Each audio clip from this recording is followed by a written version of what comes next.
There we go. Test. Alright, this is what happens when, so I had the streaming machine running, and it was putting out stuff, and then it stopped, and then the video just cut out completely. Like, I had no video at all. So I had to restart the computer, and I just haven't opened all the software again. Alright, so I'm testing out some software with the Potato, which is mostly on, on Twitch, but I'll get other stuff working as well. The nice thing is it will allow you to automatically cause failures. So like if you wanted to shut off anything back over here, you could. So you'll notice a whole bunch of these switches are off. Some of them anyways. Actually they're all switched back on. Not that one. Prop reverse indicator. Definitely want that on. So, but you can, so when people subscribe, or there's a certain type of like gift, what do they call it? Like a channel reward, and you can use a channel reward and it will cause a failure on the airplane. And if you donate bits, it'll also, it'll actually let you pick which one you want to crash. So which one you want to kill. So it's kind of fun playing around with that. I've been spending a bunch of time making that work. We're not starting the Around the World yet. This is mostly just a beta testing one because we're like midday on a Saturday. So we're gonna have some fun on this one. So I may as well try to start getting this plane flying here. My flight plan here, I'm just gonna fly until I'm either bored or the plane crashes, whichever comes first. Probably bored because I'm really good at keeping planes flying. Wah, wah. Yeah, so the game plan here is I'm going to switch over to game mode. Didn't set up my desk really quite correctly. Hi, dog. We know. She's being an absolute terror today.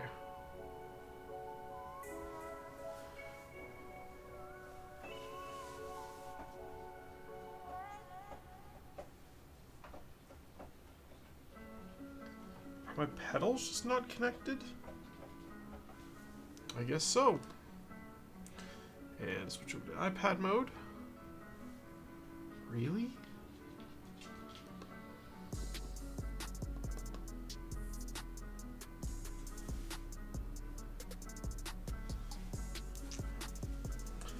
Well, once you're bored, you can start doing some riskier maneuvers. Exactly. Studio mode, go over to inset, iPad.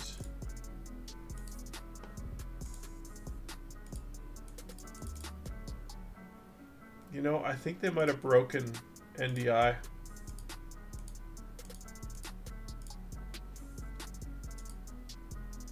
I remember NDI was like, it was starting to turn into a bit of a mess.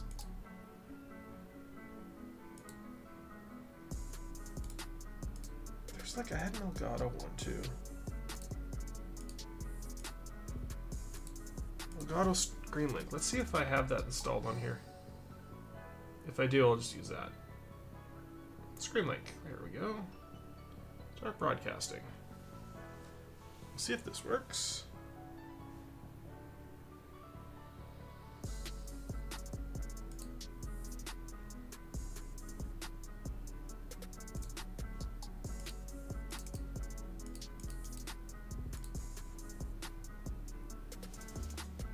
On Wi-Fi.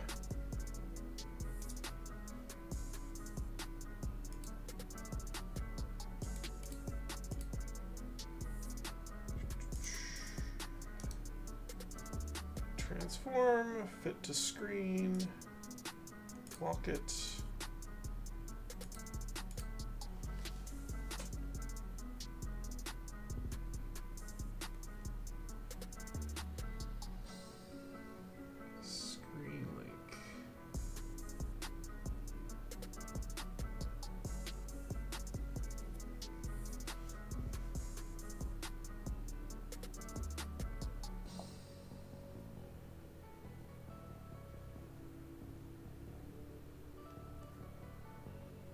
That's weird.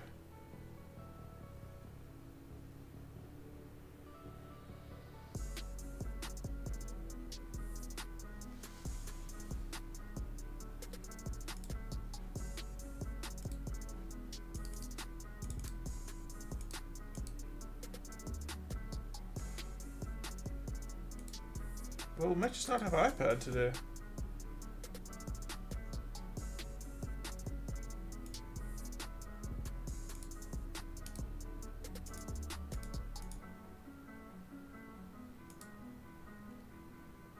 Hey, look at that. It just took a minute. Awesome. All right. Back up to ForeFlight. So we are out here in Port Hardy.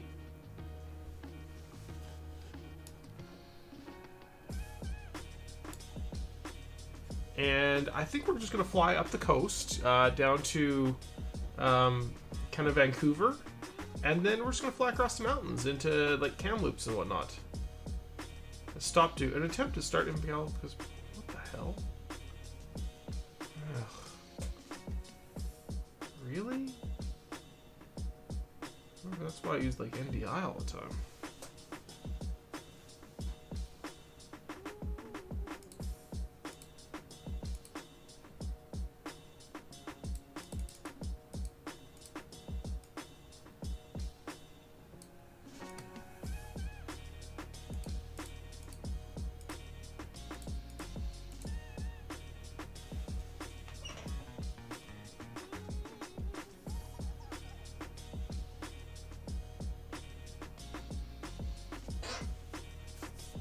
Hey, Skyward Aviation, how do we crash my plane? So, once I get off the ground, there's channel points at the bottom, or you can hit subscribe. So, one of the two ways, and it will cause random failures in this airplane. Very much like the random failures that are happening right now in this thing. Let me see why.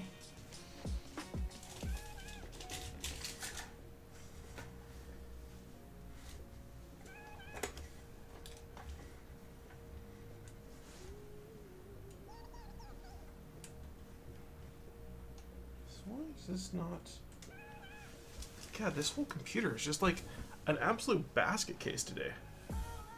Alright. At some point, I'll get that all figured out. Yeah, so it's really cool. So I've been working on an upgrade for the Potato. So what the Potato will let you do, it's the bot. So you can type in like !Discord. It'll get like Discord stuff. But it'll let you actually set all the stuff here. And right now I'm waiting for an email from Twitch that will allow my extension panel. So there's an extension panel. You probably can't see it at the bottom, but it'll give you the option to pay with bits. And I haven't figured out pricing. I'm just kind of throwing some pricing numbers in there. And then you'll be able to basically say, I want to shut off your left magneto on engine 3, and it'll like shut it off. So, and then I can't turn it back on. So it's kind of fun. I go from Prince Rupert. Yeah, exactly. Yeah, it's. So we're gonna get this plane started. We gotta actually, because I've been playing around with it, and everything stays in this plane in like a known state, like a previous state. I gotta actually make sure that the plane is actually properly airworthy. And as you can see, we're like actual proper IFR. So this can be fun. So I'm gonna go down here, and because I've been like messing with the engines, yeah, you can see they're all unhappy engines. So we're just gonna hit repair on all those. Service propellers, they all got like 14 hours on them. Top up the engine oil. Top up all these water and fluid tanks. And then from here, we're gonna make sure these are all normal, good, hyper-realistic mode, and we're good. So I can get shut away. I'm gonna switch us over to fuel load manager, because you know, if we end up going for a while, like we end up marathoning this thing, I'm gonna set fuel to 100%, and I'm not really gonna worry about how much cargo we're carrying. Number of passengers, go 10 passengers, because you know, why not? All right. First things first. Ground power. Switch that over to ground power mode. And check our fuel levels. Indicators are working. Alright, now remembering all the startup steps. Go back here, make sure all these are turned on. It looks like they are. Switches. These guys are off.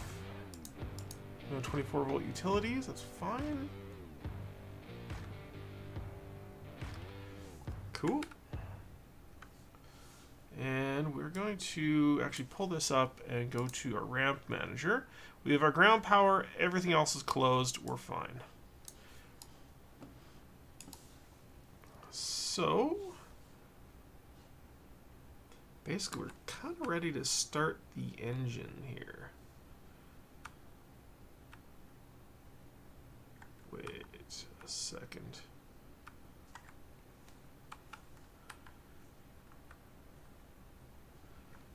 Alright, so I can make sure all my throttles and stuff are all working. Yeah, throttles, prop all the way full forward. Gust lock comes off. Gonna put these all into our auto rich mode. Never actually figured out how to start the PMDG. It's fun. I love this plane. It is easily my most favorite airplane. So a lot of the stuff you don't really have to worry about. General system, brake system, it's fine. Over here, pressures are down. That's okay.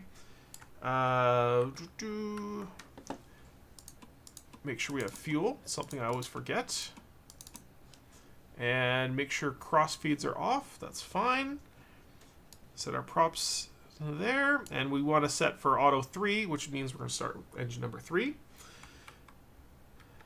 So those are on there, and up here, switch over to engine number 3, turn on mag number 3. We're going to hit all of our generator controls, because those can come on as they start. And illumination, auto feathering, want that off. Main junction box floodlight. Position lights. Beacon lights. Let everybody know what's going on. 3, 6, 9, 12. Both of those.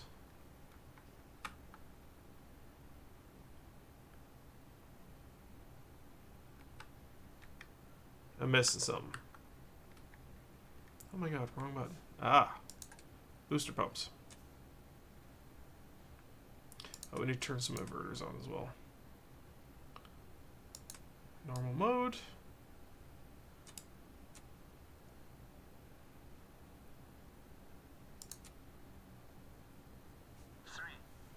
Yeah, I love this plane because it's so complicated. 9, 12. There we go. Really, you should be cracking the throttles just a tiny bit. Not too much.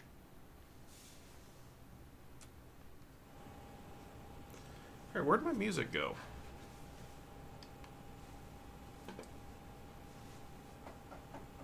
That annoys me that that pedal isn't working.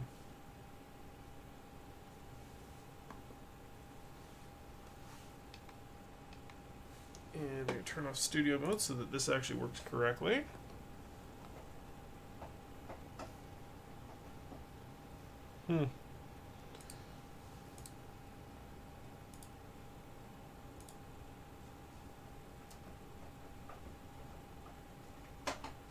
Weird. I'll figure that one out later. I wonder if the cable's just popped out of it. No, it's got light. Weird. Okay. Let's find ourselves some more music.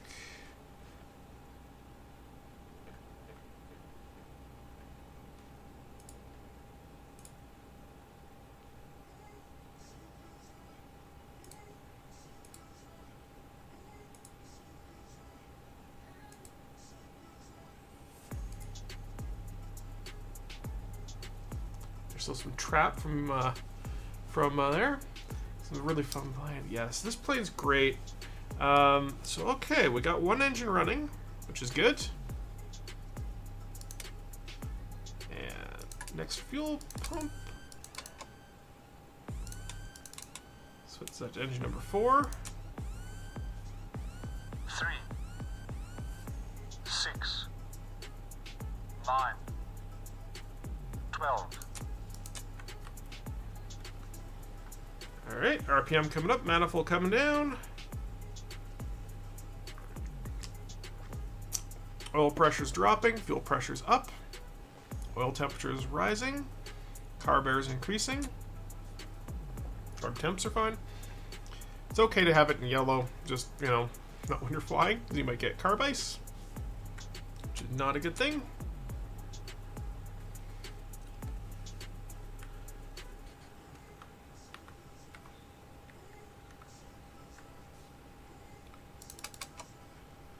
Okay, turn the boost pump off. Number 2. 3, 6, 9, 12.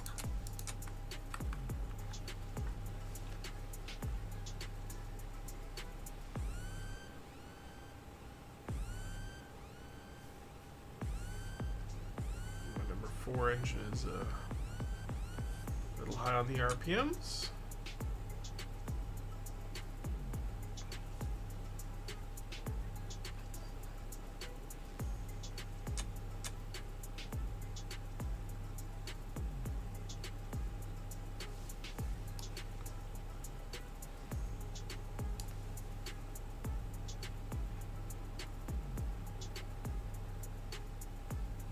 Alright, it's good. Next boost pump. Mags can go on. Switches on. 3, 6. 6, 9, 12.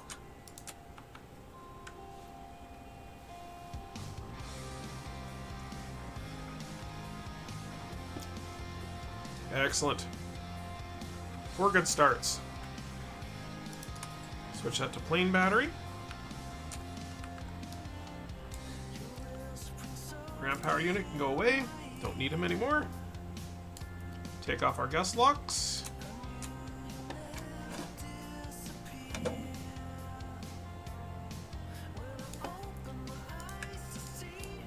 Cabin heater master.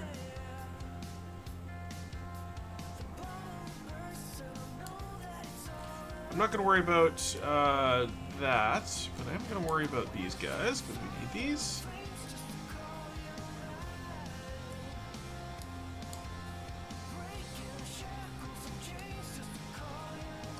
So those are on.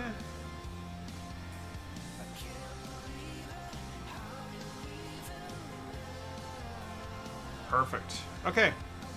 So we got 3 engines running.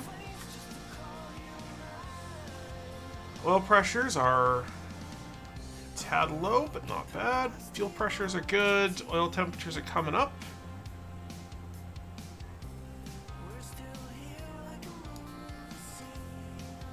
They seem incredibly low range. My oil easily gets to like 200, somewhere around 200.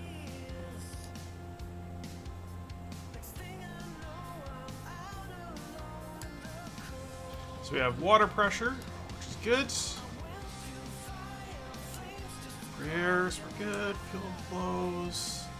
MEP, cylinder head temperatures are all still good. It's actually something I didn't do, is I didn't properly set this up for.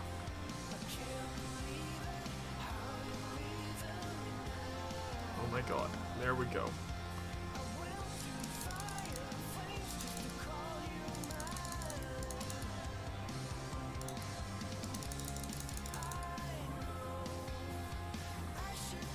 Not really warm enough to need them all the way open, but, you know, whatever.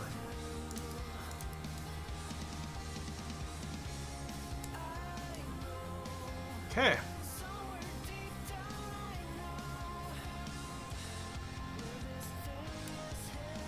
Go back to feathering, reset that.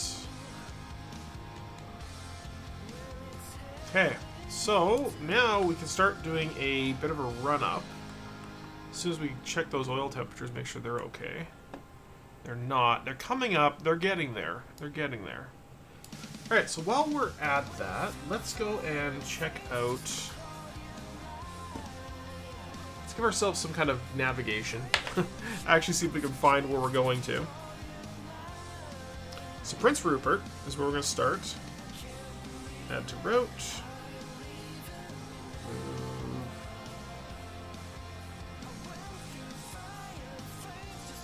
So we're just going to kind of follow the...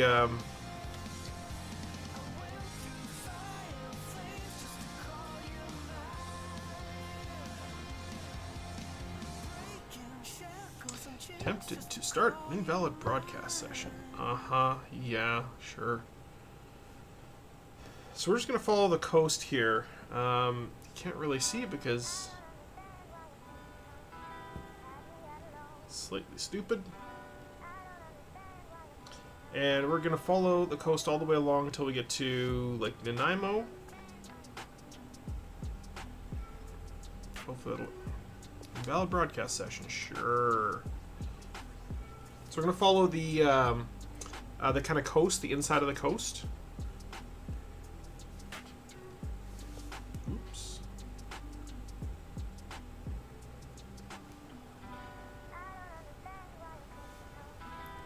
And then we're going to head across the water to Vancouver. Add to route. And then it's pretty much just follow the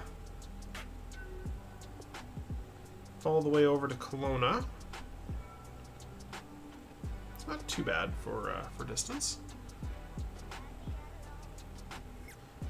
Head off through Calgary, and then once we're in Calgary, we'll figure out what we're doing from there. But I think that should be a pretty good start.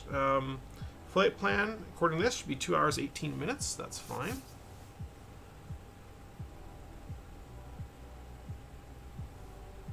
Try this one more time. See if I can force this to use NDI.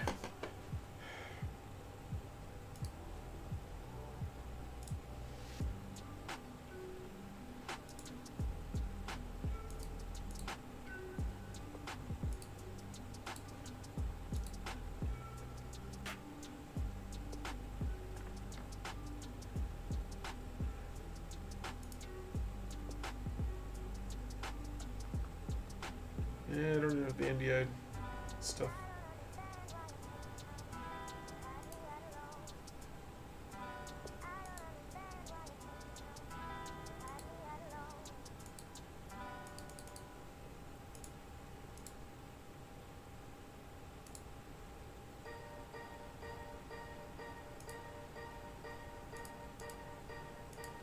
Well, it looks like no iPad, but that's okay.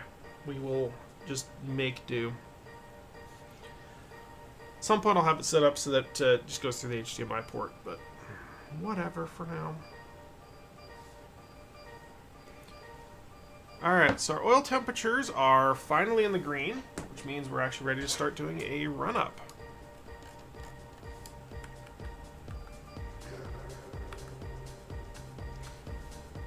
Alright, so get all the engines up over 1500 RPMs. Oh, actually, we got the gust locks out, so we're good.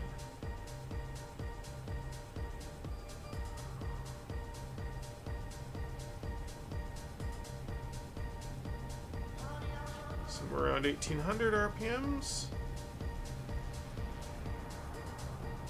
Why is engine number 3 lagging so badly?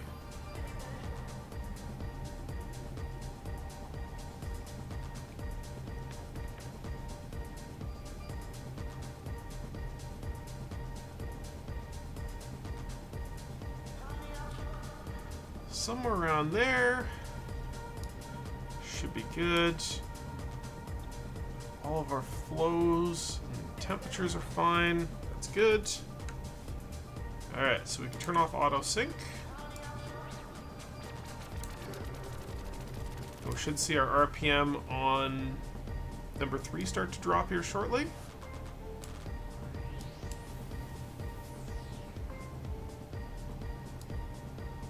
There it goes.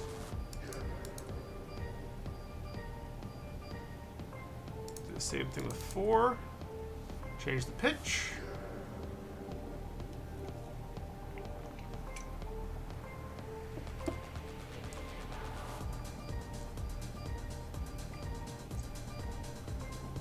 And there goes number 4.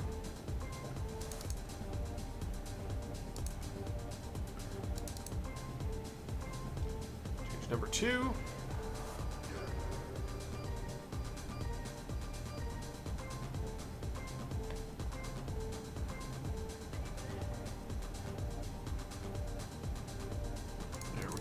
that works.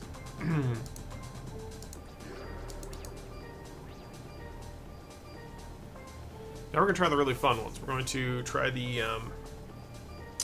what do you call it? The prop auto feather system.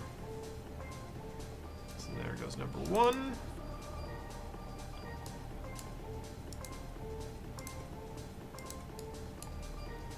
So now if we go sync, then go synchronize.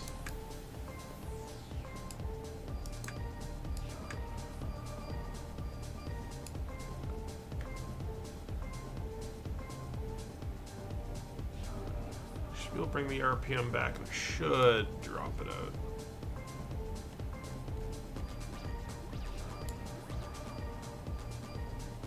There they go.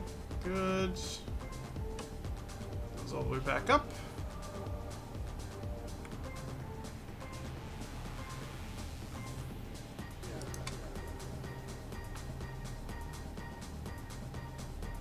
Four as a drop and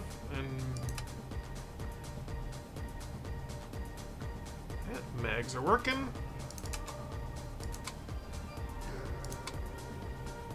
Check 2 at a time. Those are both running.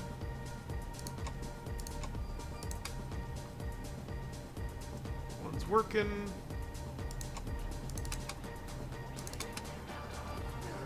Mags are running.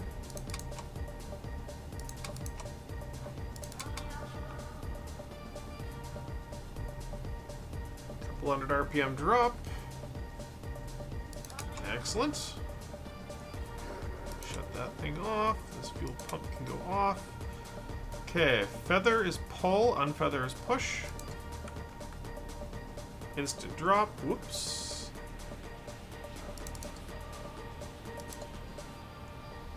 Number 2, instant drop.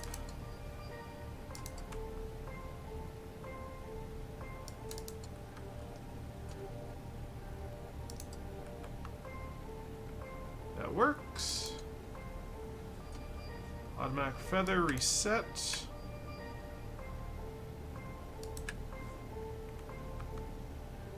Automatic feathering system is on. There's a test, isn't there, too?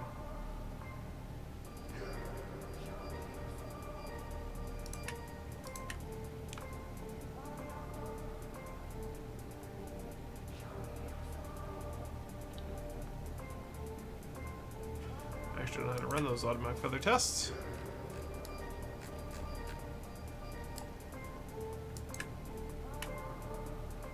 Cool. Yeah, we bring these RPMs back down.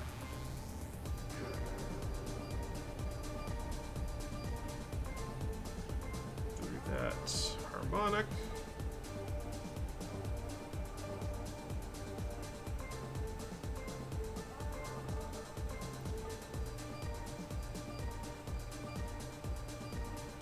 It's weird that number 4 is still giving me a high RPM. These are all auto rich.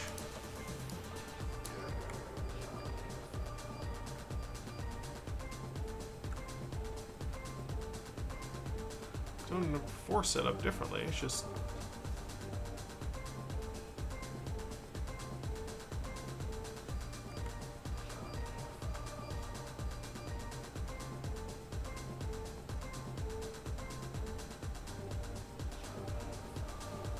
oh, the control calibration is just way out. Okay, sure.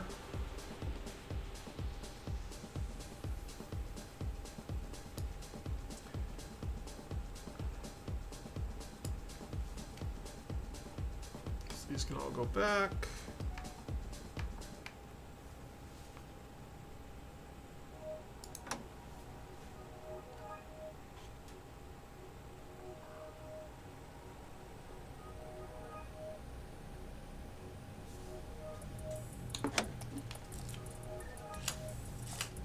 Alright, push them back.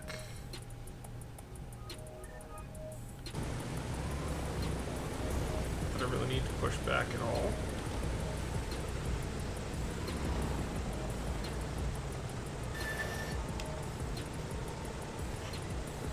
Okay, we're going to take off from, because we're live weather. Wind's variable, means there's no significant weather, so we're just going to head out, do a quick left onto 1-1, go from there. Let's give ourselves 15 degrees of flaps.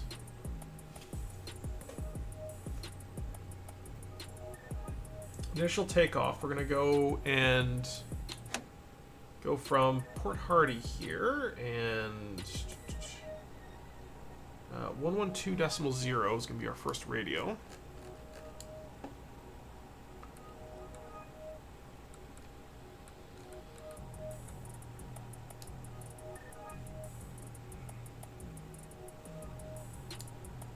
Make sure I set that. There we go, and we're going to be flying out course of, well,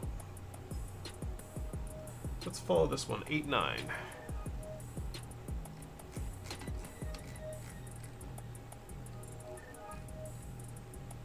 Radial 8-9.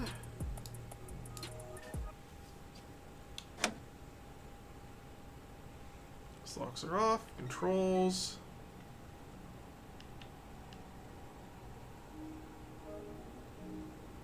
Alright. We are ready to go.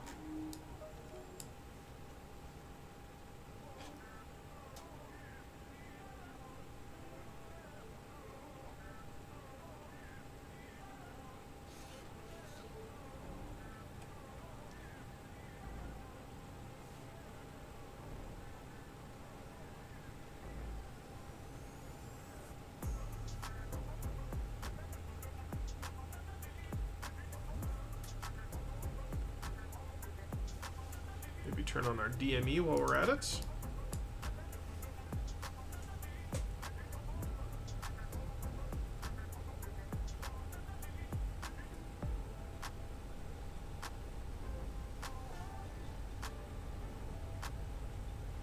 We are going to need our water injection system. Because we're so friggin' heavy right now. Whoops.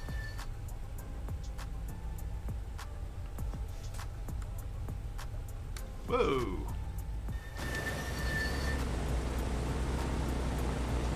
Is it because 4 is hot?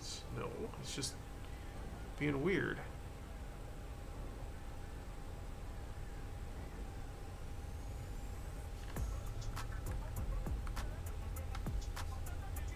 Water injection pumps should all be on.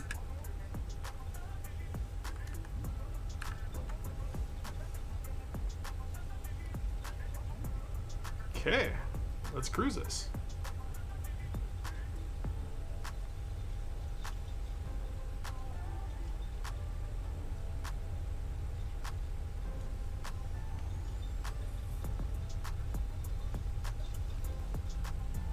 Line up and wait.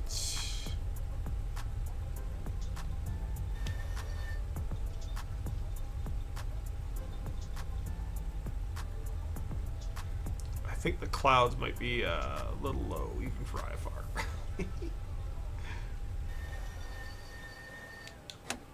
Alright, parking brake is on. So let's give ourselves some power.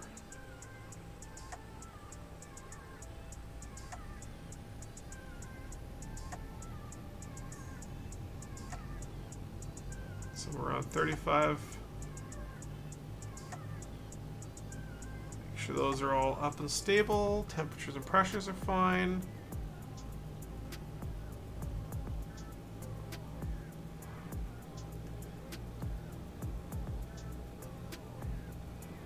Four is lagging. All those are up and running, so we can give ourselves all the way up to somewhere around that range, and away we go. A lot of manifold pressure.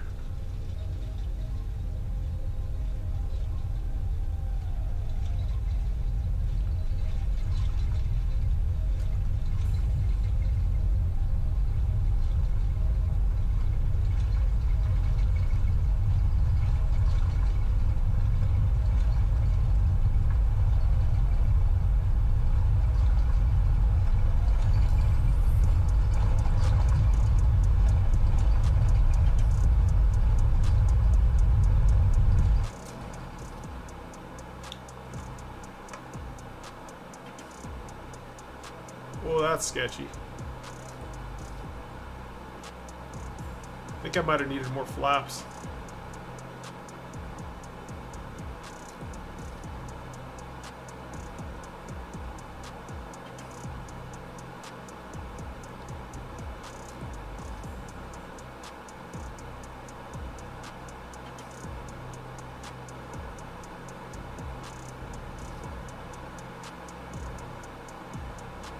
Okay, start bringing the flaps out.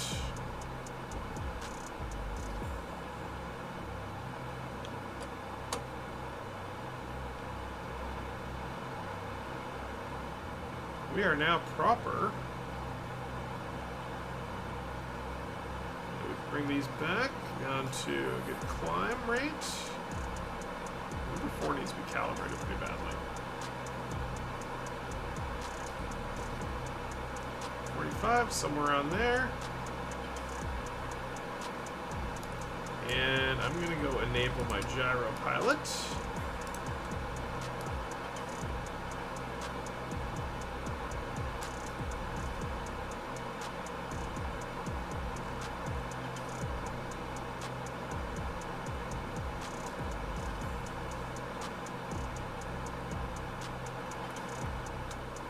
Turn off our water injection system because we don't need it anymore.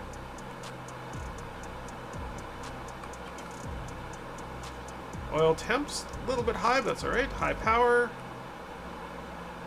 Should really have carb heat on. Whoops.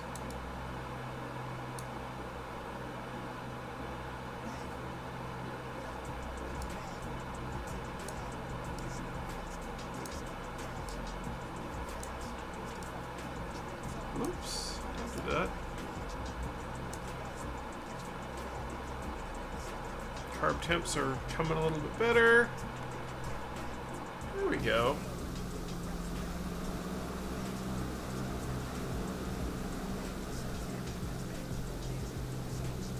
Typical Vancouver. Can't see shit. Flying through the void.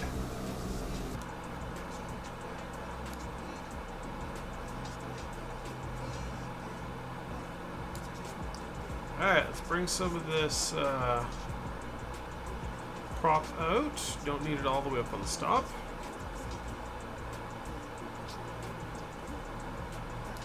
Thousand feet a minute. Sounds like a pretty good climb to me.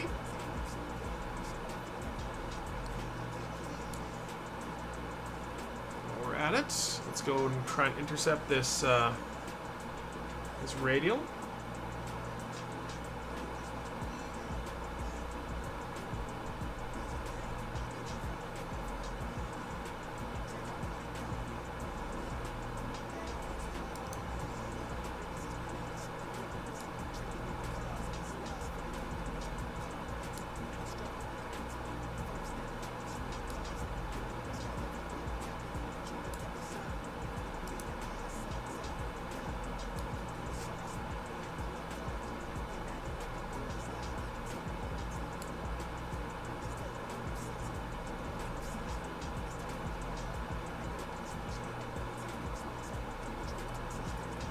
Alright, and we're on track.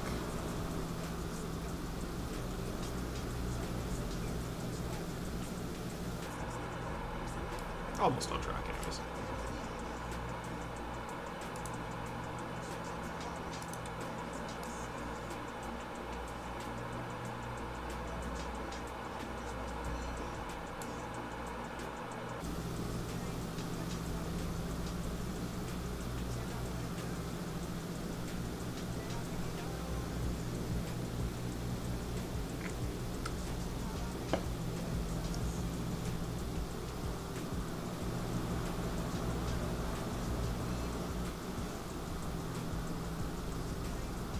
Good job, gyro pilot.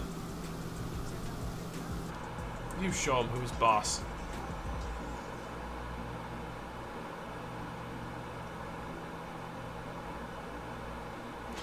It's drunk.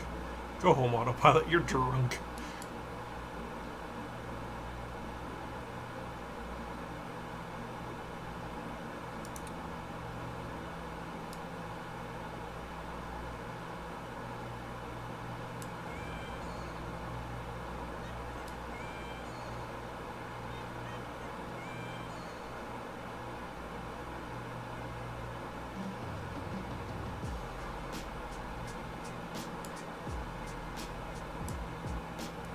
hell is it doing?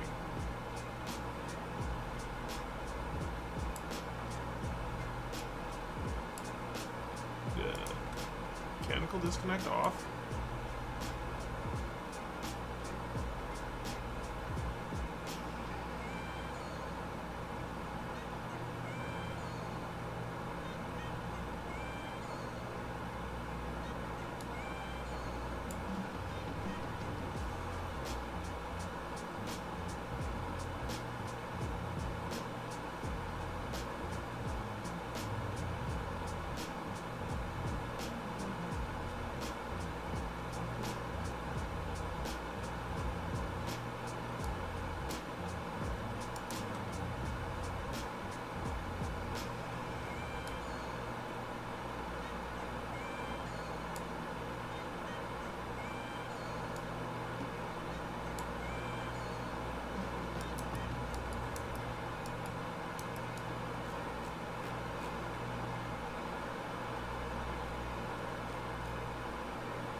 Okay. Looks a little better. Let it hold in.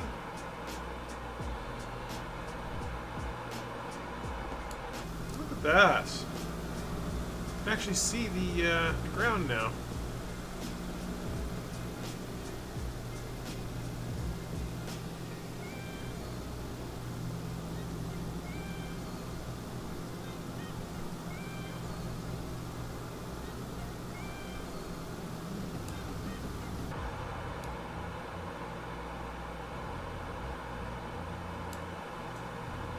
Alright, so let's figure out what the maximum elevation is on this one.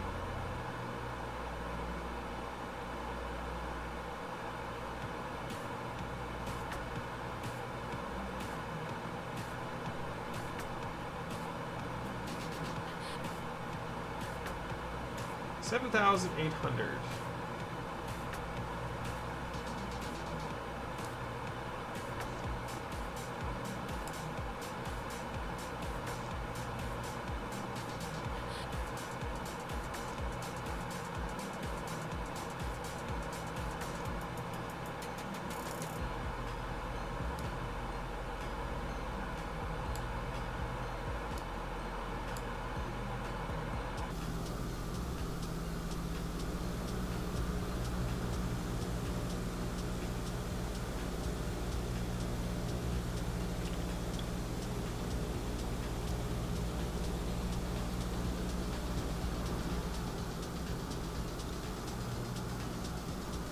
Alright, so this is the whole Vancouver coast.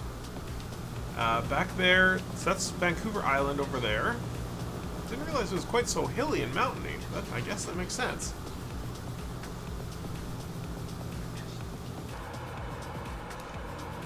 Oh.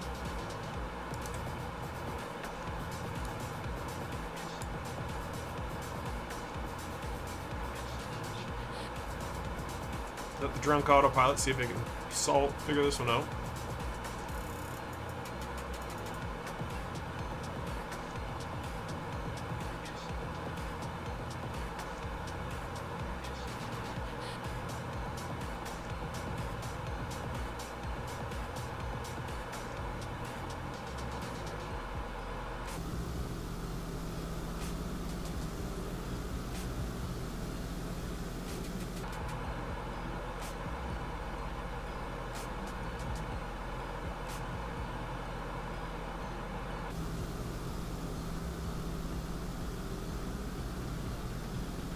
It's going to follow up along here.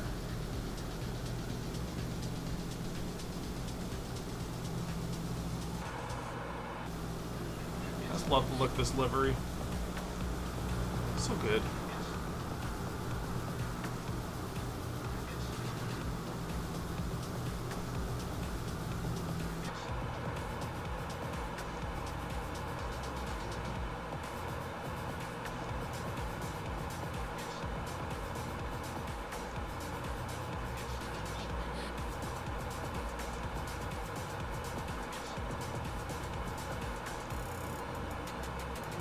Alright, so let me check my performance profile here.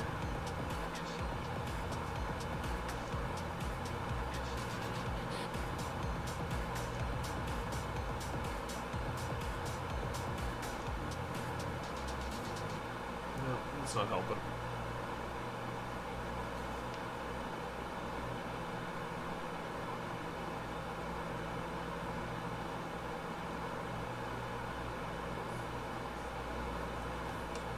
Oops.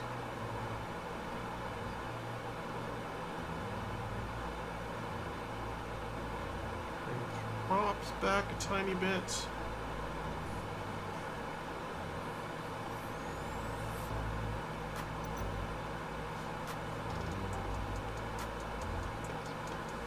Alright, so I have a DC6 performance profile on here.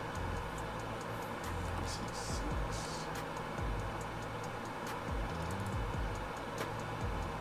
And go to documentation and POH.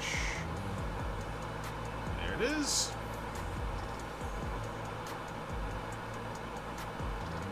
Alright, let me check my performance numbers. I think I could probably do external and then turn on the inset. That's not the right screen, but this is.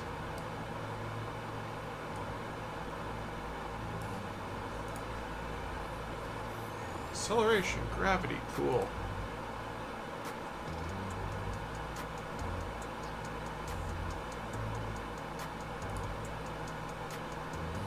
Level flight cruise chart, 1240 torque meter, 1200 torque meter, okay.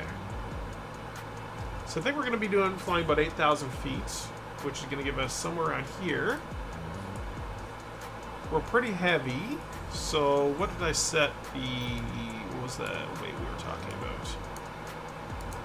Load. Gross weight, 94. So we're 94. Which means we're in this category. So RPM at, let's say 9,000. So we need to be 2190 with 155 BMEP. And we're burning about 584 gallons an hour.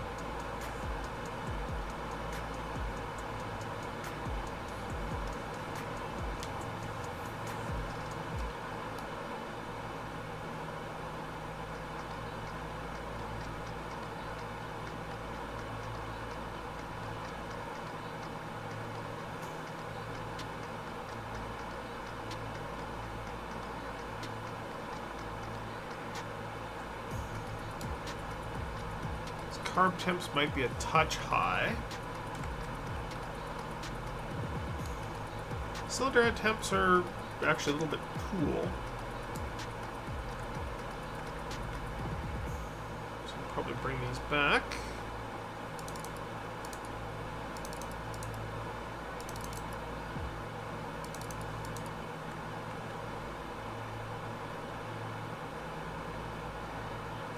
Let those cook up a little bit.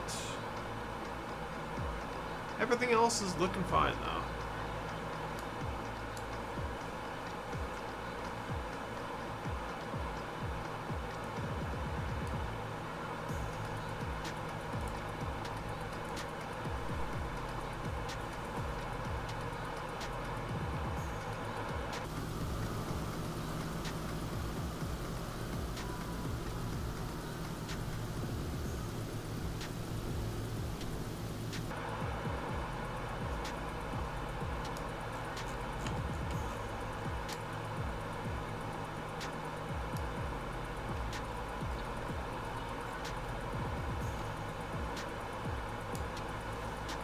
So our next VOR that we need to really be paying attention to.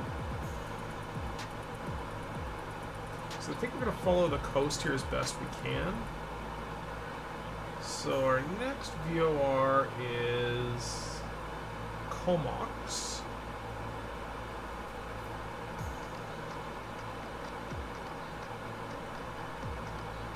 There's a DME, but I don't think there's a VOR on that. Unless I'm misreading this.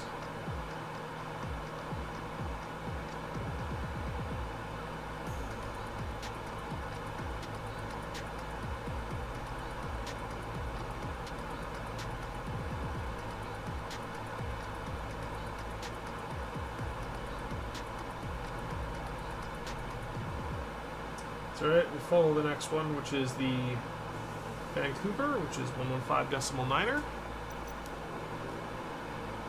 And actually, we're at altitude now, so we can set that.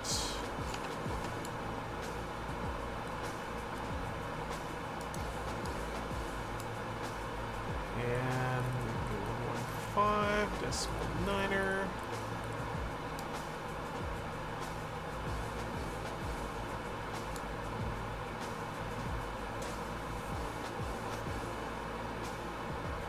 So 105 is when we got to turn.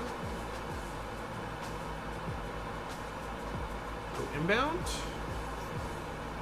And we are currently... Wait, what?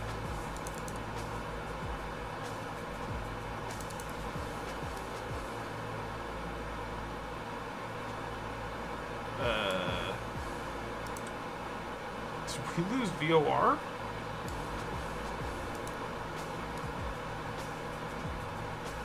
Did. So VOR behind us is already, we can't see it.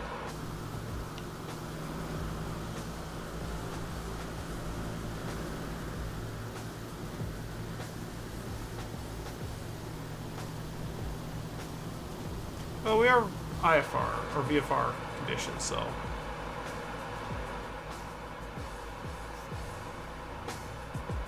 Should be alright.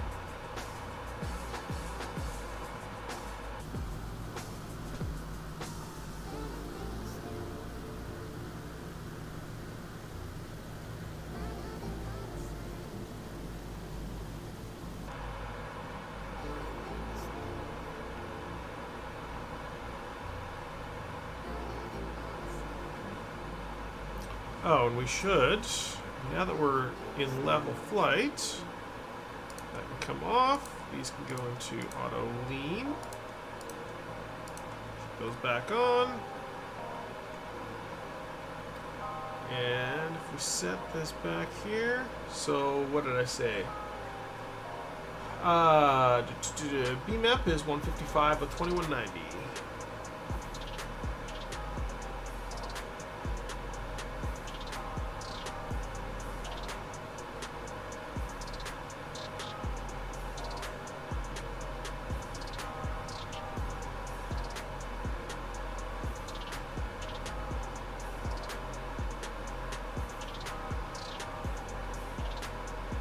Somewhere around there, and these things go up.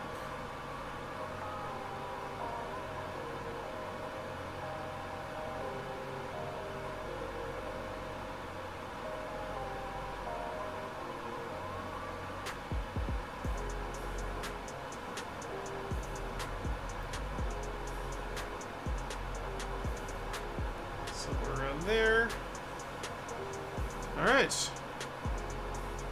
And that looks like a good fuel flow. So what did I say? 55 was the... 584 pounds per hour per engine. Perfect. That works.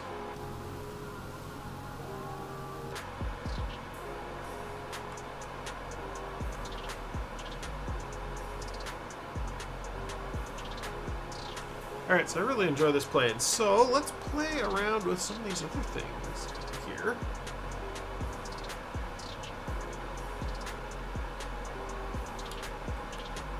Double check of all of our oil temps, carbs, those are fine. Cylinder head temperature is a little bit cool, but nothing I'm worried about.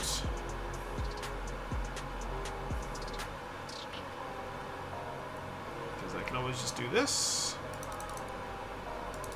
Up like 2 degrees.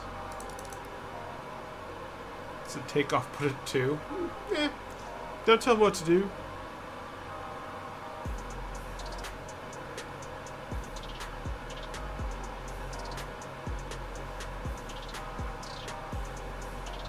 Alright, so the outbound radial we're looking for is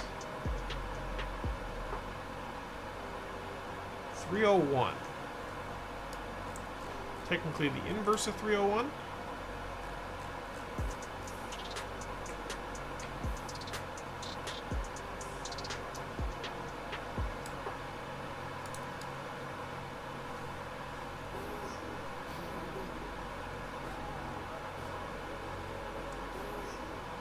Alright, now we're in cruise. Should I have like an overlay or something, like crash the plane? I'm gonna build an overlay so it'll show which are the recent failures.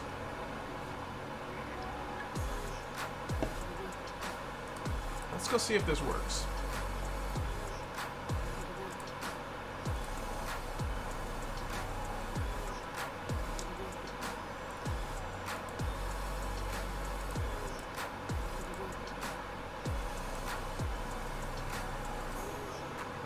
Like a mod view that I need.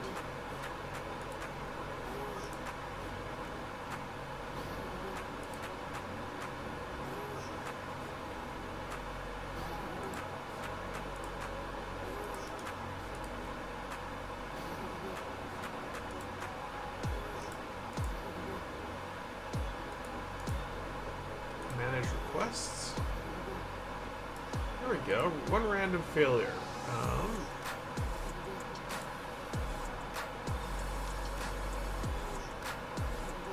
Has a heater fire detector to switch off. Okay, well that worked.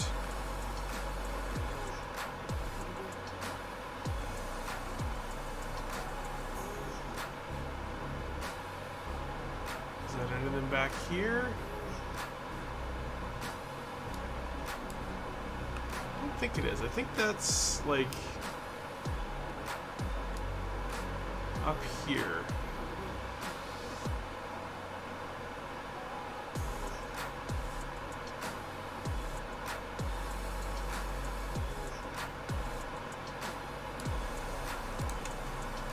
I don't know where heater fire detection is. Some of them are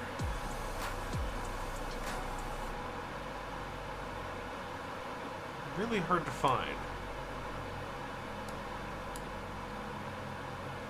And these are like auto-generated too, so it's like I'm not really sure which one it could potentially be.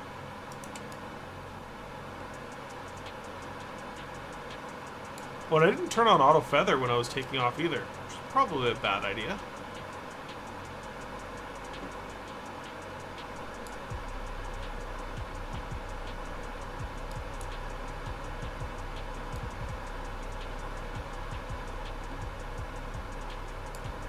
Alright, so we know that works.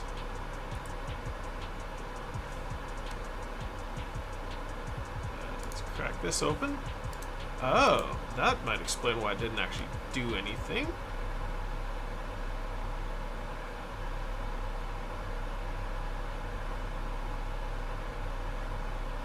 Okay, let's try that one more time.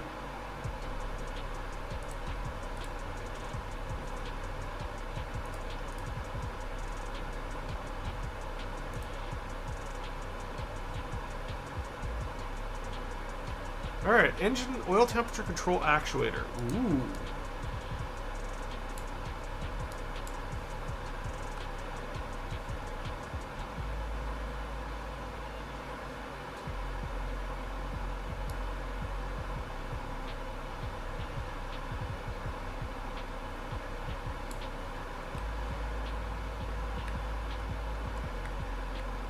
Some of these are like weird places.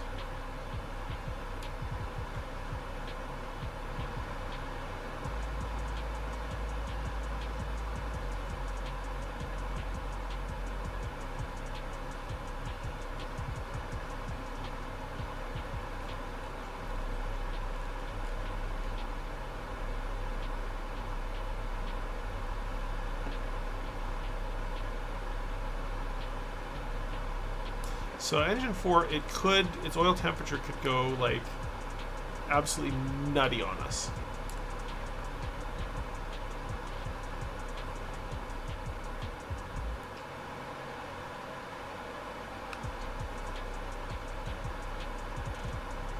Cowl flap, oil temperature control. So why did that not trigger?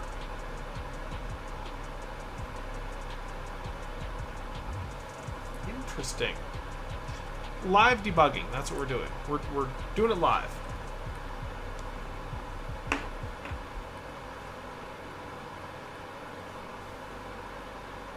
Docker log.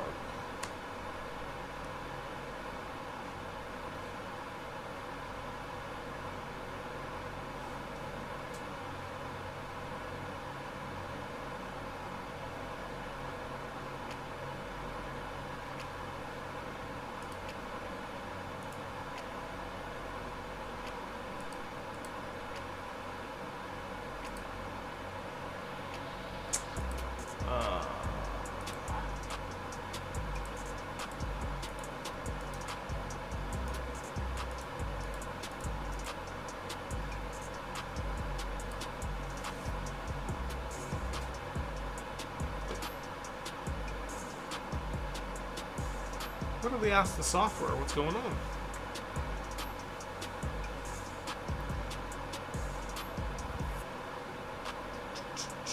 I fail. Subscription.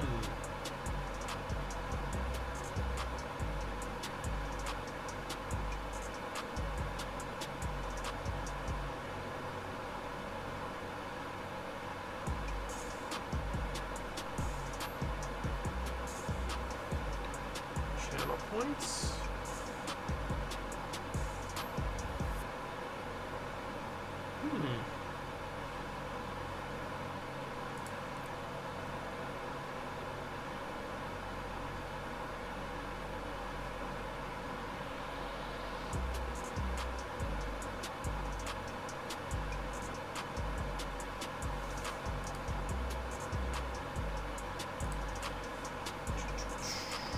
Channel points. Manage channel points.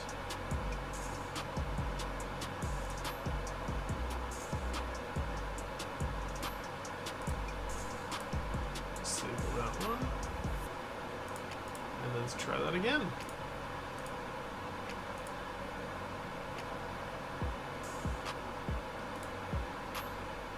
It's complete. I heard a click.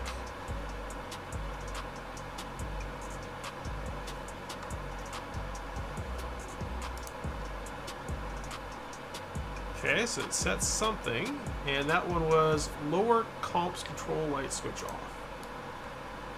I have no idea where that is.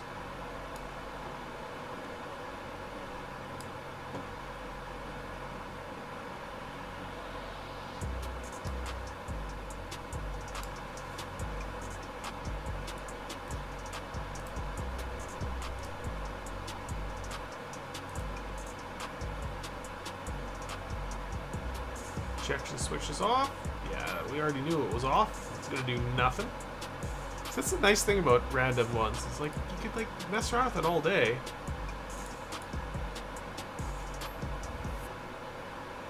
Cause generator control to switch on. Fuck. That one was already on.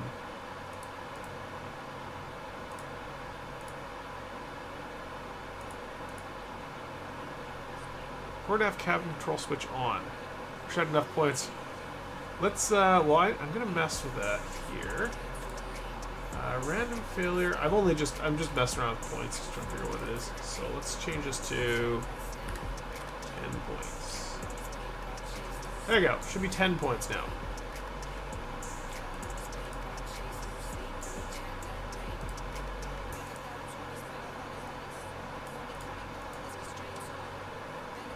Prop governor sink. Ooh. Oh, that's not a good sound.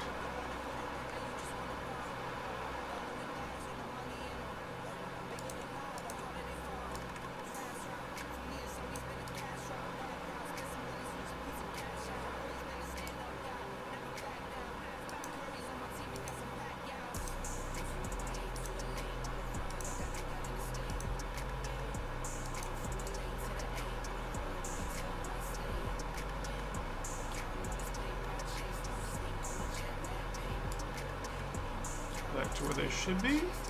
Click, click.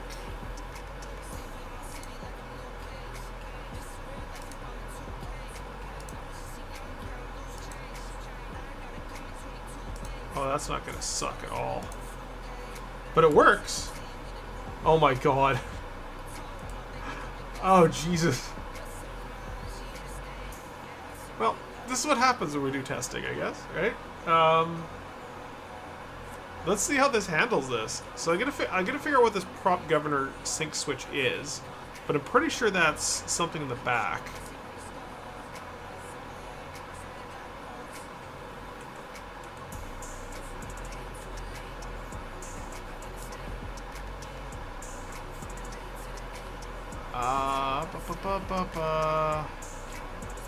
There it is. So if I turn this back on,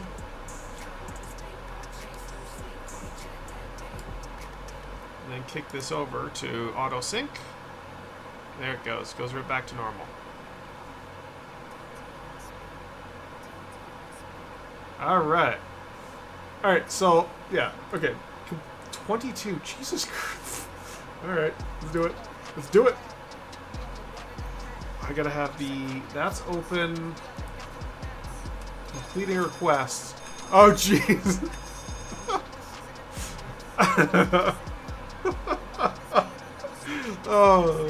Oh my god.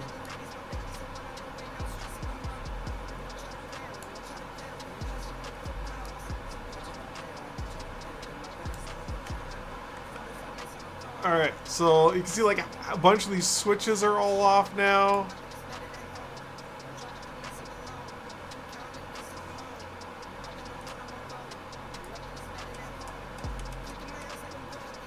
It's just like going full chaos monkey. Oh my god. Anything changed my dream? So it only does it when I click the accept the redemption. So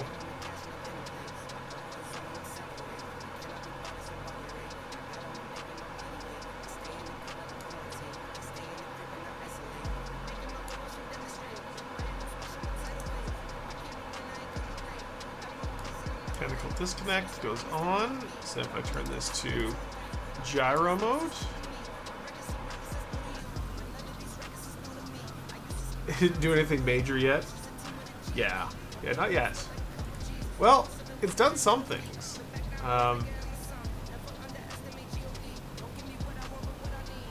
Lord, 21 of them. So sometimes what it will do is it'll shut it off and then turn it right back on again.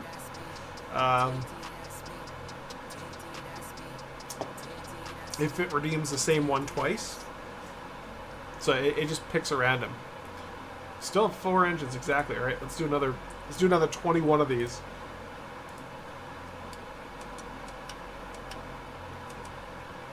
Oh, that's not good.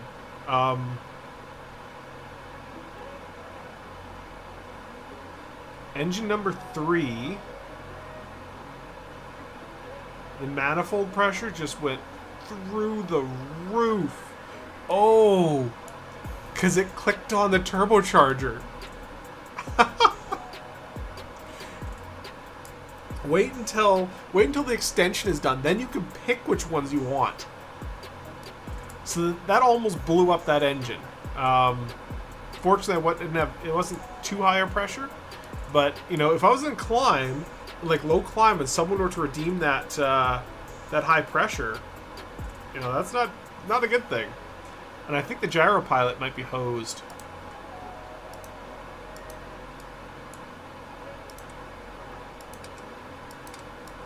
Yeah.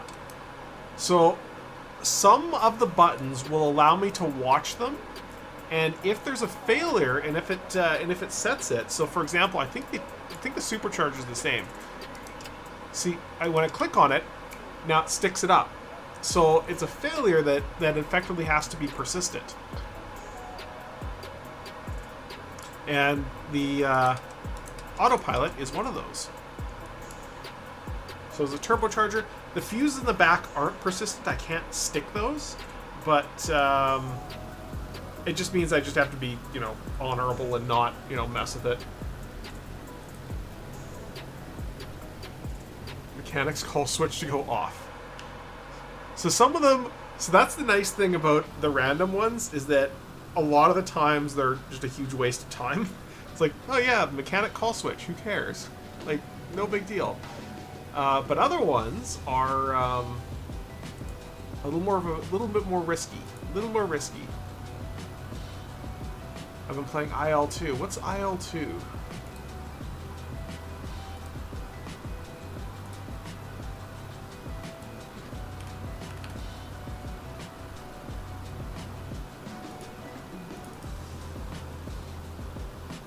I can set this to kind of a sane number right now. 10 of them, and it's going to be 400 for now. Lots of fun. Ah, World War II flight sim. Nice. Yeah, I love... I played a bunch of War Thunder years ago, and man, it was so much fun.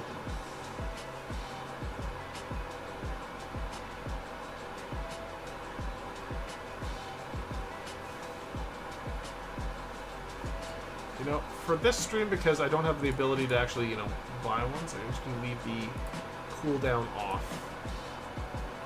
400 bits, or not bits, 400 channel points.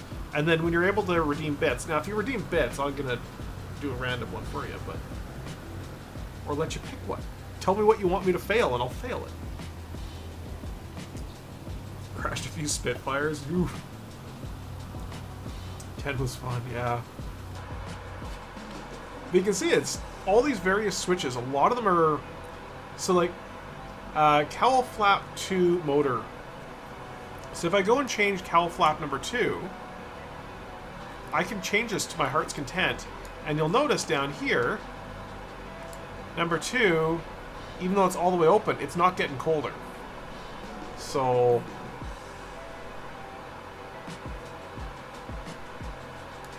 Took the 109 by crashing into it.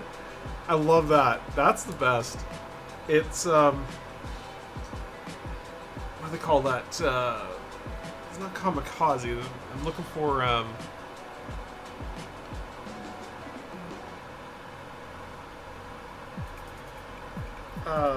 you know, when Worf just gives up and he's like, "Today is a good day to die," and he goes and like crashes into it. Gets ready to crash into it out of bullets. Or like Independence Day. Remember when at the end of Independence Day they're trying to blow up the alien spaceship, and he's like, "All right, boys, I'm back," and he flies his jet into the laser.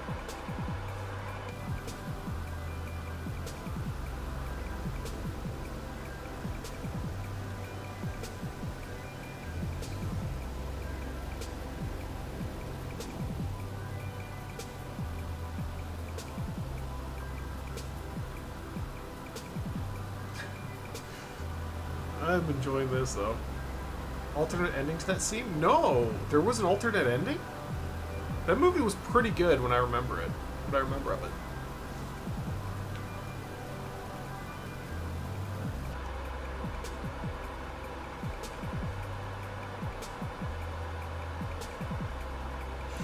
You can't see my throttles, but... Well, I guess you can, because they're on here. That's, throttle lever's looking way back.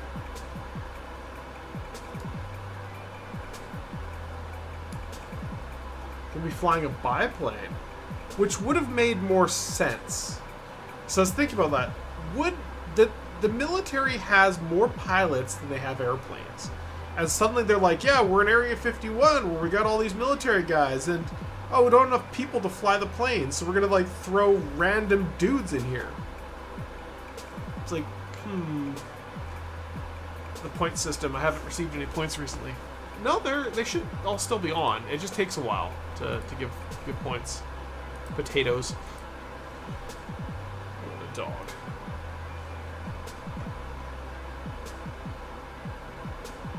I gotta figure out what's wrong. This whole machine is just having problems. Just got one, yeah. I think they come out like every 5 minutes or something. So you get like 400 points an hour or something like that, which I think is actually probably pretty good. Just let people every few hours do it. Every hour they get a random failure. Or maybe it should be more often, because there's so many that are basically useless switches. But then there's also some, so if we go back here and see what's off, start primer doesn't really matter. Generator control, so I don't have number 4 generator. Prop feather control, I can't feather prop number 1. Main heater fuel pump, so if I was in icing conditions, that'd be a bad thing. Lav and closet tail compartment, who cares? Oh, this is a bad one. First off, static vent, this is the pitot heaters turned off. Cowl flap motor control. Supercharger oil temp. Oh, so I don't actually know what my supercharger and oil temp is.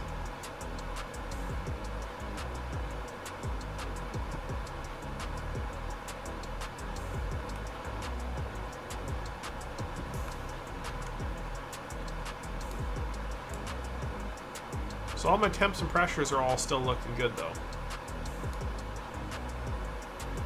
Hey, White Moon. This is a DC4. And if you look, there's a new redemption down for channel points, which you might want to play around with, because I think it's funny. Only takes 400 channel points. People need to spend them on something, right?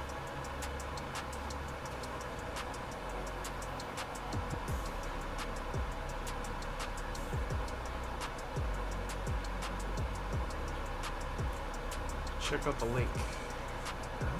Okay.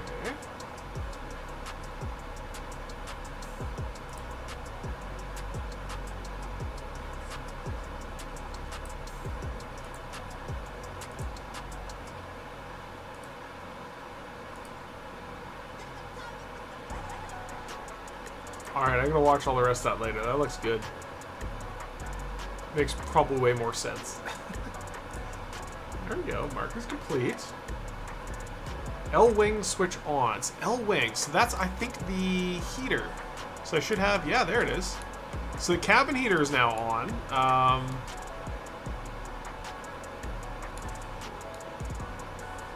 Left wing. Well, I guess that's this one, yeah. So heater ignition selector. So it's in single ignition instead of dual ignition, looks like. But yeah, it now plays all the stuff. So carburetor de-ice is turned on number 3, and nothing I can do about it. I wonder if this is the one will... Yeah, that one will stay. So that one will stick. So you'll notice this prop is way back, even though the manifold pressure is the same. And that's because the turbocharger's in high mode, and I can't turn it off. So that could blow the engine if you're in the high power setting.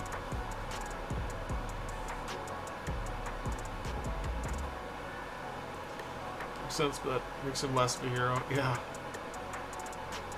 Well, I haven't seen the whole clip. My assumption is, like, he's just, well, it makes the government look like a twat. That's probably why that clip is,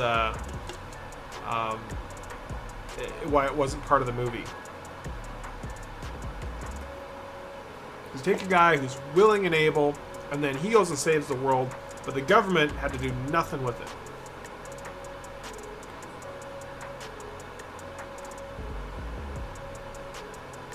That explains it? Alright.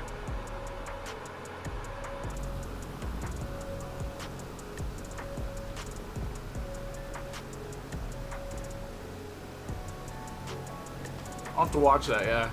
It's been a while since I've seen Independence Day.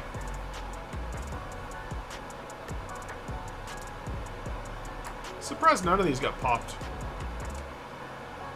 There is like 190 possible things for it to hit.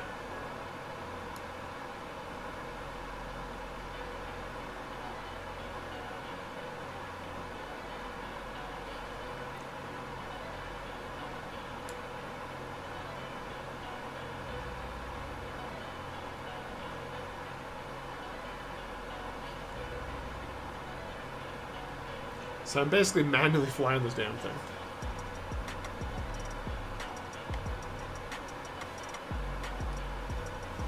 So I have no autopilot. My turbocharger turned on high, and I've got a bunch of random heater switches switched on. God, it's fun. Hi, dog. There you go. There she is.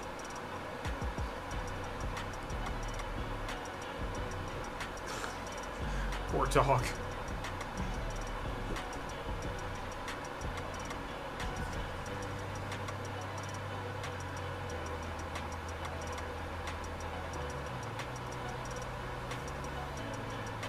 Oh, and I don't have a button for, like, reset. Which is something I have to do.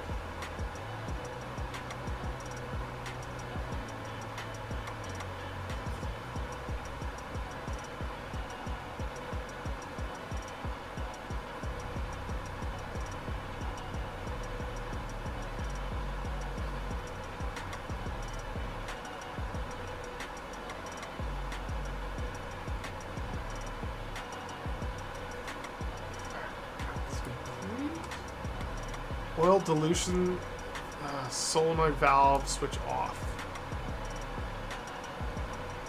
So I think that's back here.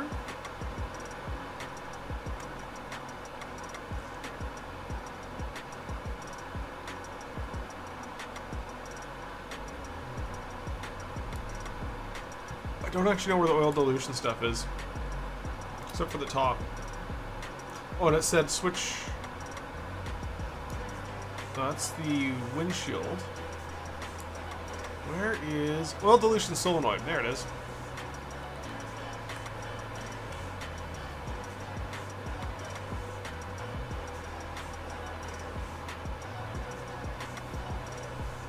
So if I needed oil dilution right now, because it was, you know, incredibly cold weather, I couldn't do it.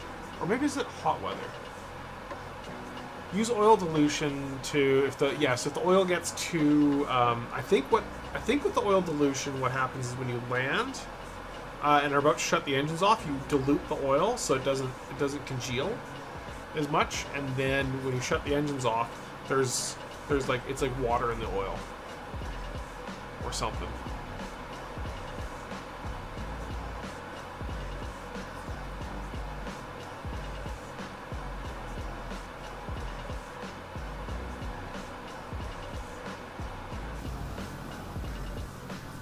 So I got to make an overlay, which I think.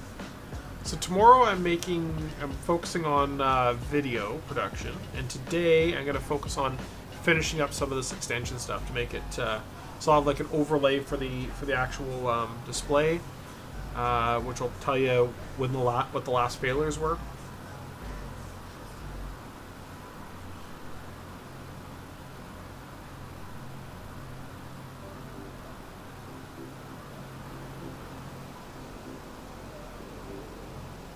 Also have to create a panel so I can, you know, shut them all down.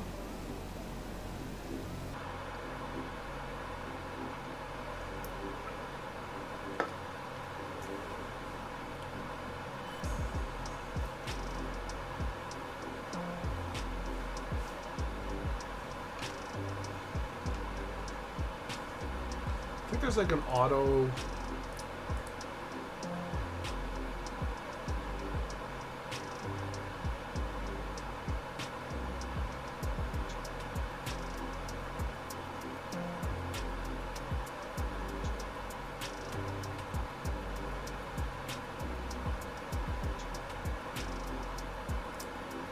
Isn't there like a way to edit this page? There we go, edit. And then redemption.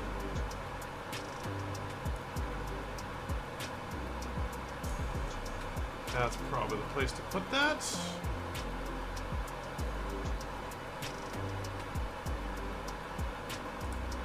That's better. That's a lot better.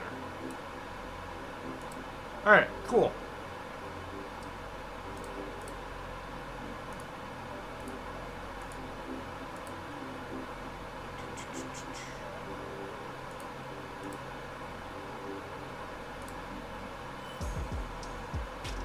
Cowl flap motor. Oh, well, now my cowl flaps work again.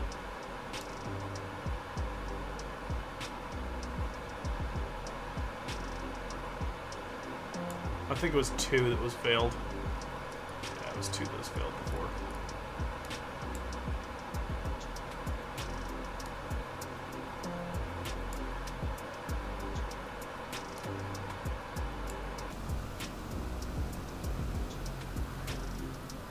Alright, coming into Vancouver.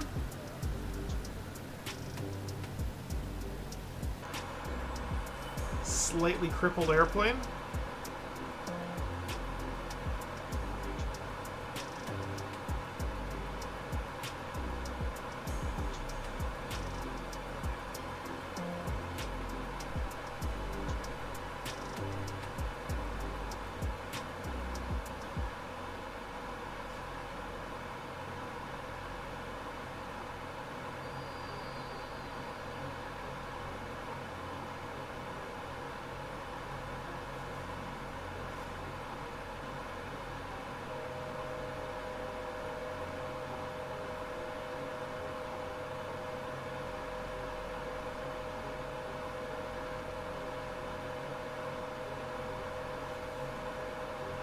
this? I know there's no landing gear out.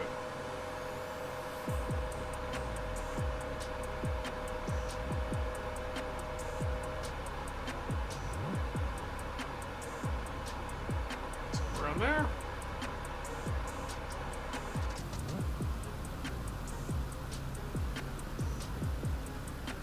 Gotta go fix this airplane. Everything is broken. It's wonderful.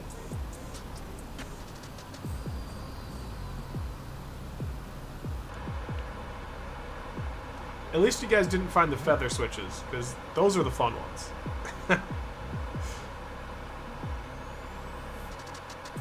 That'll cause like an engine to blow up instantly.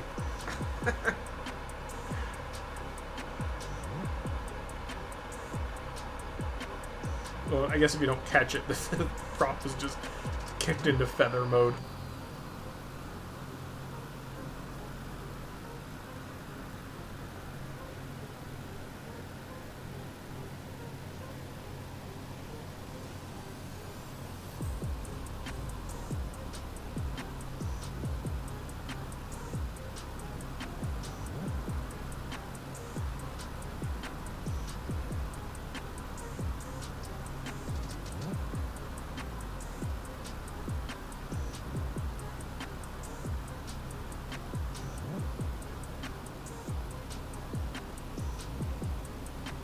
Reading about the ice buildup in the carburetor recently on the free. Yeah, exactly.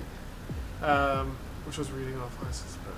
That's probably not likely to happen near Vancouver. Yeah, yeah, especially not when like the outside air temperature is like. Where is? Yeah, outside air temp. It could still happen in this range. That's why we have the carb air. That's why we set the carb air to what it is. Because it doesn't really matter if it's cold or something.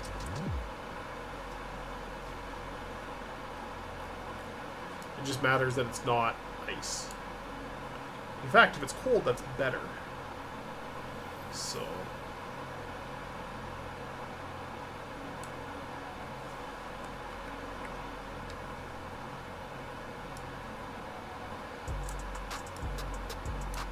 It's not for icing.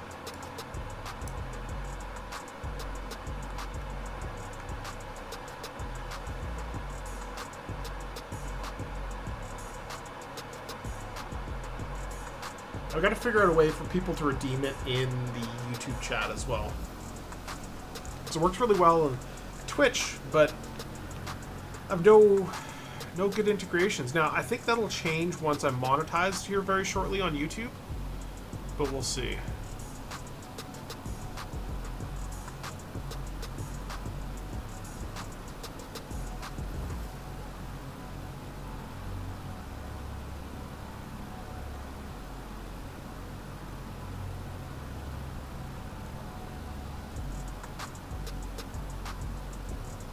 Let's go cruise along Vancouver. Can you open up the random failure to 10 again for a few minutes? Now you just gotta convince the other guys. Let's sit there spamming the button. There's no other use for those points except to, cause failures.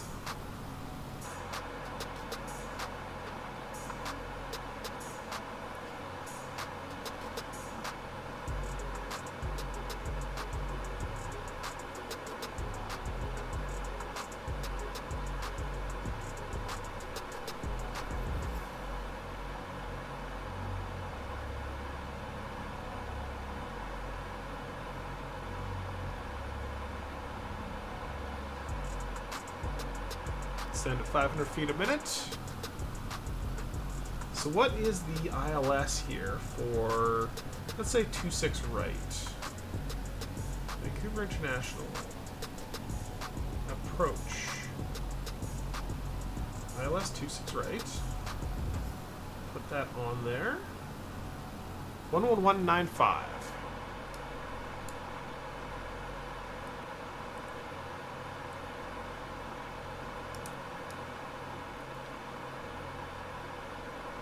Perfect.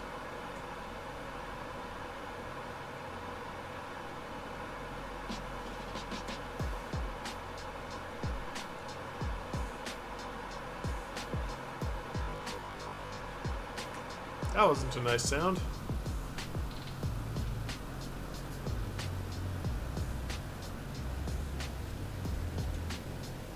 So it looks like they want us about 3,000 feet.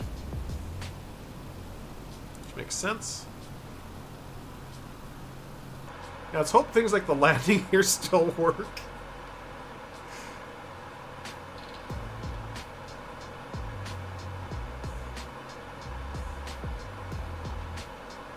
They probably won't, depending on which ones you guys blew up.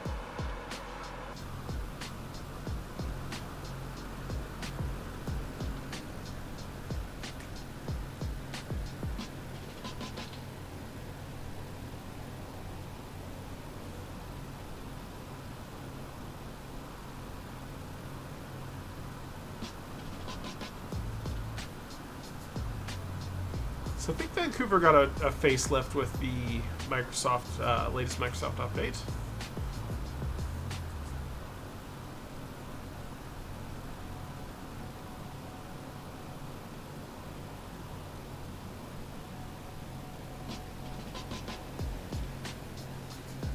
But I really hope it doesn't work out.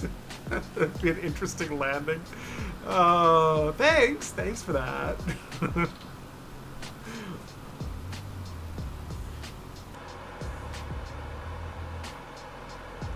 I get a lot of enjoyment out of that kind of stuff. Because, like, when guys are like, well, is it study level? It's only study level if you're studying if something happens.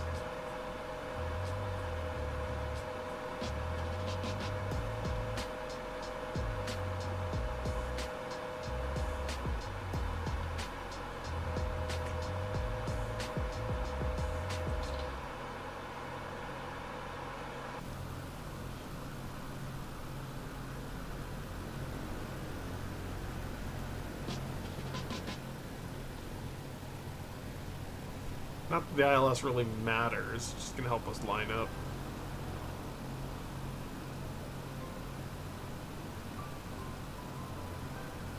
So there's a seaplane base right here. Or is it right here? I think it's right here. So we had an office. I think it's this building right there.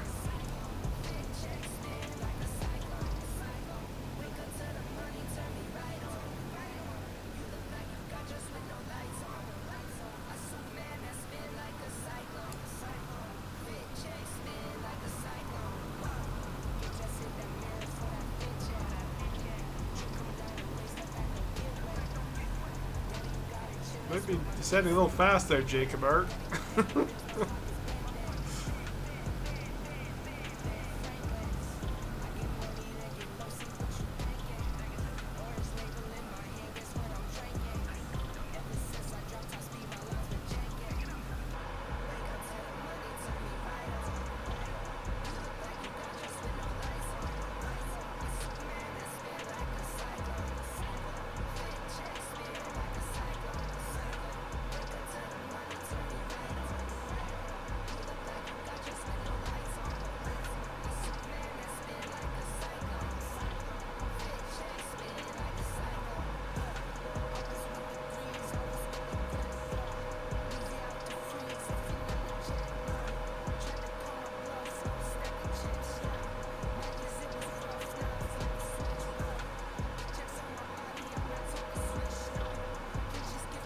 Oh, it's so difficult to get very precise with these throttles.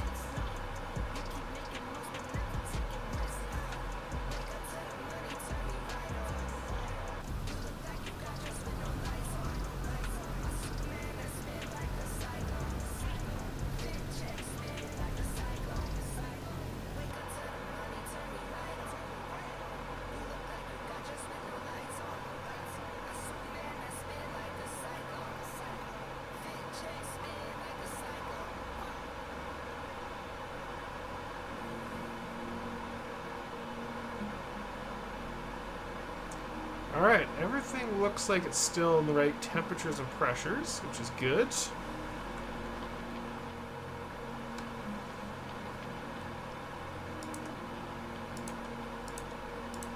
Auto rich on everything.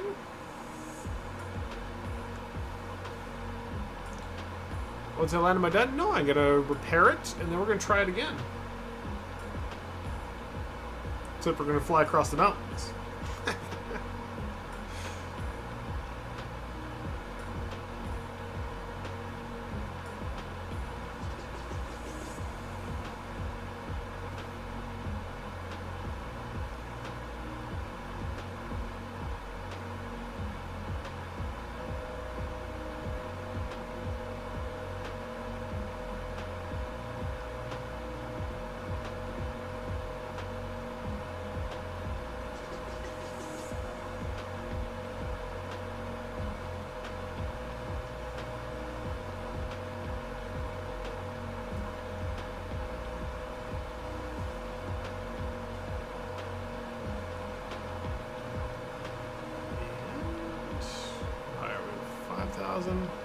Says we're still a bit high.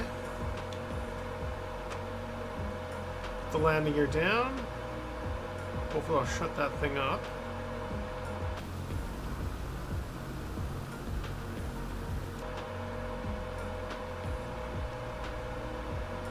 One green, 2, 3 greens. Yay!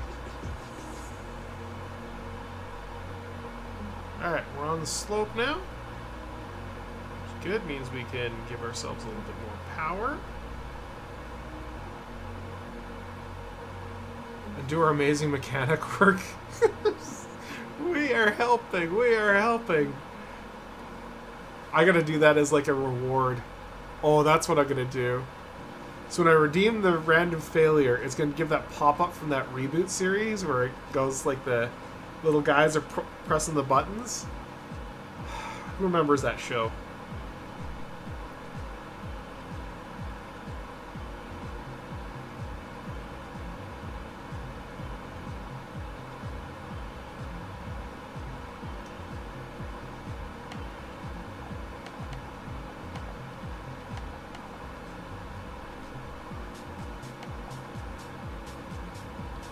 So there's a bunch of clips on that one.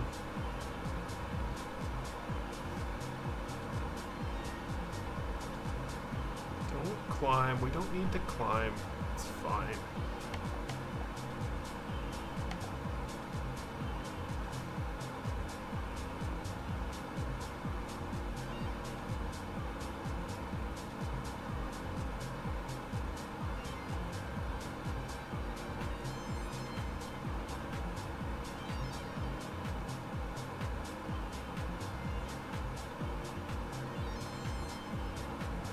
Don't even know, what is it? We're... Oh wait, 2-6. Oh, we're way out. Okay.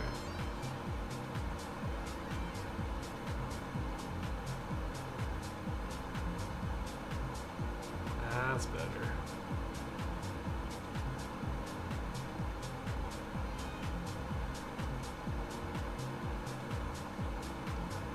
Yeah, all the flight control, because they're all cable based, so you can't really mess up the flight control surfaces. I don't know about the flaps. Flaps, for all I know, might be messed.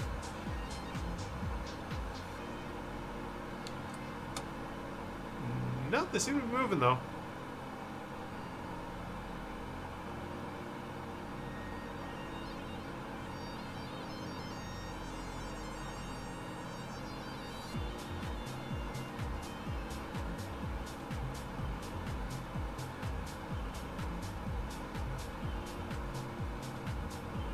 We're definitely below the glide slope, but way more than we should be.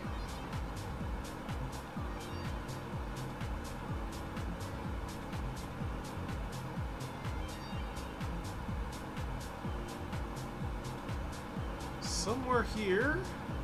Oh, and I can actually see the runway. Here it is. Just coming out of the fog. I actually don't know what the landing speed is in this thing. We have landing gear out. We have flaps out.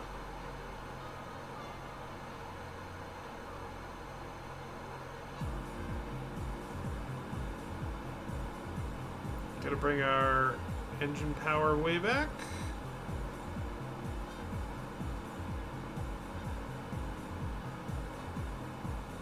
Somewhere in that range.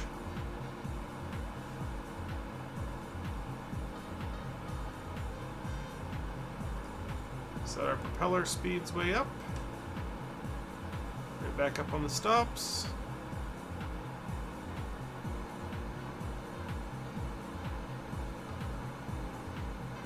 Crashing without really.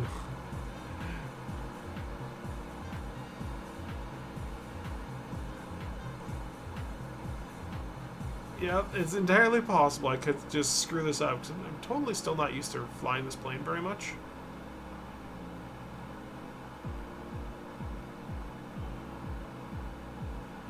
Like, I'm way below the glide slope right now.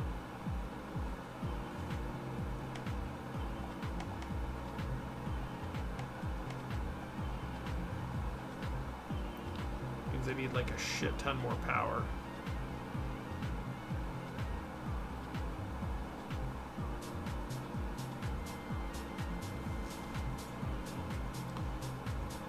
I figured out what BMEP is. It's effectively your brake mean effective power.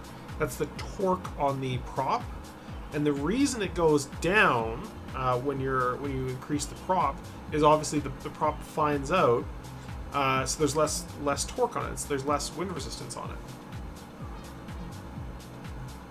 So even though you may be producing more technically power, more thrust, there's less torque on the engine. Kind of, sort of.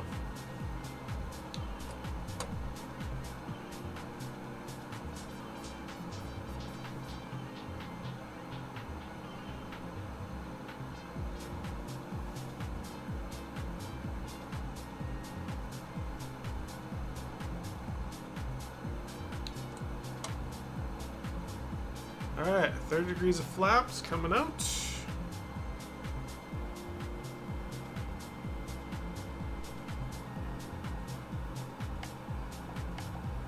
This is totally unstable.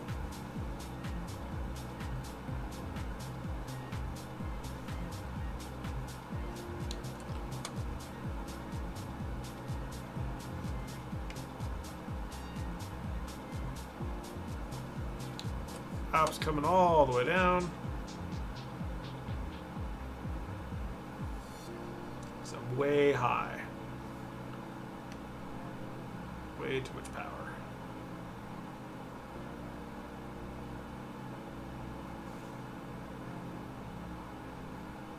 Oh, this is a dumpster fire.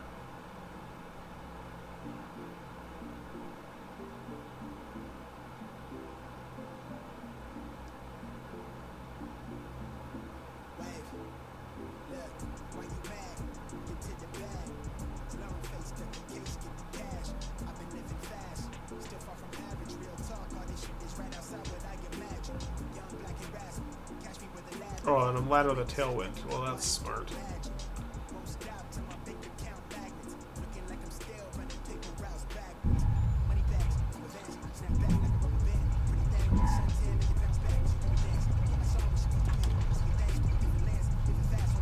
Alright, switch this over to reversers.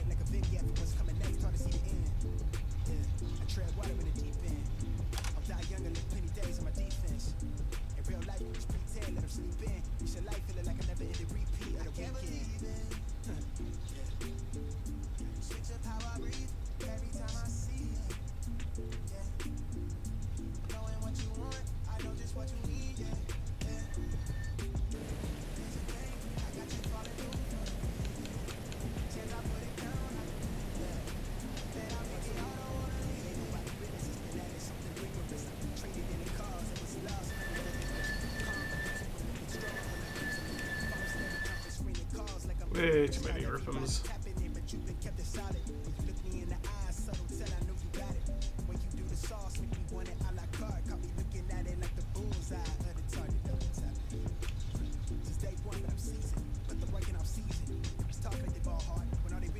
Alright.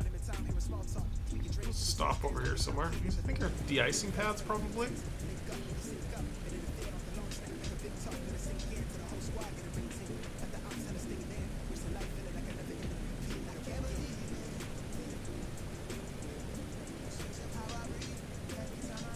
got to program it for the what do you call it? The 737 as well.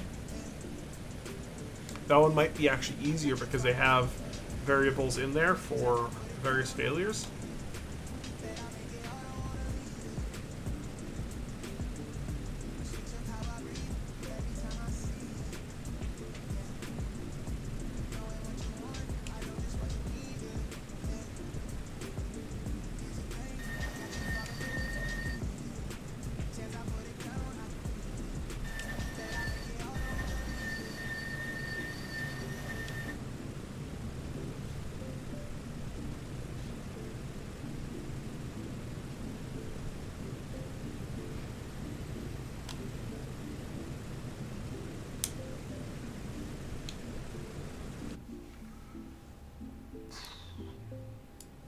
Alright.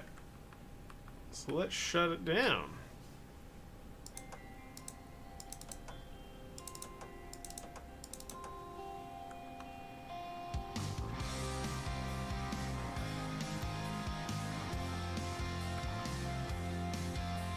Alright, so that worked.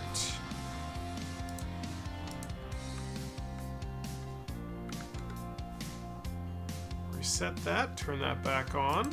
That's good. So all fine, fine.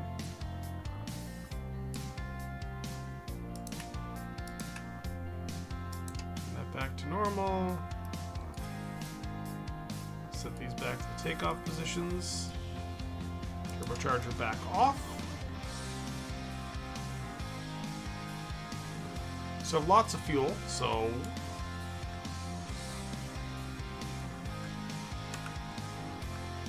alright.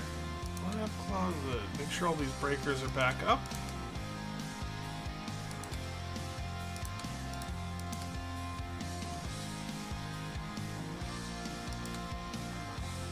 Oh, 2 and 3 fire detectors were off. Those ones don't go on, these don't go on.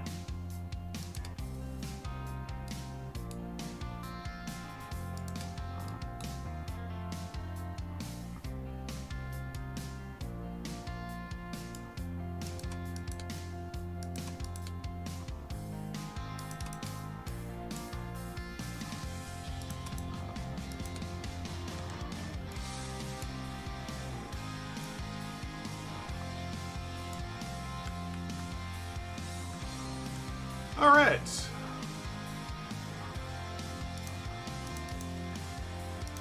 Start the engines back up.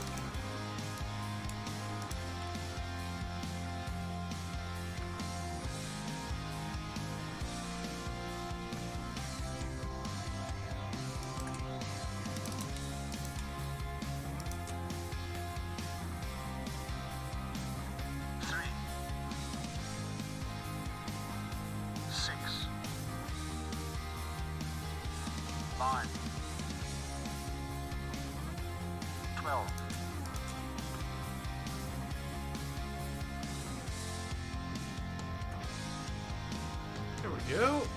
Good start.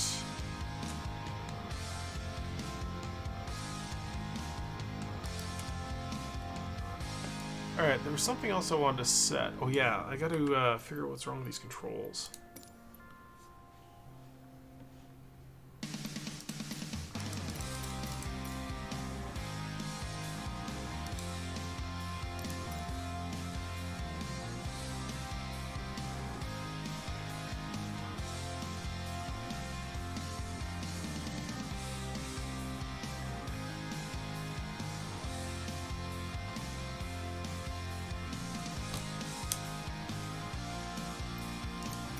That's weird.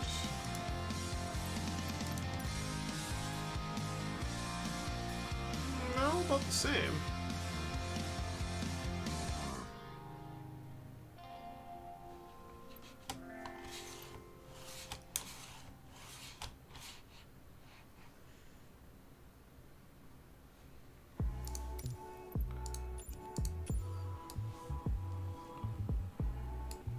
Alright, so that's good.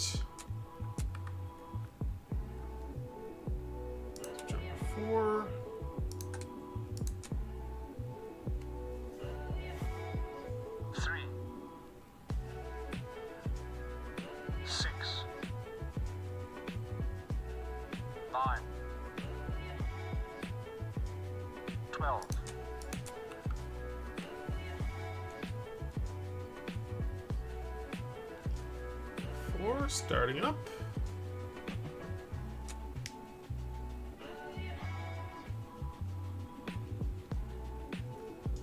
Cylinder head temperatures coming up on 4. Fuel flows, oil pressures.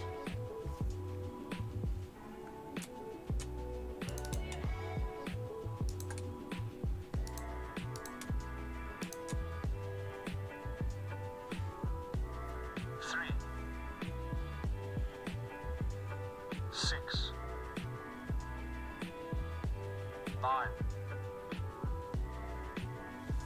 12.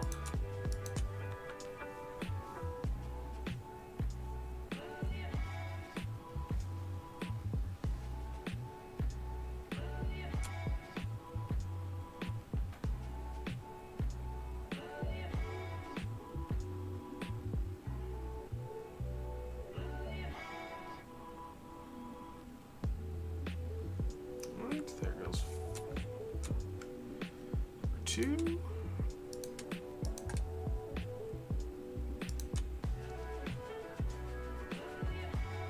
Three. 6. Should read the manual, figure out what the 9. auto 12. early kick, but might still work. Oh, there we go.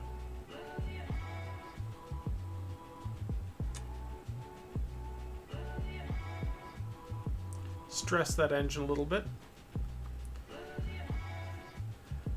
Oil temps are a little bit low, but they'll come up pretty quickly here because they should already still be warm.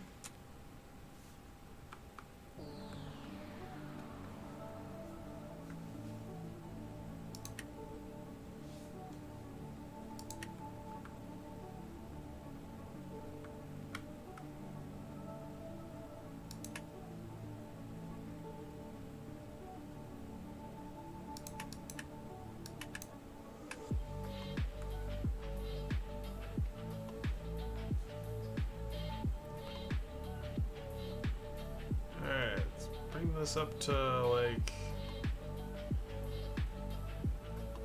1800 RPM.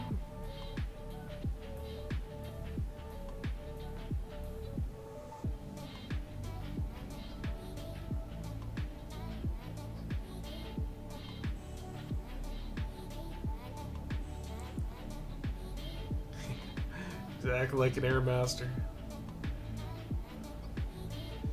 It's a Cloudmaster, I think.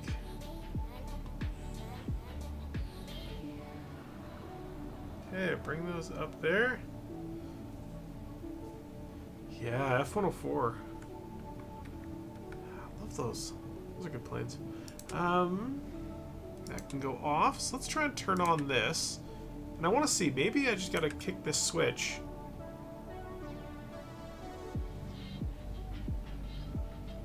For the auto feather test. Unless I'm not high enough RPMs.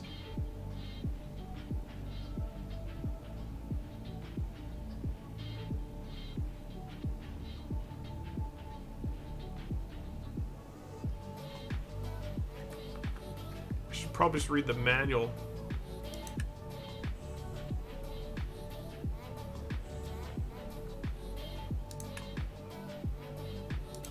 Which is what I'll probably just do. Okay, so if I search for Age of Feather.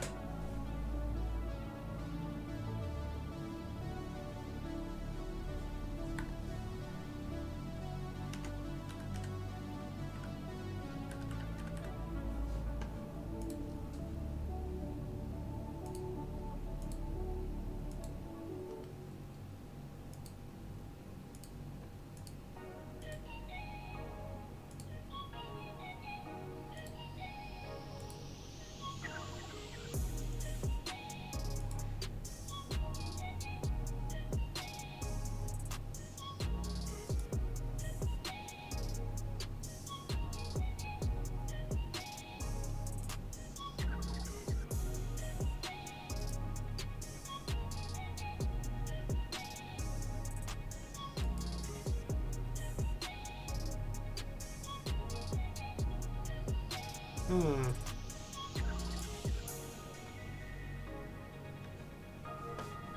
don't know how this stupid thing is supposed to work. There's supposed to be some way to auto feather it. Let's try the tutorial 1 page.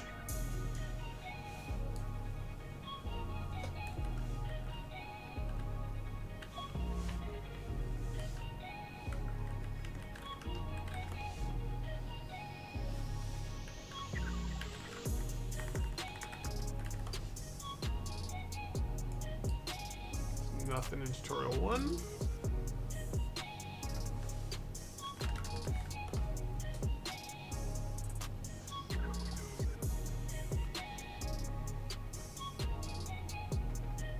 Yeah, this is pretty basic. Let's try the intro.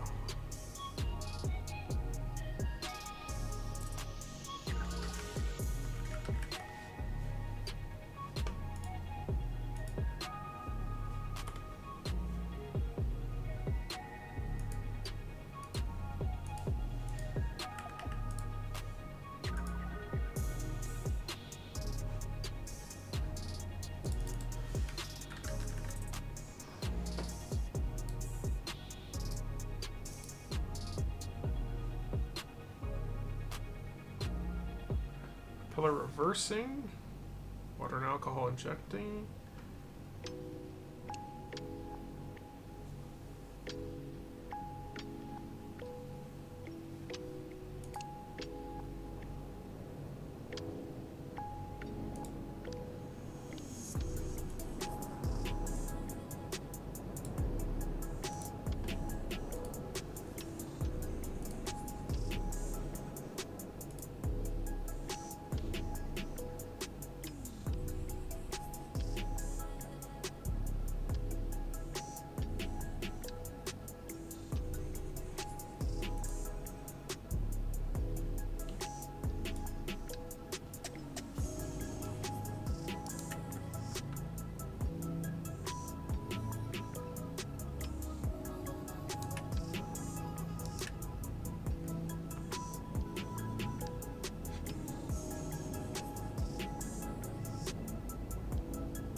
Alright, well, that definitely worked.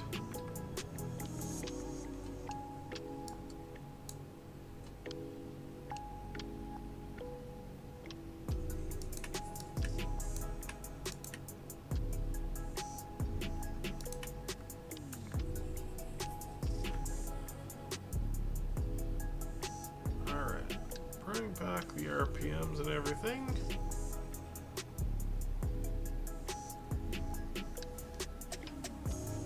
I'm gonna assume the auto feather's working.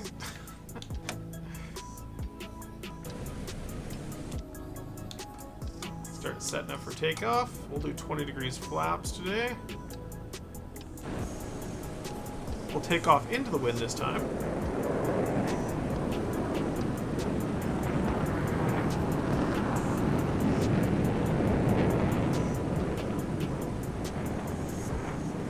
Head off Vancouver way.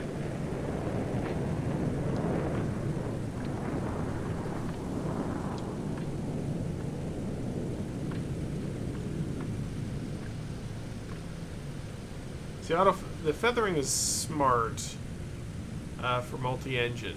The auto feathering should effectively, with auto feather, when you pull back the throttles too quickly, or so it detects when the propellers are you're at a high RPM and then suddenly they go back in RPM way too quickly. And it says, oh, that engine's failed. Will automatically feather it so it's less drag and therefore less of a yaw on the airplane.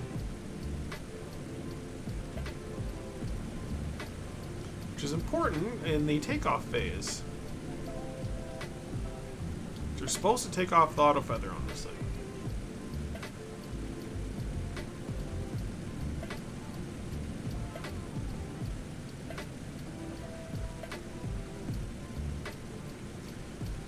Also, I should add a user interface that you can, well, you can actually already search for things, so you could pull the feathering on me. while I'm flying.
So I've been watching these videos from this YouTube channel called AirZoo, and they've got some really cool airplanes in there, like an SR-71 and this kind of stuff. But they're making like absolutely killer videos where they just go in and just talk about the various airplanes that they have there. And we have a local airport. I'm like, well, I wonder if they're taking up the mantle and doing this locally. I think their videos get like 150 views. I was like, oh my god. I can make videos about like rubber dog shit and get better views than this. So I'm gonna contact them here, and there's a whole bunch of like B-roll and stuff I want to do, but I want to help them out and volunteer my time to help them make some better videos and use my following to get people interested in it. So okay, water injection pumps on. Automatic feathering enabled.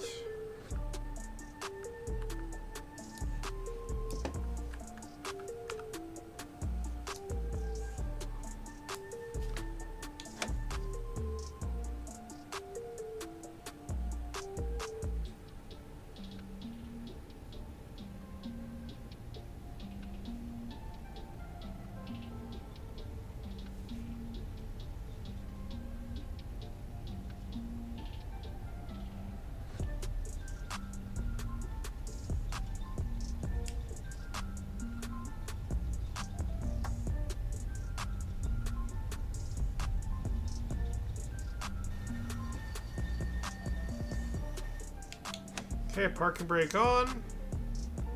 Throttle's coming up.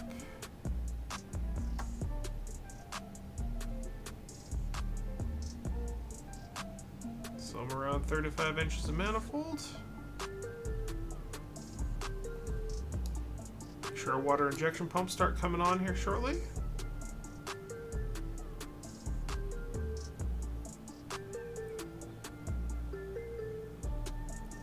Once we hit there, water injection pumps are on.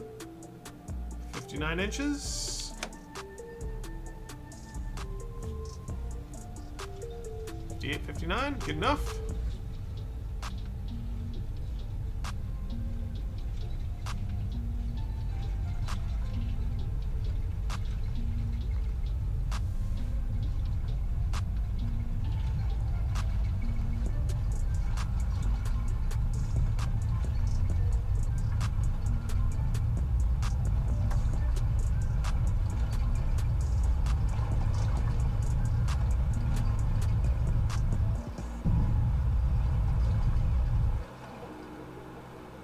Positive rate. Gear up.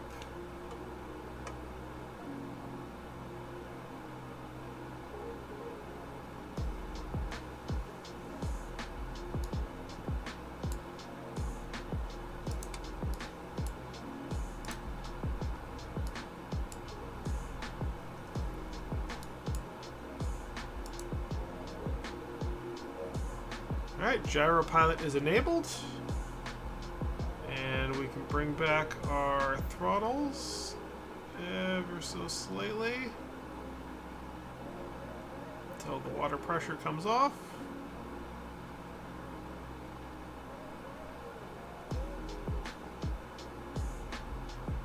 go. Look overhead, disable our auto feather.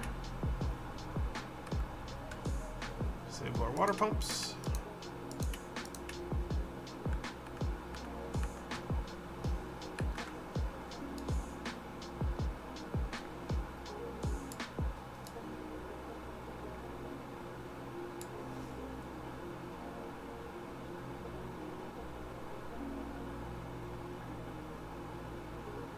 Six RPMs.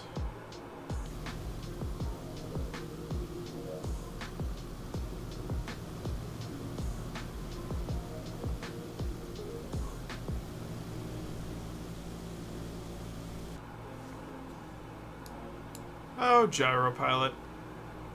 You're drunk. Go home.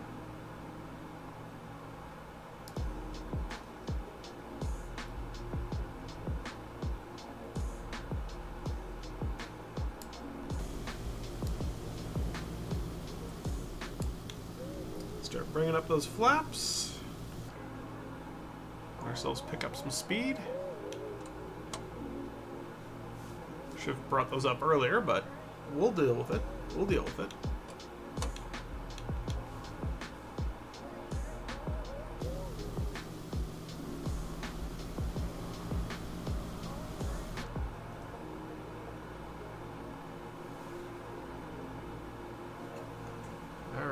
Let's check our radar here. So our outbound radial.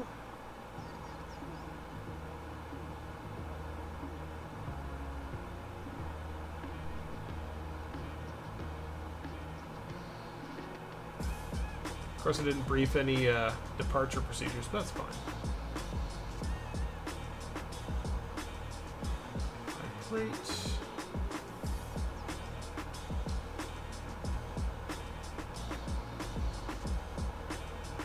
We're going to fly direct to this guy over here, which is 113.9, Princeton.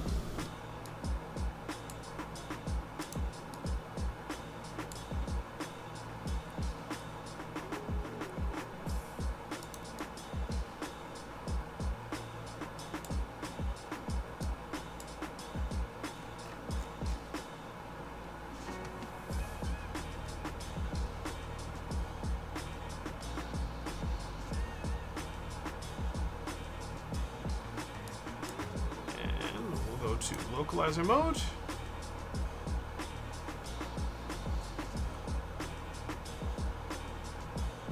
And from Princeton,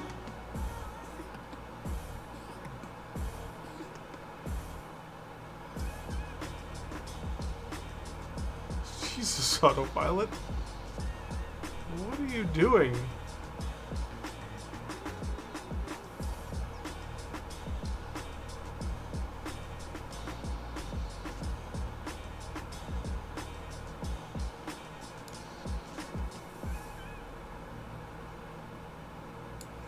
Well, it has no idea what it's doing.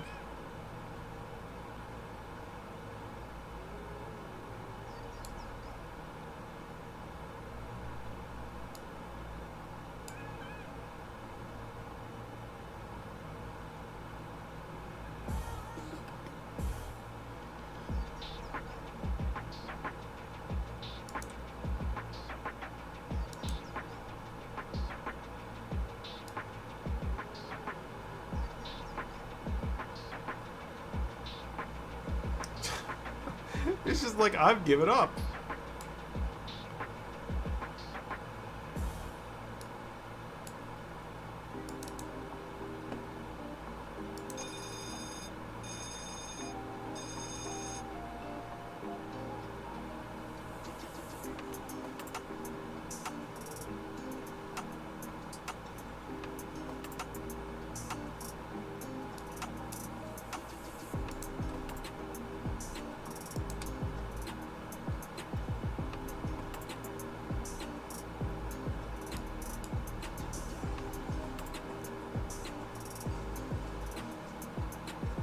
Look at that.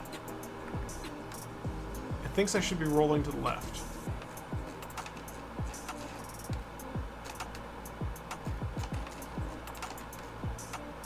Set it to GPS? No. because I don't have a GPS.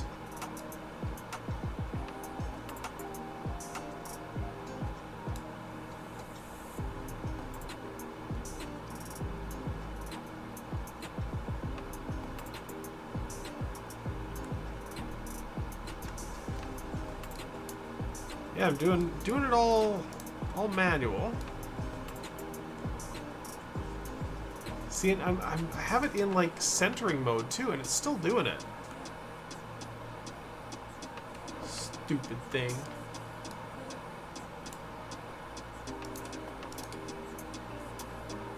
Unless it's like a hidden switch or something, which is entirely possible.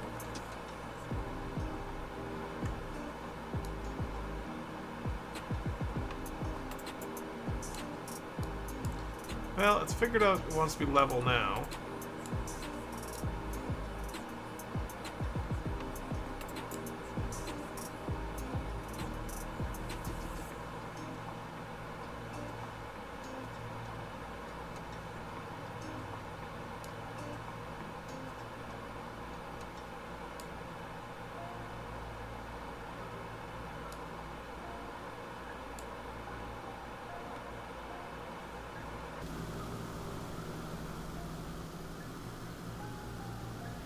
Oh god. Alright.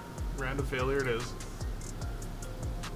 Cabin reading light switched to on. Worked perfectly. Now I've got some reading lights. I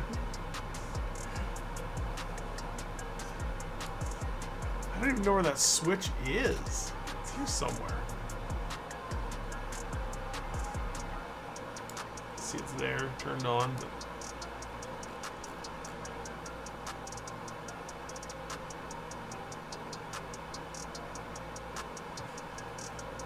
what kind of failure is that?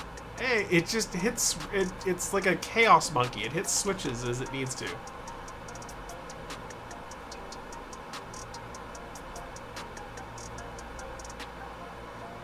I don't even know where that light is.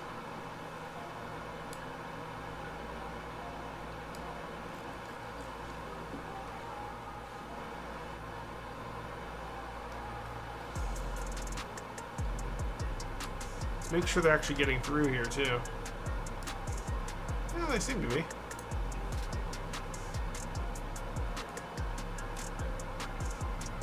And oil 3 temperature control. Oof. That's a rough one.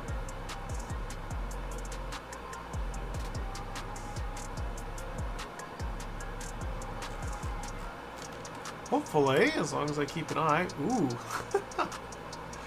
Control action and temperature. So oil temp is way out on that one.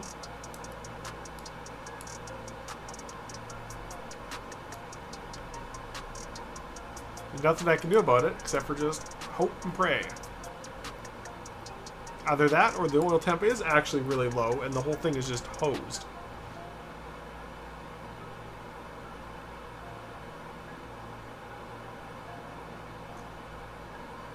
Carb's fine, oil pressure's fine. It's not a good failure to have. Let's be honest.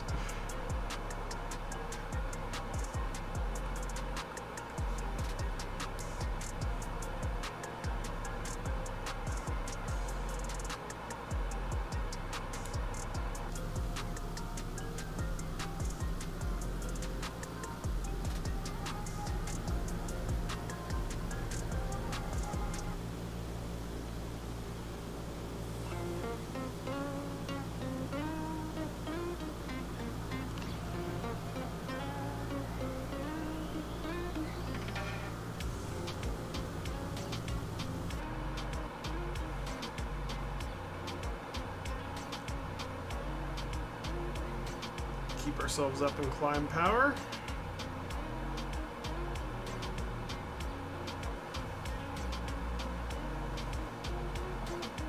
Switch somewhere on that can manually switch back on with. Yeah, so that's going to be it's probably, yeah, right there, oil temperature control. So I could flick that on and it would come back, but it feels like cheating to get, you know, especially if people are going to be paying bits for that. then to pay a bit, and then I just go flick the switch back on again, like, haha, suck it. Kind of dick move.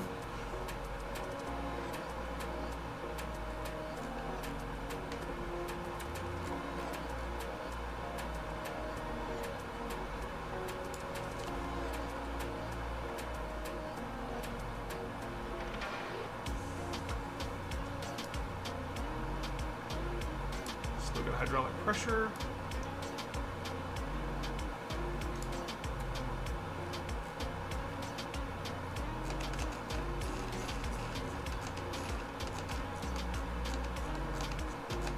We're gonna cruise this one. We're gonna get all the way to Calgary on this one. So we're gonna do somewhere around 20,000 feet. Calgary is somewhere around 2,000.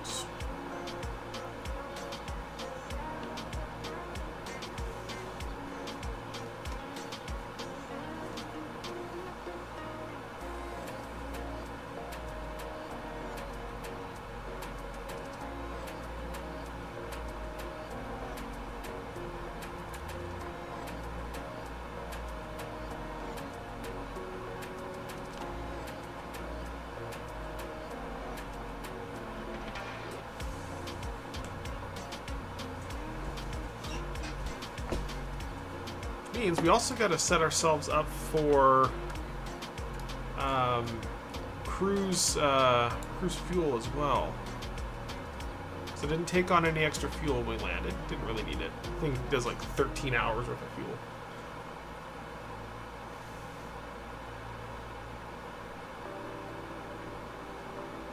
So our oil pressure's still good.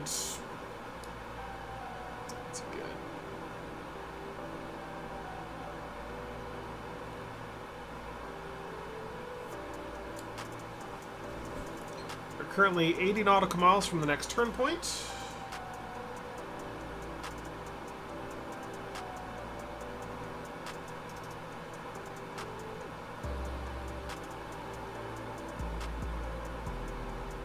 Where are we? Did we just pass it? Oh yeah, we did. I think. No, it's still up ahead. Princeton 103, okay.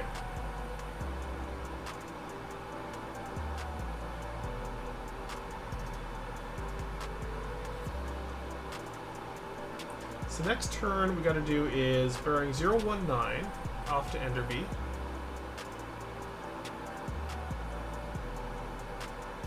I think.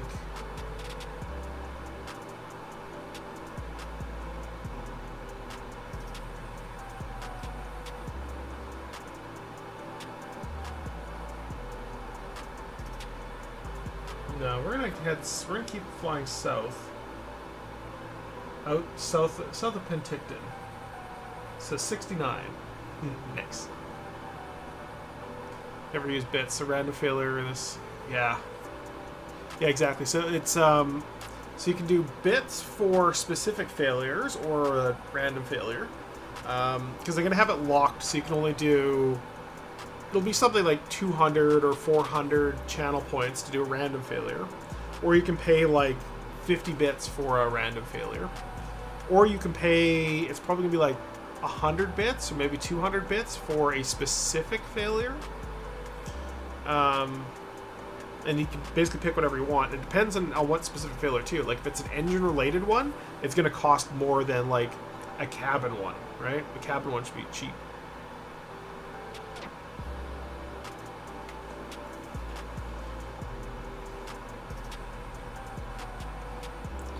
$10,000 feet. We're still good. We still got lots of headroom on the turbos.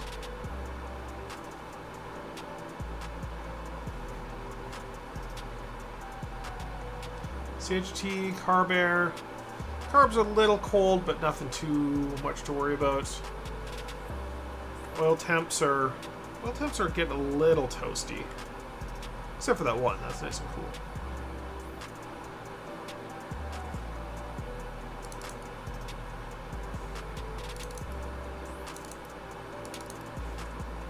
So we can clean that up a bit.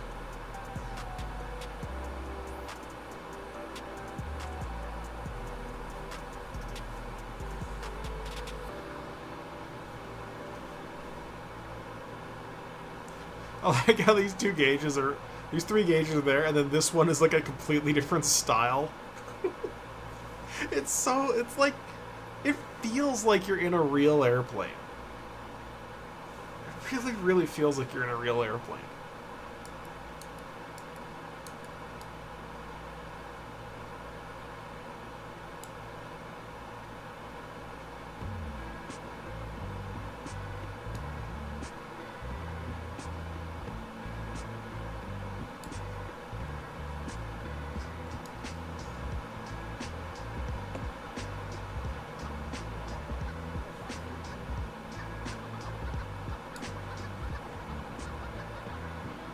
Those manifold pressures up.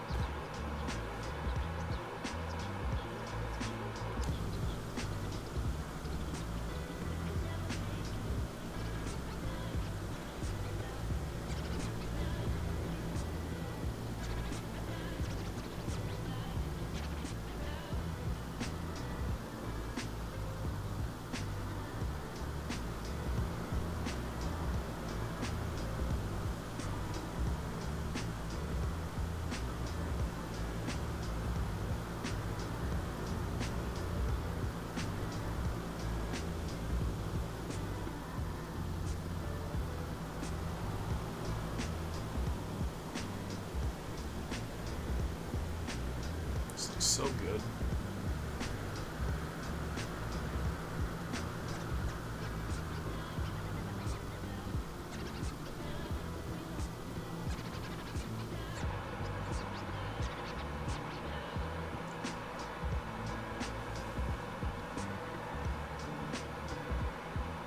And I definitely do need like a header bar at the top of the screen with like scrolling what was the last failure.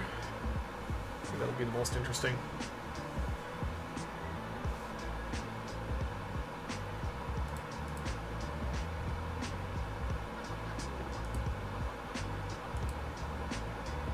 How many black lines? How many black lines? Not how you do it. Why did that come out of the wrong speakers? Why did that come out of my laptop?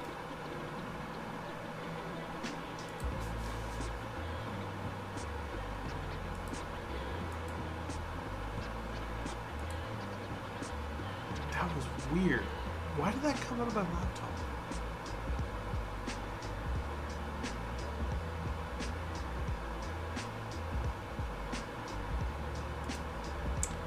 Very weird. I'm gonna try it one more time.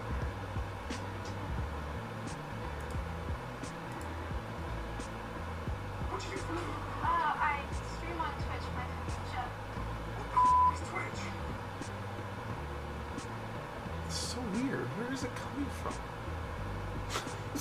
What program is making this noise? Oh, this causes random failure. DME switch to on. Well, DME switch is already on, so... Oh well.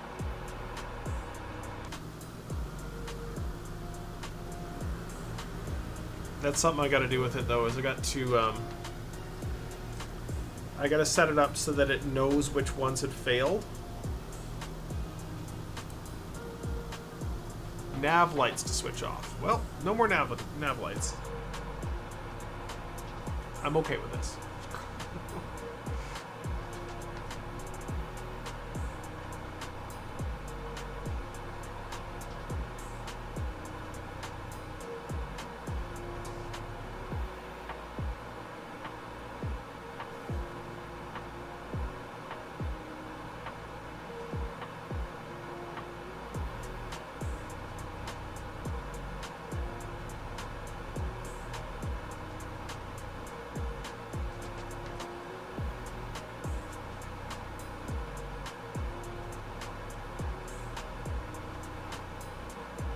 Really confused. What programs do I have that are still not pumping their audio through? Can't be Safari. Can't be Firefox.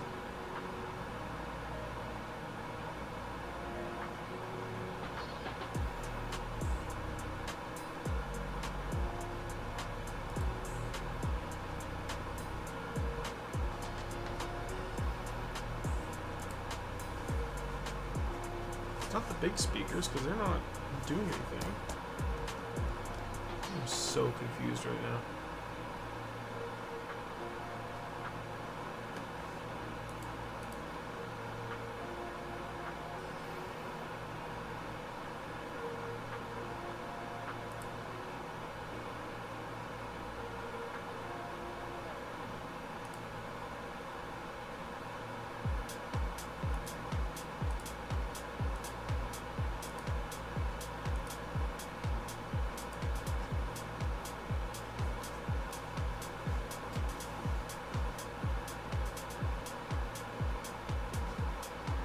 These aren't cross-wired together in any way, shape, or form. So I've driven up this road here. I'm pretty sure it's this road. Out of Vancouver.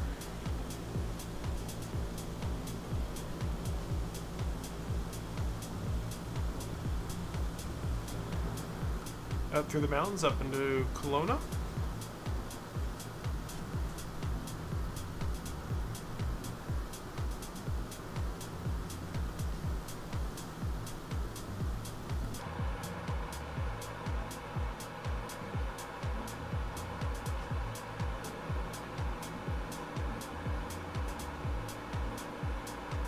So we're like 15,000 feet. So we're getting pretty close to needing... Yeah, so we've just topped out our turbochargers. Which means I'm going to take 2 and 3 and bring them back to like 30 inches?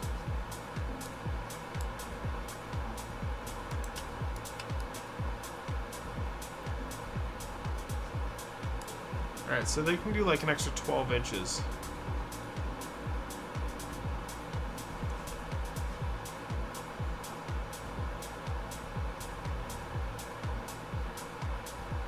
Bring those back, somewhere around there.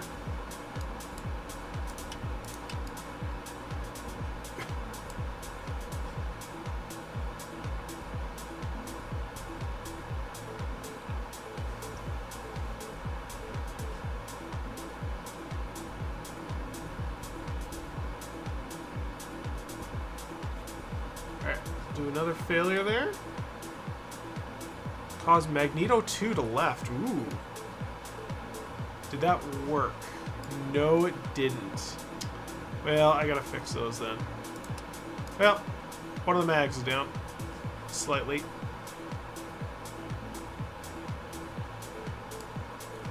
So that's actually one thing I think I gotta remove the mags and then do mags in a different way.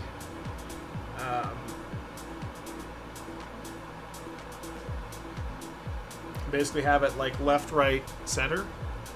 So left, right, and off. Some of them, as I say, are untested because they're all just like auto-generated because there's 197 different ones.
Just about up to cruise. We'll get to, I don't know, like 20,000, I think, is what I think we said.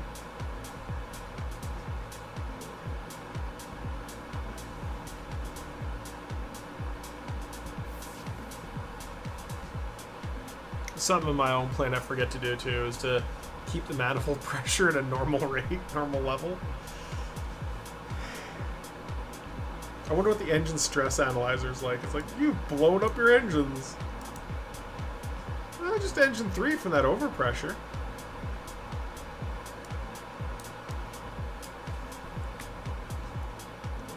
It wasn't even, you know, severe overpressure. Anti-icing fluid, oil. Lots of oil in there. Hydraulic reserve, water. That's auxiliary oil is pretty good. So we can still do another wet takeoff if we really needed to.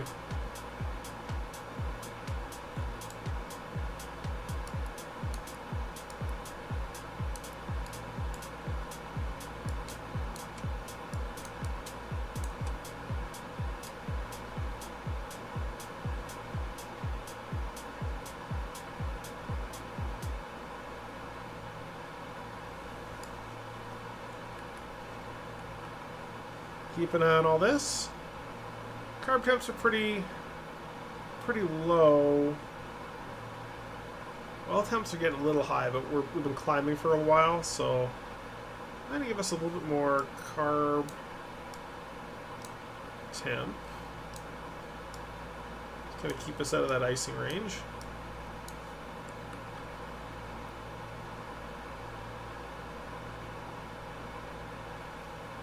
A lot better.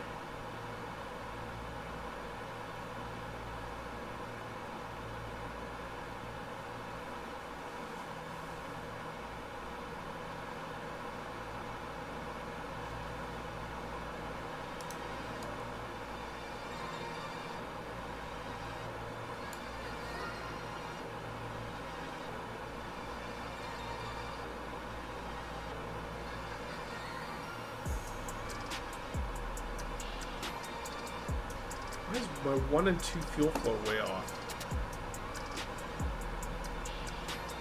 Right, yeah, number 2. Yeah, that makes sense. Only 1 mag on number 2?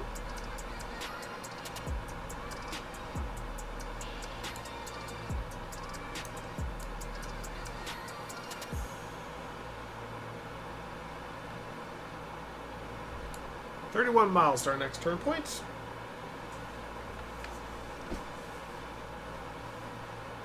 So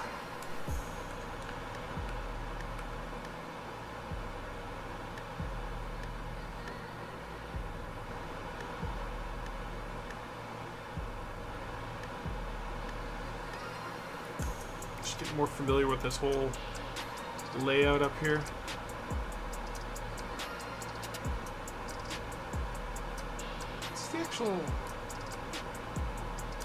What is this the manifold pressure of? So it's way below our actual... Oh, this is outside air pressure. That makes way more sense. Just use a manifold pressure gauge. Okay, that makes way more sense. 30, we're like 15,000 feet. Which I think is right about true. 18,000, somewhere in there.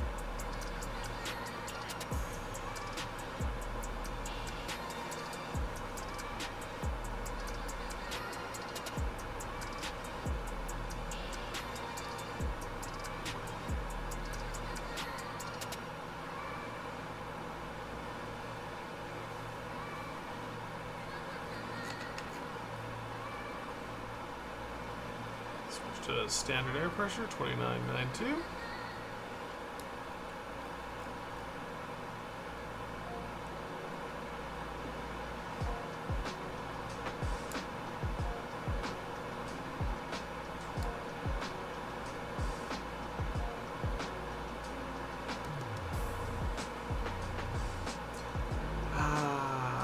Another random failure. All right, let's do it.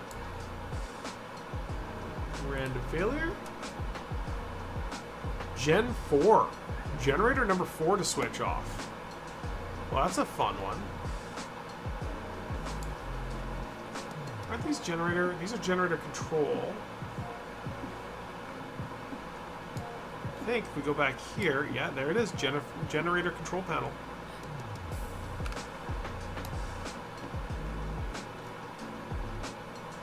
So that means we'll probably be low on power, which we can actually check over here in our generator panels.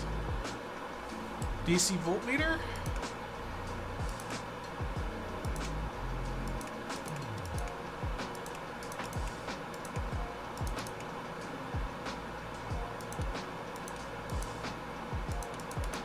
it's just generator control. Either way.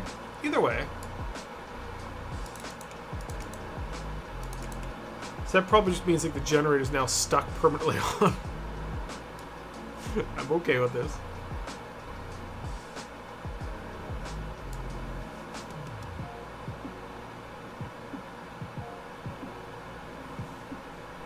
Alright, so let's go and check out our performance calcs.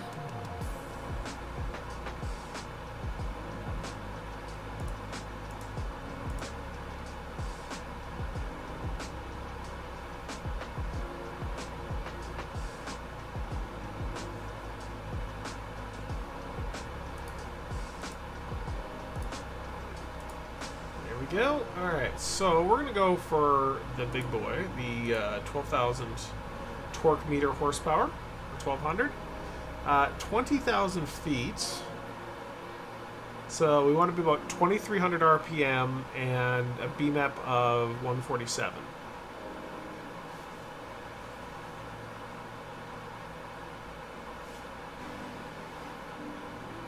Gives us an airspeed of 262 true nautical miles.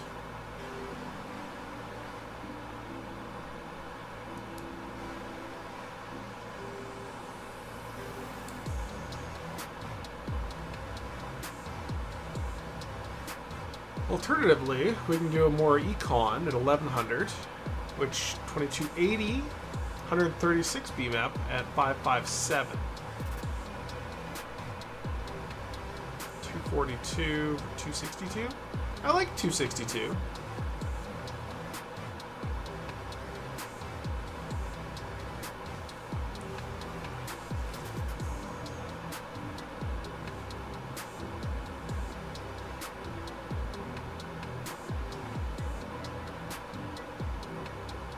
Another random failure. God, radio nav lights to switch off. Alright, well. I think that's this one.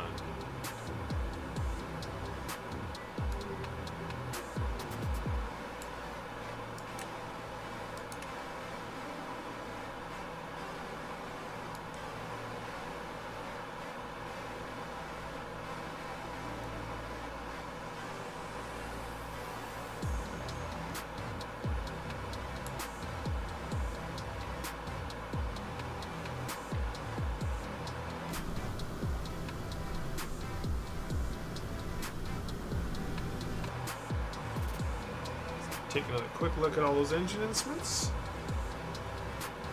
Carb's still going a little bit low, but everything else seems to be fine. Which just means I need to increase these a little bit.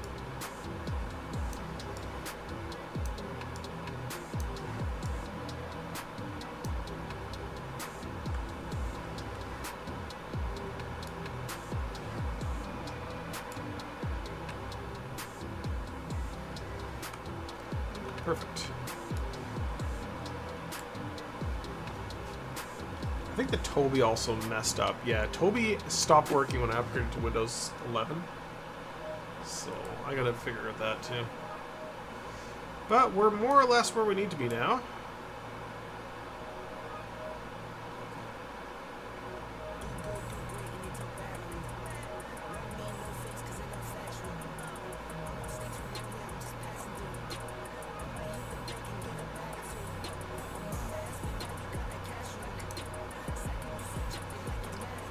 Okay. These can all go to auto lean. Lock that back in there. And what I say for the fuel flow. So 2,300 should be our RPMs.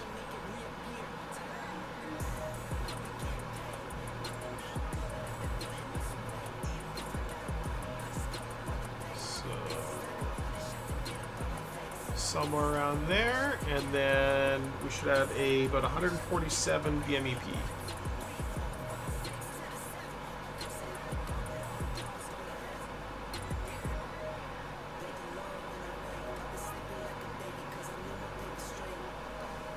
Somewhere around there.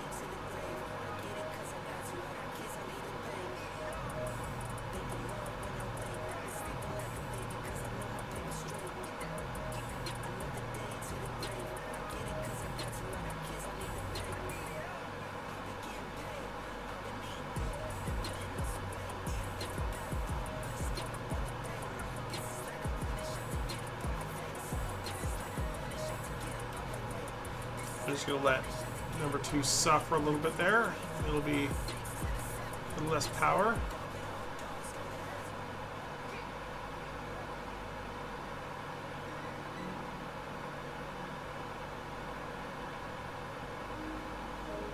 There we go.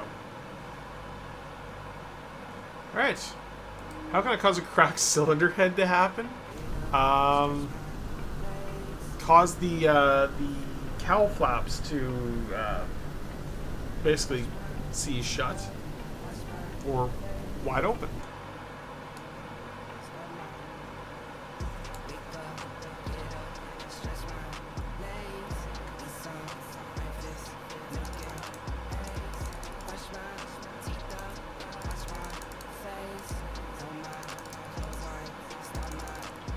Which I should probably have a setting for to like crank them open or crank them closed.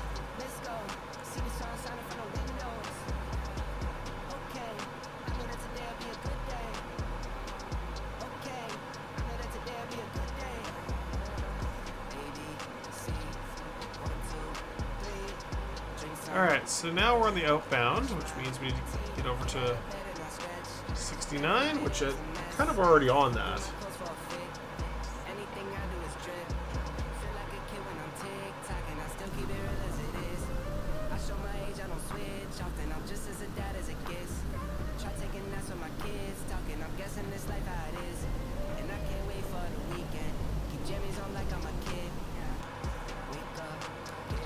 Oh, we've accidentally picked up an extra 500 feet. That's not bad.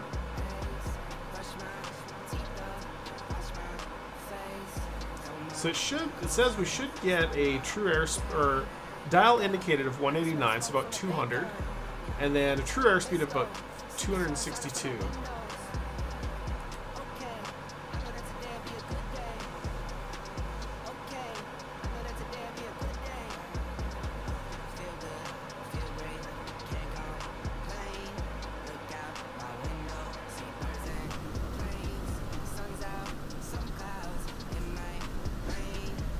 I love this little airplane. It is so much fun.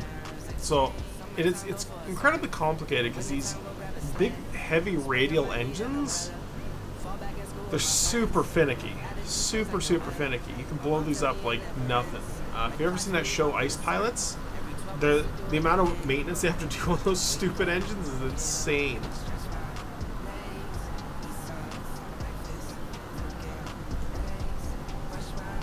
But it's an airplane you have to fly. You're not just programming. You don't just click a couple buttons and go.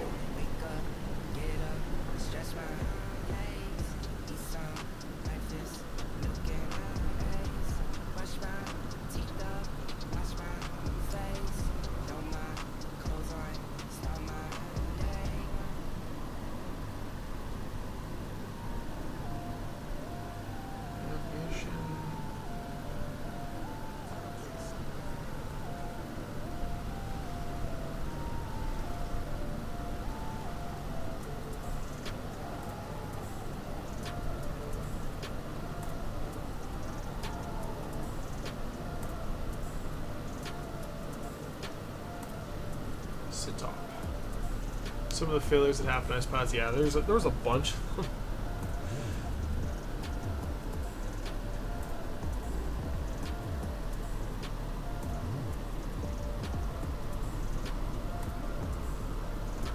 'Kay, so let's program in the next one of 121.1.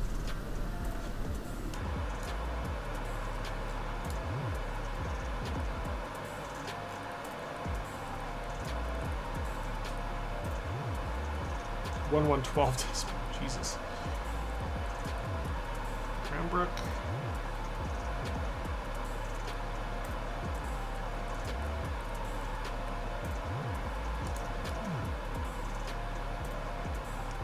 Nothing on that quite yet. That's fine.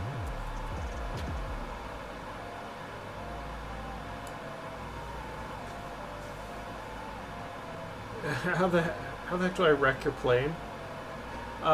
So generally on Twitch is the best way. Right now I don't really have an easy way on YouTube to do it. I just got to figure out a way to program it. But on Twitch, just use some either channel points. Eventually, going to be able to do those bits as soon as they approve my my extension, and or sub. If people sub, it automatically gives you a random failure. I think I got to set it up so it'll only do random failures that say if you sub, you get a random failure like an engine random failure, which is like a critical one.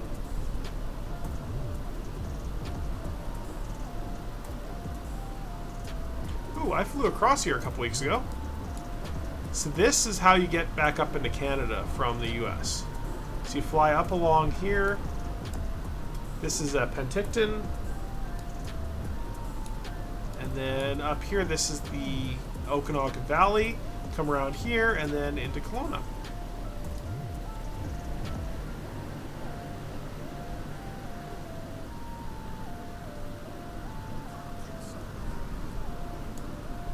Yeah, it's pretty cool. Yeah, so I built out a bunch of stuff, but I got to figure out a way to do it for YouTube as well. And I think once I get monetized, it'll open up a bunch of stuff for me. But we'll see.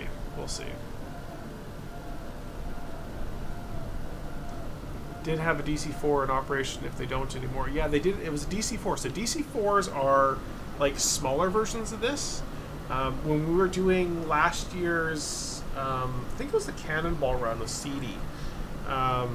Maybe it was the year before that. In any case, I found a livery for this of the Buffalo Airways DC-4, like the Buffalo Airways thing. So I took a screenshot of that and I posted onto Twitter or Instagram. Tagged Mikey McBride and said, "Hey, look at this cool thing, and we're doing a charity event." And he retweeted the thing to his thousands of followers. So that was pretty cool. Border and personal aircrafts. So you have to land, and this is actually what my next video is about. My next long form video is about. It's about how to fly across the border, and it's kind of a tricky process to do, but once you know how to do it, it's really easy. The main thing is you have to land at an airport of entry, and there's a lot of airport of entries. At least in the States and in BC, there's a lot. In Alberta, there is like 2, because they're fucking malicious right now. There used to be dozens, now there's 2, and all of them cost a huge amount of money, which goes straight to the government. So they're being dicks. But, yeah, so I don't know if Penticton is an airport of entry, but Kelowna certainly is, which is where I flew into. So I just flew all the way up here and into Kelowna.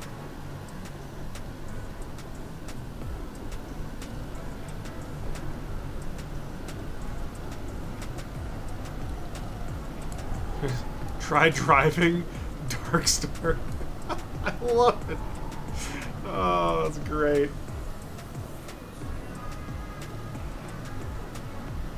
The F-35 cruising around. So I flew into BC and not into Alberta. Well, that's one of the reasons. My parents live out in BC, so it's a little bit easier. So what I was doing is I dropped the dog off. So I flew out to Kelowna, dropped the dog off, and then continued flying back down to Kelowna. And then on the way back, flew into Kelowna, picked up the dog, flew home.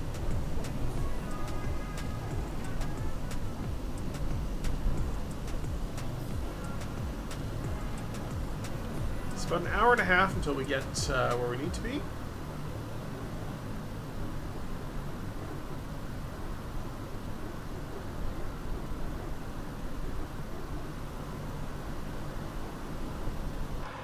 Oh, and you know what I forgot to do? Because I'm a big dummy. Alt.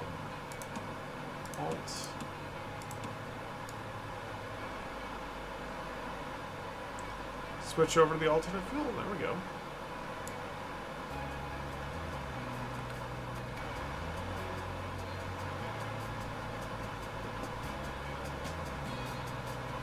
Now we'll start burning off this auxiliary fuel. Obviously, we only have 35 gallons compared to 45, or 4,500 pounds. 3,500 in the wing tips, and then 45 in the central. So once these outer ones are through, then we basically shut. I think we shut these off, these tank selectors off, and then kick over these cross feeds. careful with your negative self-talk. What? What negative self-talk? I don't know what you're talking about. Yeah, so...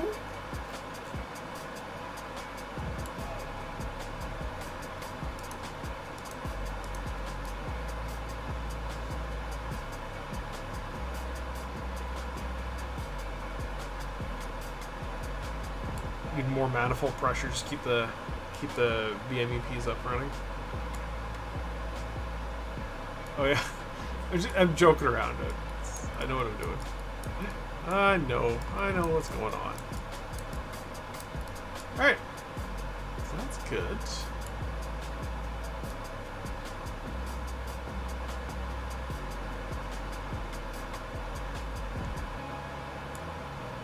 Engine 3 is fucked. Engine 2, kind of fucked.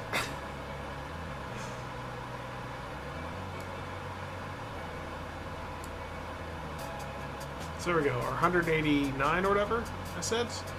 Yeah, 189, so we're right about on the money, and true airspeed of 262, and I can see our ground speed is 282, so we've got probably a bit of a tailwind, which is perfect.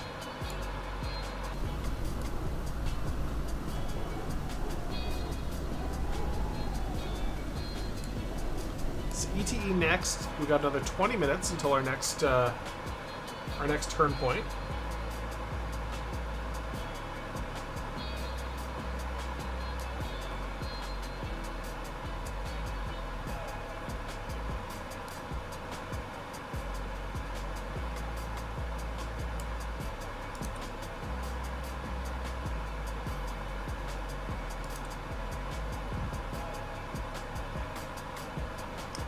The gyro pilot tries its best to get us back on track. $10 says it won't.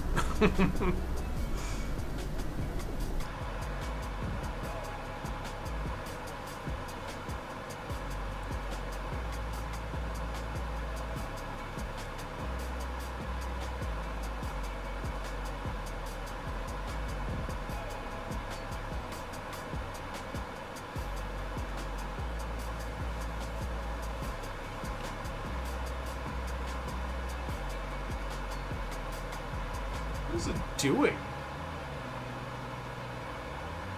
So there's just like turbulence?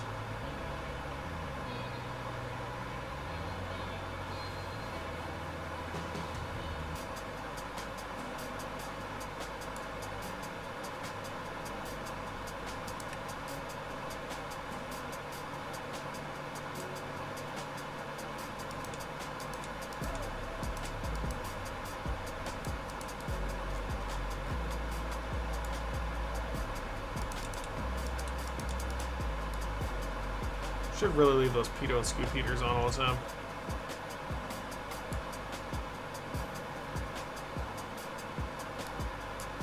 Take another quick look at the engines. It's fine. We're all in the greens. Fuel pressure's a bit high, but that's fine. It's perfect. Exactly what we need. Don't care about water pressure right now. Yeah, cylinder heads are happy.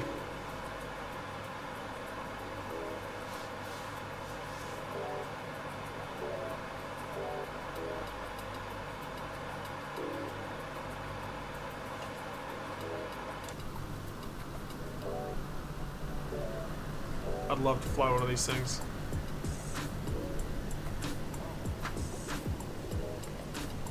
This and the Catalina. So there's a PBY Catalina north of here. I'd love to be able to fly it. Love to be able to fly that thing. But I need to get a dual engine, twin engine rating, which I might do this winter. That's kind of actually why I bought this big throttle quadrant.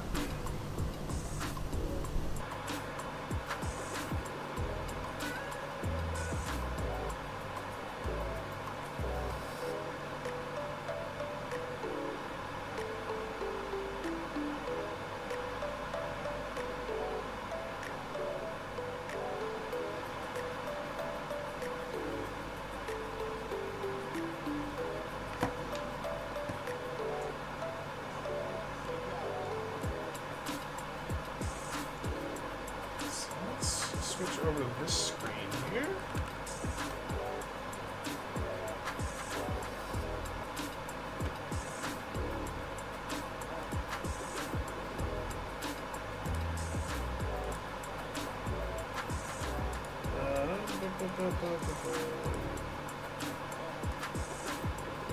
was messing around with that.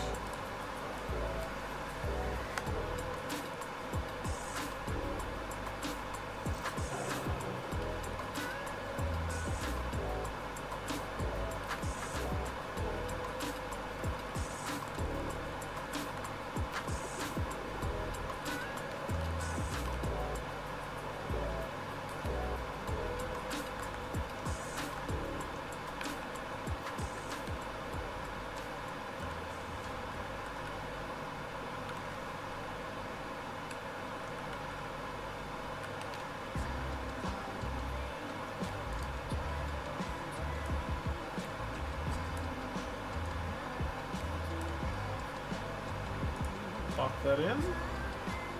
I will leave that where it is. I learned about 10 years ago, and the last thing they had to do was sit through a recording of course, thought patterns for a successful career, which I think was done by that gentleman who said a section about negative self-talk because our subconscious brains believe anything. Yeah, it's kind of. So I'm not so worried about it because I know I'm joking around. So, but I also do love self-deprecating humor. It just amuses me. It amuses me to no end.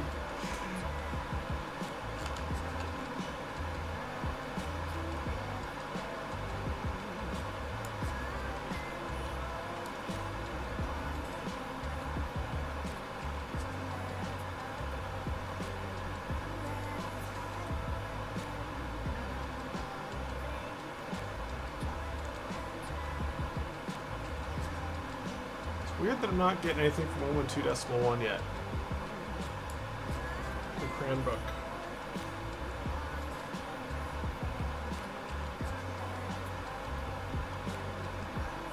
There's like a lot of VORs in the game that just like they're only kind of spotty. What's the best thing about Switzerland? I think you asked that before. It was like blondes or something.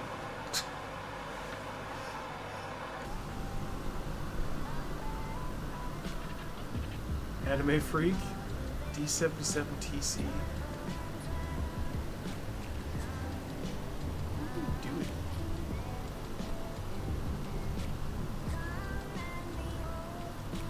That's funny.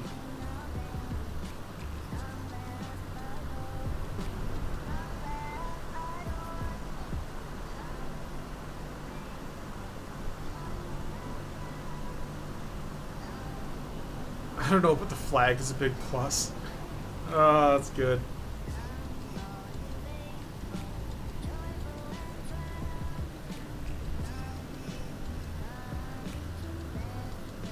It's like Christmas music.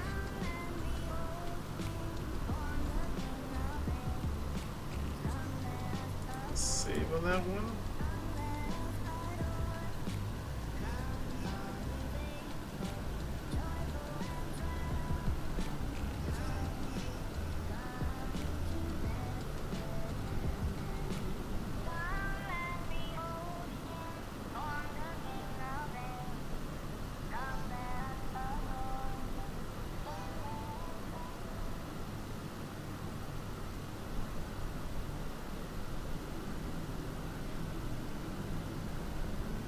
Number I don't recognize. Asking how I am. I don't know.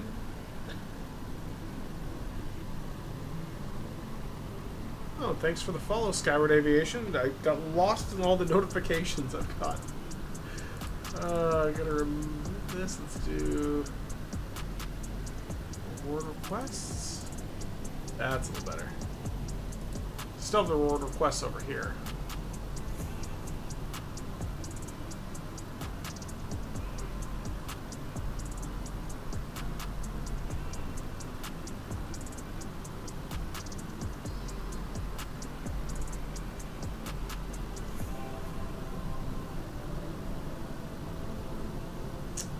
Oh, there we go.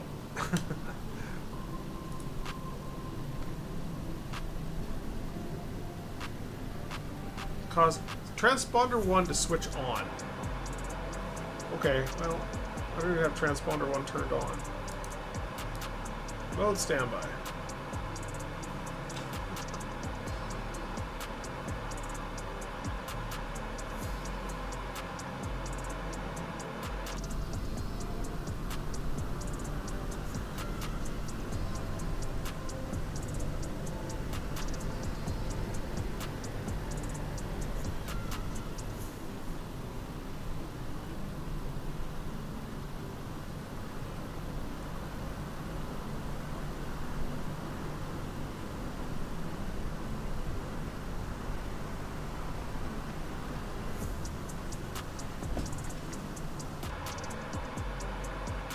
Still nothing on that other antenna.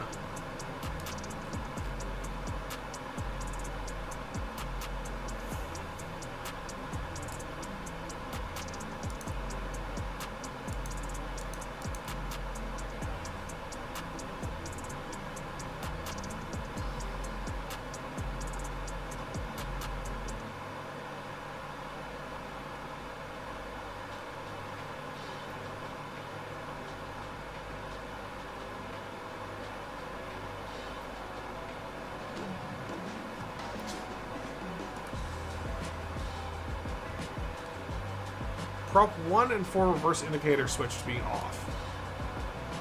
I think that's down here. Or that might be in the back. That might be in the back.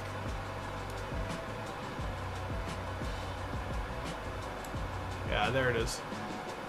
Prop 1 and 4 reverse indicator. Prop 2 and 3 reverse indicator. So, when we land, keep a note on these right here, right? So these will work when I press down on them, but when I actually put it into reverse, they're not going to come on. It's not going to look like it comes on, even though they'll be on.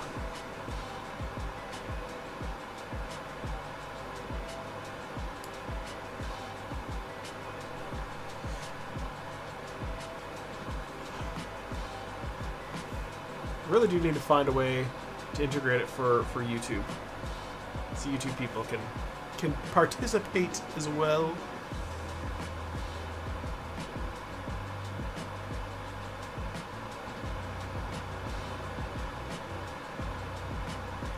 Microtransactions.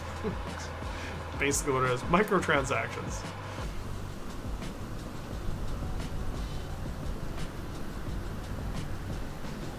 It's pretty dangerous flying over the mountains, especially going like straight over them like this. Because we're at 20,000 feet, right? But the top of these mountains depends on the mountain, but they're, 12,000 kind of feet top of some of these mountains. And, at the bottom of them, 4,000 or 5,000. So you only have so much distance to deal with, and there's no real good landing spots in the middle of these valleys. So if all my engines failed, where would I go? Now, obviously, with a big multi-engine plane like this, it's very unlikely you're going to have enough engines fail to cause you to need to immediately ditch, unless you screwed something up bad, like not putting enough fuel in.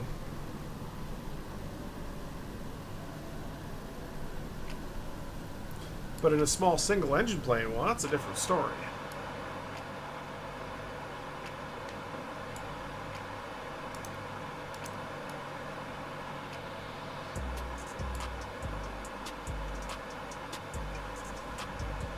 So, because we're not tuning into that one, we're going to try the Calgary VOR 116.7.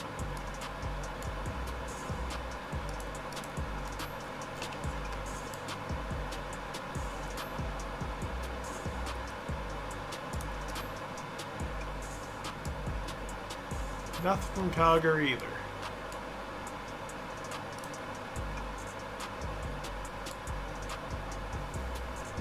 Now, Calgary I wouldn't expect to get it this far out. Cranbrook I would, though.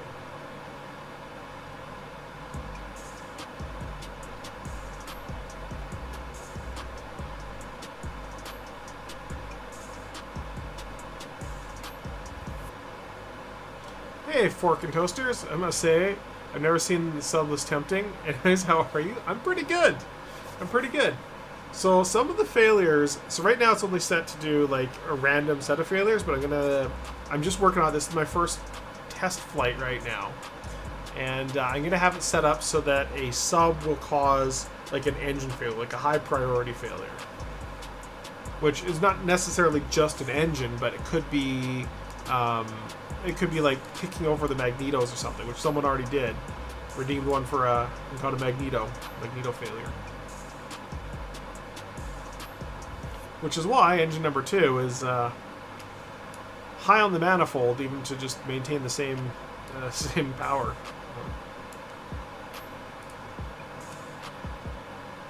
Airfoil heater pumps switch off. It's airfoil and heater pumps. So that's this one. Really interesting. I can imagine hilarity ensuing from this. Exactly. So this is the test stream, and I'm going to be doing it more. So I'm going to take this airplane. I'm going to fly this airplane all the way around the world, especially because this thing can do like 13 hours of flying straight, or like maybe 11 or 12 or something. But it does a ton of flying per in a straight line. And thanks for the follow there. And yes, it'll fly like crazy. And yeah, and if people are just donating shit, it's going to be, right now it's a sub or channel points, but I'm going to have, I have a panel that I just have to get approved from Twitch, where you can use bits to basically cause something to happen. So you'll be able to pay like, I don't know the exact pricing I'm going to set, but you can set pricing for certain things. So like if you want to, if you're like super specific and want to turn on the turbochargers or shut one of the turbochargers off, you could do that. Then I can't turn it back on, and you just donate some bits, and there it goes. You can say like, I want to kill all of your turbochargers and screw you, because you got to fly through the mountains, but you won't have enough altitude. So yeah, it'll let people torture me. But yeah, as I said, this is just a test flight, making sure everything's all working. And it seems to be working, generally speaking. A couple things I need to change, but not too bad.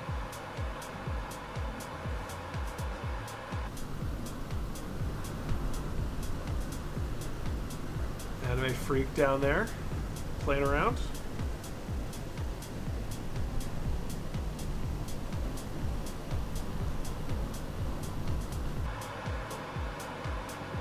I've also got to make an overlay so it shows what the last failures were.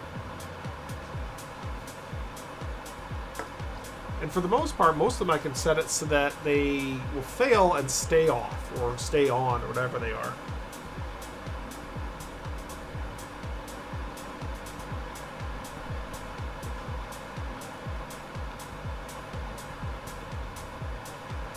Well, that's weird. I'm holding it left, it's just doing weird shit. There we go.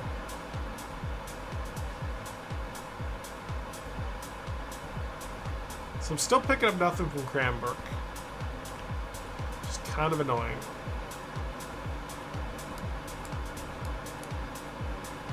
So I'm going to set this in gyro pilot mode and see if I've swapped this. Nothing.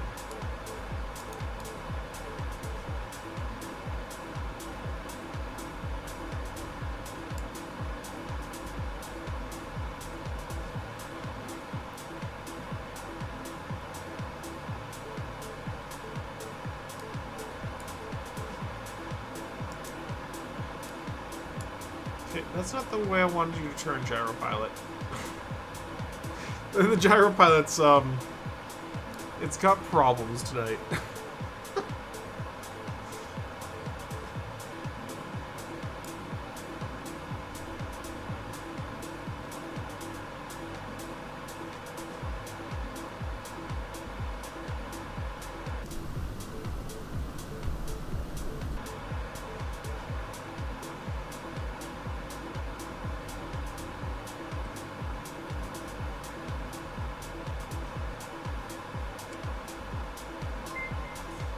Oh, thank you for the sub there, Fork and Toasters. Caused an auto feather switch on. Caused fuel pumps 3. Auto feather switch on. So... oh yeah, because it'll randomly turn stuff on as well that like shouldn't be on. And that's probably back here. So prop indicator. So there's an auto feather switch. There it is. Auto feather. So that's on, and fuel pumps 2 and 3 switch to off. Which is probably also back here. 2 and 3. So you got oil temperature control, so that's already off. Nav lights. Airfoil. Yeah, I don't know.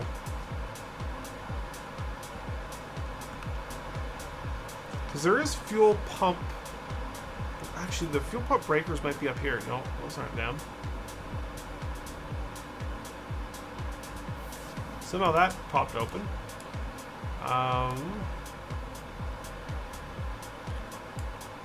Any case, there's stuff there. It flicks circuit breakers in the back there. Exactly. Exactly what it does. So let's see. It's cause fire warning bell to switch on.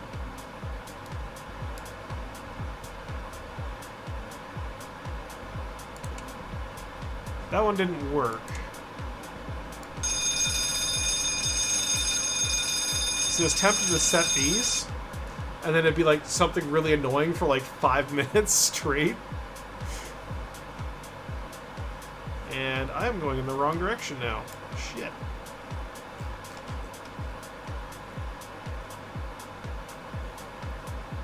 Yeah, it's... I'm not sure what that... I think that fire warning bell is like a silence button. So I gotta go through and go through the entire list, because I've got a list of like... I think it's like 197 different things that it can trigger. Which is a ton of things in this plane, if you really think about it.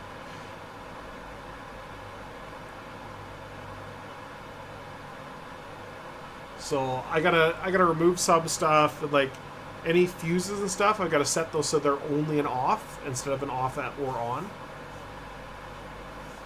But center that knob. Yeah, so it's all auto-generated, so I don't have to go and like manually type in each one and figure out what they all are. I pulled it from the airplane file.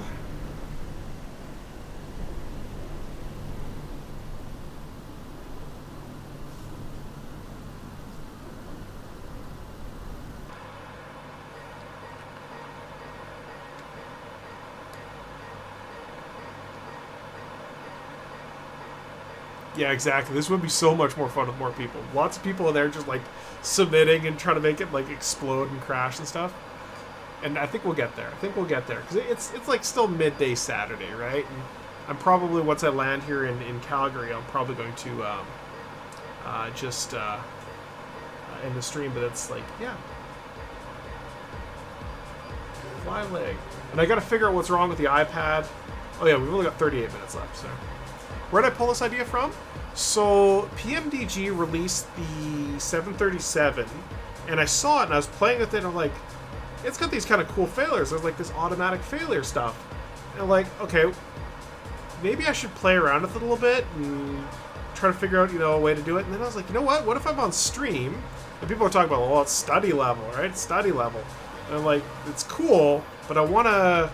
What happens if someone donates some bits and then I cause some failures? And I did a stream like that, and I think we got like 4 hours into it, and finally enough systems failed where it was just implausible to continue flying. So I ended up having to land and ended up crashing the plane. But I had to do everything manually. So someone would donate bits, and then I'd have to go through like all the menus on the FMS to make it work. And I decided, you know what, I'm going to just... I really like this plane because it's so much more involved to fly. But it's also made by PMDG, so I can actually use the same software that I wrote to work with both this plane and the 737. And yeah, I just thought it was kind of a cool, fun thing to do. And after the first stream I did it for, a ton of people were in it. They're like, man, this is so much fun. They're all just like either donating bits or channel points or whatever. And it was so much fun. I said, I need to do this more often. I need to make this like continuous where it can happen all the time. And And yeah, I think it'll be fun. Still not picking up Calgary.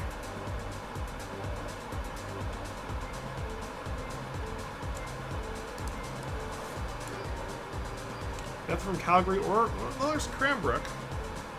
It's pretty close to being to Cranbrook, though.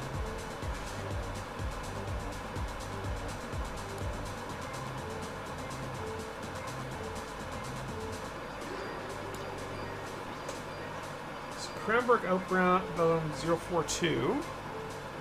So move this over to 042. Oh my god. Come on. Yeah, yeah. I think it's a pretty fun idea, and I know a lot of people like it. So I'm like, you know what, we're doing this more hardcore, and it'll be fun. I wanted to give. So the way I initially did it, I didn't have channel points, and then I'm like, you know what, I want to give people, you know, if they don't want to be spending bits, I want to still give them a way to get in on it. How's it going? How's it going, Seabass? We're playing with the DC6, and it's going to work well. It's going to work well. Well, it's still working well, but you know, like, so I've got one of the magnetos is down. The right magneto on magneto number 2 is down. If I go over here to my engine instruments, we see I have no oil temperature because it's the oil temperature sensor is broken.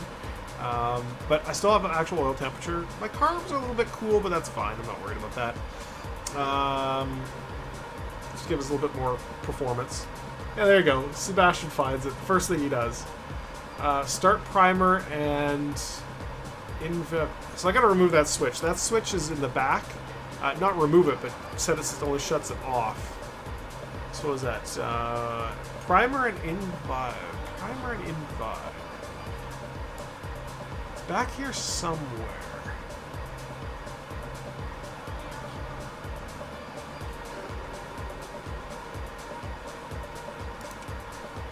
There we go. Make it to Gen 4 switch on. Aww. It had already shut it off. Okay, well, it's going back off. Because I think it's funnier. So that's something I gotta do. I gotta go through all the ones that are fuses and set them so they're only off. So only shut them off. Because when they're in the on position, it's kind of pointless, right? They're working fine.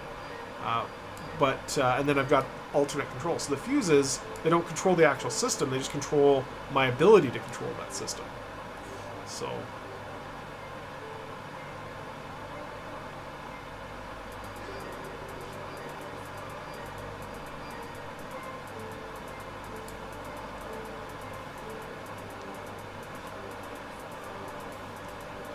this is Cranbrook. We look out the window here. Cranbrook will be down there somewhere. Actually, it might be a little bit further ahead. Waymoon? Slaving cut off to switch on.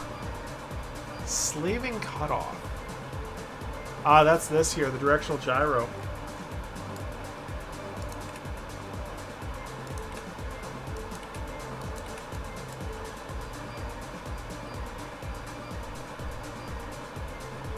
I don't quite know what it does.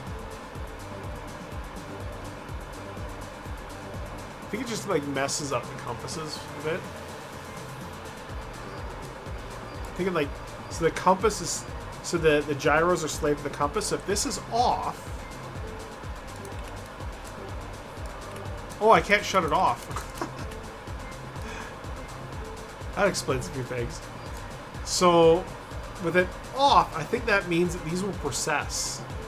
Or precess. Let's see about that. We're gonna see about that.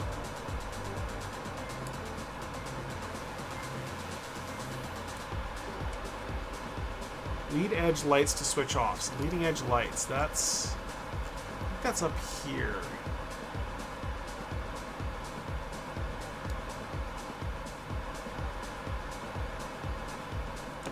Put those on, because the lighting switches are all over the place in this stupid plane. Oh no, that's a fuse. That's a fuse back here. Nav lights, leading edge, yeah. So that's the leading edge lights. Actually, that's what I should do with the fuses. I should have two modes. One of them just shuts it off. Another one, well, I can't do it though, because the fuses are one of the annoying ones that don't give me the ability to hold on to.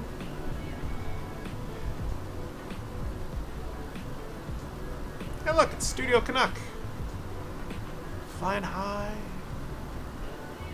It is 737, 800.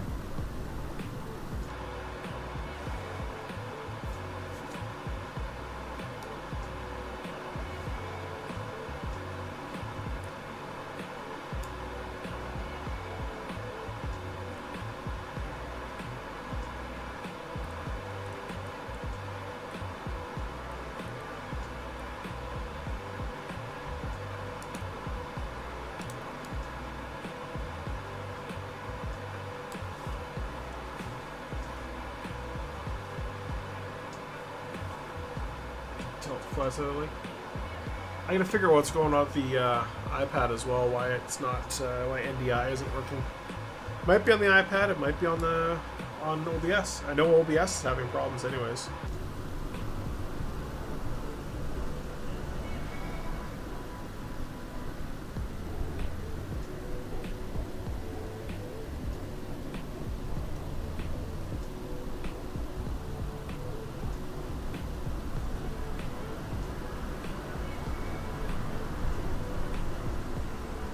I think this is the oil cooler. Maybe this is the cabin cooler for cabin air down here. That'd make way more sense.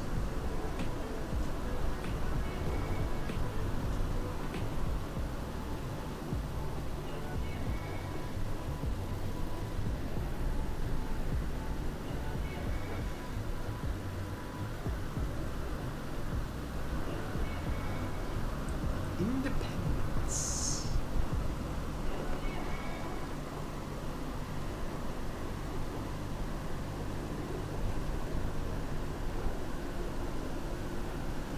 I wonder what the pitot tubes are on this thing.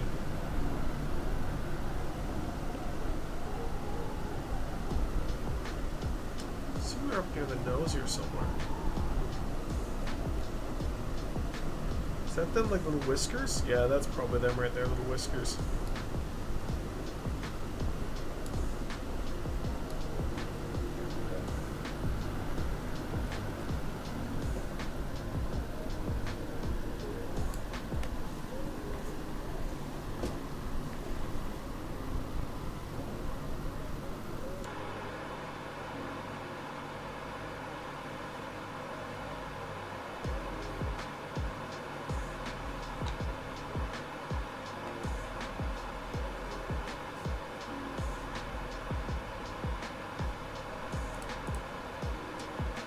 GPS to switch off. Well, hate to break it to you, but I don't have a GPS. But that switch is down over here. Right there. GPS is off. Does OBS Studio have? Have we tried to report GitHub page? So yeah, the OBS and NDI, with the new version of OBS, the NDI plugin isn't updated for it. And when I looked, it's like the OBS plugin hasn't been updated in like 2 years or something. I was like, oh, that's crazy. So I might have to find some kind of workaround. I know NDI Studio has something that kind of makes like a virtual camera, and I think I might just have to resort to that, which is not a big deal. But I got to figure out what's going on with it and make it work.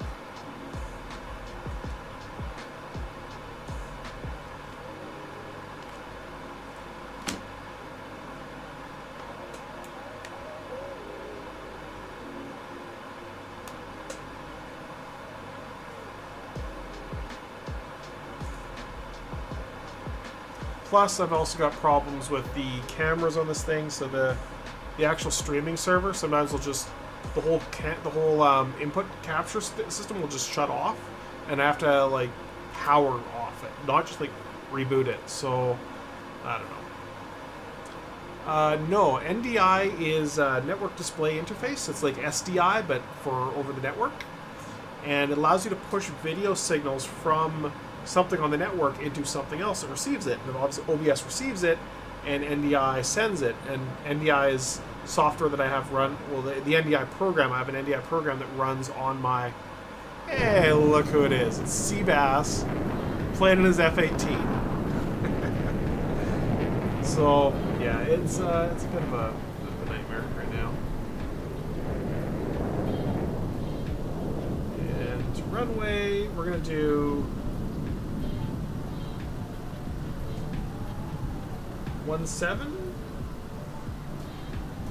Yeah, we'll do 17 left, and we're going to do a procedure to land. Arrival procedure.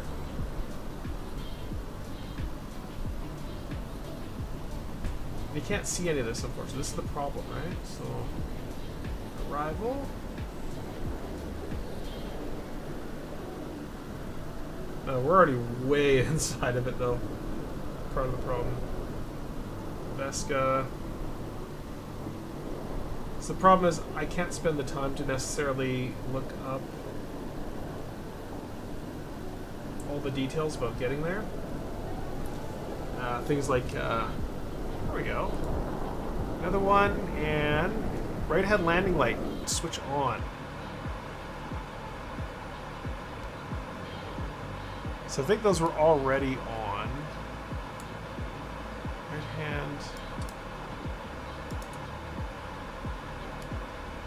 Or unless that was, unless there's a fuse back here. Because some of them, there's a ton of fuses.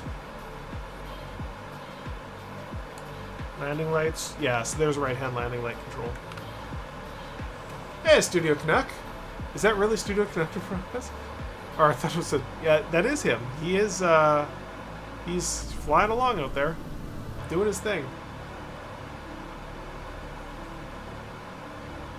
And then procedure, and then arrival. Oops. And approach to 17 left. Via the VIC-T.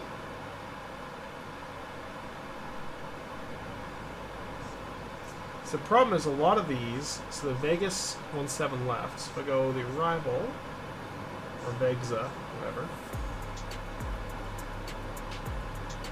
Turboprop and piston. So these are all GPS fixes, so I can't fly these very easily.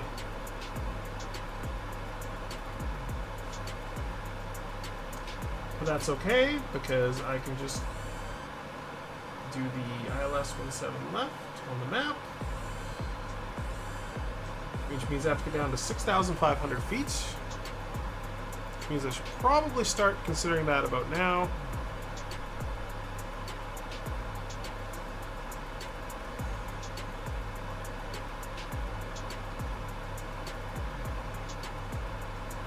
Somewhere around 100 BMEP.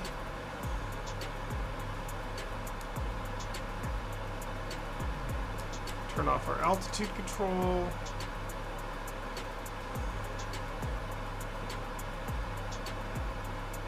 Overshoot. There we go. Sway definitely is doing aerobatics. When isn't he? That is Seabass. So he's not doing it in a 747 though. So pretty disappointed. Yo.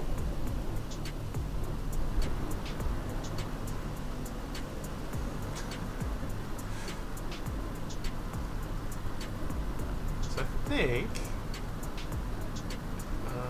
Where was that other window? Another window open for. Points. Open new window. So let's try random failure and let's go skip the reward queue. There we go.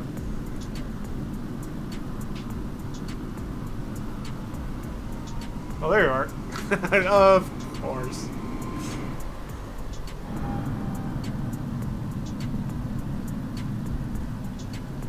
Through rolls and pass by.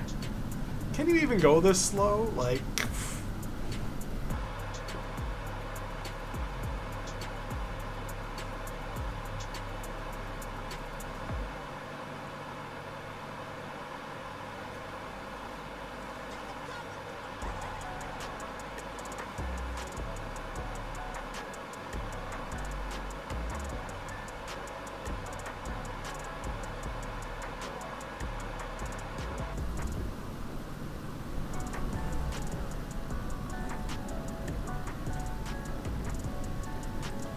Might be nice if planes didn't disappear when they get too close. Yeah, I understand what they're doing with that. Like, they don't want to show planes crash. They don't want to show all that stuff. Kind of takes away from a bunch of it. Like, I'd love it if when I crashed a plane, it would, you know, cartwheel or shatter in some way, but it is what it is.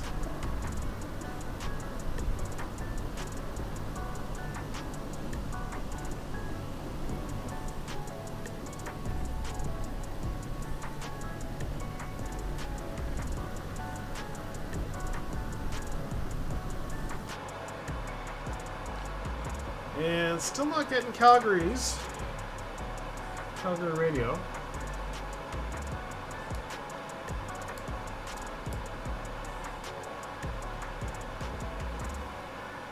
Barrel wants to get near. Do it. Do a barrel roll. Collisions aren't a thing. One can get him at. Yeah. Well, I think they should have the option to turn it on and off. So if you don't like it, turn it off. If you do like it, leave it on. And then it can be kind of fun, right? But of course, they also don't want to have... Like, they don't even allow planes to have simulated guns on them. Like, the look of guns in their store. So, like, people had bombs and stuff on some of the... What were they? Like, airliners and stuff? Not airliners. Jet fighters. And Microsoft would not let them put them in the store. It's like, you got to remove the bombs from it.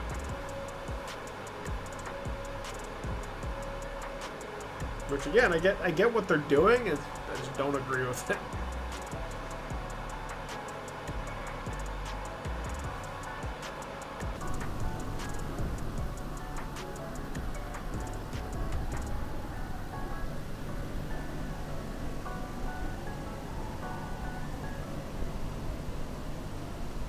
Aren't thing on any fighter jets. Bit of an air shame, yeah.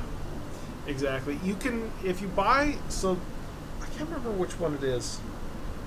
There's a handful of them that you can buy them either in the Microsoft store or on a third-party store.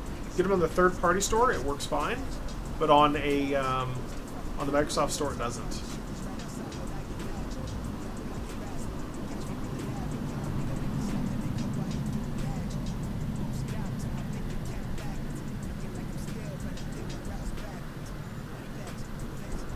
It looks more like an aileron roll than a barrel roll.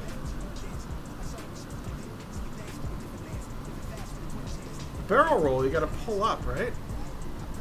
Hey, Miraz. Yeah, it's fun. Well, that's part of the challenge, right? Is people get to break things in the airplane, and then I have to either deal with them or land the airplane.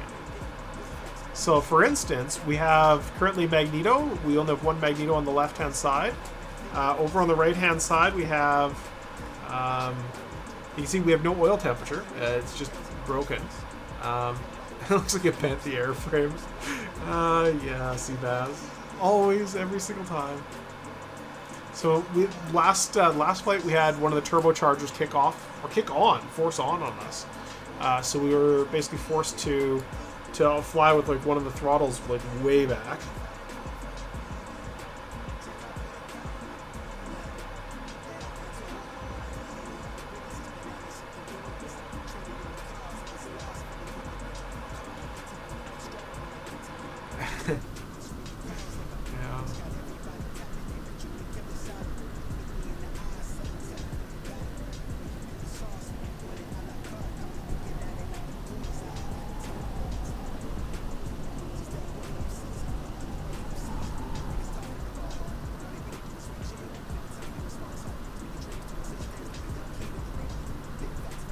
So, you guys can't see it, which is so disappointing because it's stupid NDIs. I'll figure it out. I can't ever get enough of that DC-6. I know, it's such a fun little airplane, and it's because it's so complicated to fly.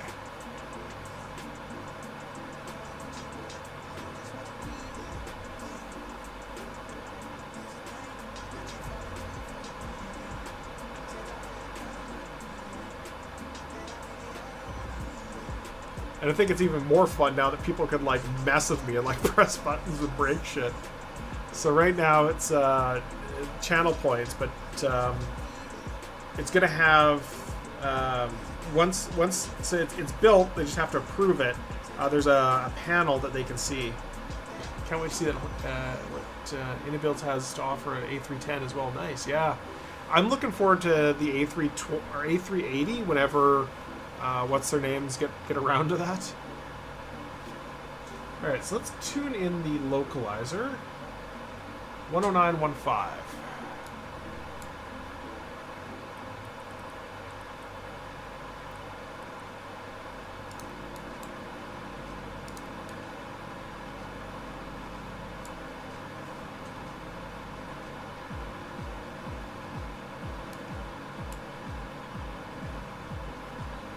Yeah, study level old machine, yeah. To me it's fun when you actually get to mess with things that get to break on airplanes. Because then you're really doing what, you know, when airlines put people in the sim, they don't just put them in there to kind of, you know, press the same old buttons. They're in there to figure out what to do in an emergency situation or when something bad happens. That's what studying is in airplane sims is all about. So.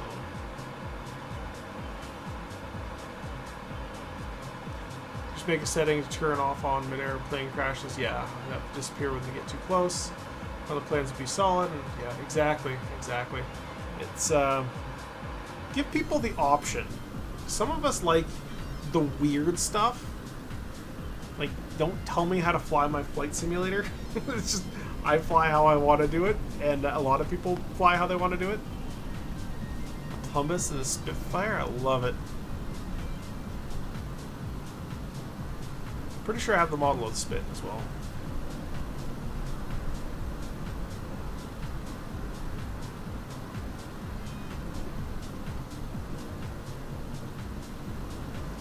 So, when I flew through the mountains, I came through here, and you can kind of come back down around here. So when I flew out, I went up here and then through the mountains, mountain pass.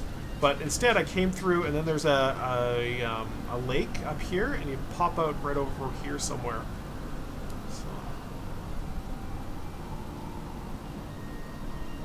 So this will get you into like Springbank over here.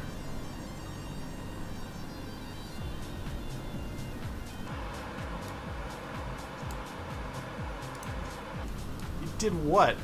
Barrel roll or a plane crash? Probably the same thing if you really think about it, doing a barrel roll at a 747. Got an update already to fix an electrical issue I was having, which is nice to see. Oh, okay. I haven't looked at the new C-Ray model. Could be interesting though.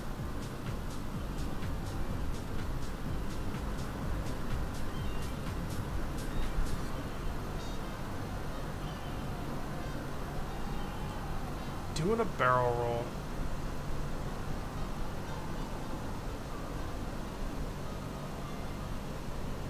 Now you're just going spaceship. Just because of the wing profile and from this distance, it kind of looks like an F-86 Sabre. Like, died after a 40-minute flight. Yeah.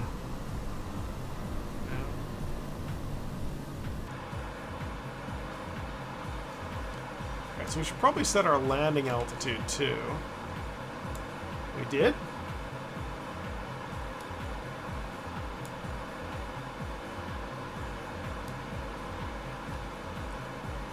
We're at a low enough altitude now. Actually, not quite. Still at like 15,000. Nice meeting you. Yeah, nice meeting you too. It was fun. And thank you for the sub as well. Flat basics now, but systems around it still need to learn more about it, yeah. Yeah, any of these planes that are true to life, you have to learn all these little things about how airplanes work to just figure out that one airplane. Which is really true to life. Like, when I bought my airplane, learning all the little intricate details about how that airplane worked was fun. Like, how the hydraulic system operates and what happens if I have a hydraulic failure or something.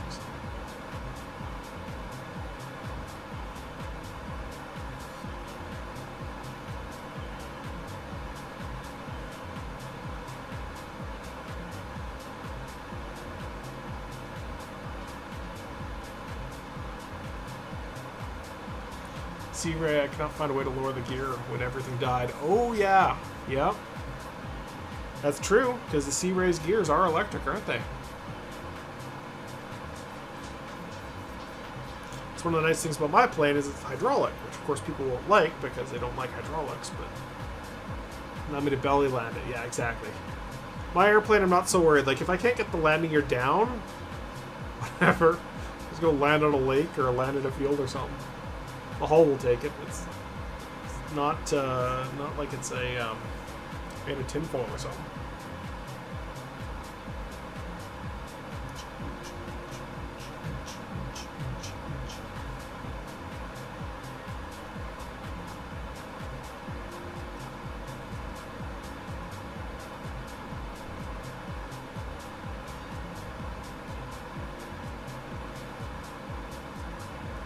So for the Alps, found a field. Oh, okay. Yeah, that's a challenge. When you're flying over mountains, finding a place to land out can be like a shit show, so.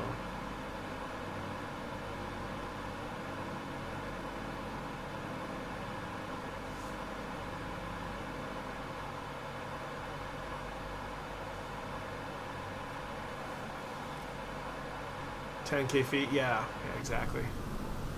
Depends on the plane too, right? Some planes will glide like a stone, right? So my airplane has a better glide ratio than a 172 if the flaps are up. If the flaps are down, the thing falls like a brick.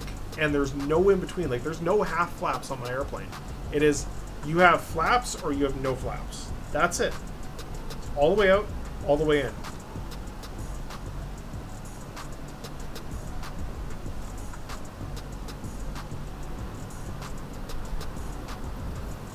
And they're like super effective. Like they're Fowler slatted flaps on my airplane. They are incredibly effective, and you get a lot of control with them down. Sir, did you actually Spitfire with floats?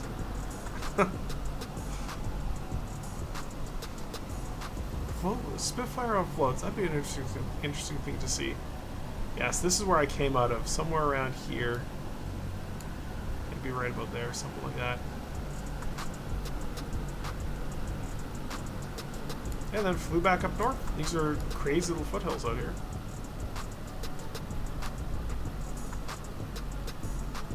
Thanks for the fun. Yeah, thanks for stopping in, Seabass. Pop it in a Dark Star and give you a hypersonic flyby. Absolutely, yeah. Well, when we get this thing flying, going around the world, then I'd love to see a lot more people either flying with or at least, making the plane break. Because those are going to be some long legs. We're going to do some of those legs are going to be like 12 hours. I might not. Well, I kind of want to do the shorter hops across the North Pacific or North Atlantic, and of course going across the Pacific. That one's going to be the hardest one because that's such a long flight. If I check out here and go Hawaii, it's doable. It's doable in a single hop. So this plane could get across the Pacific.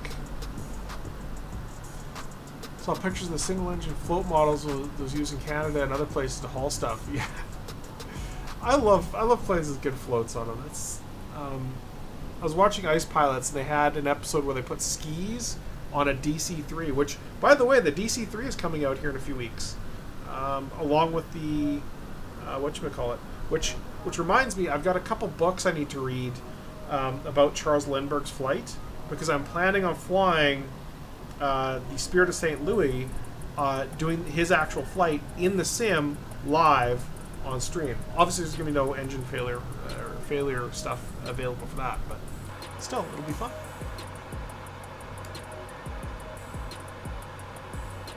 So much more, can't wait. Yeah, exactly. So one of the problems I'm going to have with the sim when I do the Spirit of St. Louis flight is what happens if the sim crashes. So I'm going to take my autopilot program, which is also the one that's pushing in the failures for this, and I'm going to write a version of it that's going to just log the current location. And I'm going to leave the autopilot stuff on, because if I have to go to like the bathroom or something, Charles Lindbergh, he can sit there with a hand on the stick and pee out the window, right? But I don't exactly have that option, at least I don't think my neighbors would be pretty appreciative if I did. So what I'm probably going to end up doing is just leaving the autopilot on, but only like 5 minutes at a time, like when the dog has to walk and whatnot. So, but then if the sim crashes, it's going to log, like every 30 seconds, it's going to log where it is. And then if the sim crashes, when I load back in, I'll press a button. It'll just move me to that location, put my fuel levels to exactly where they were, and then move on. So.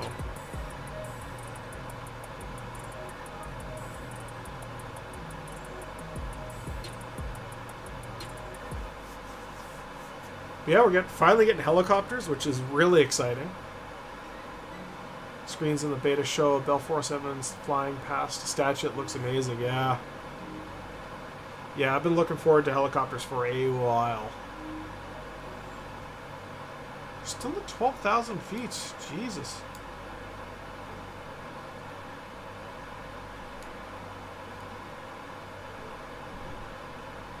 Definitely need to step this up. And what I'm going to do is kick off 2 of the turbos, superchargers.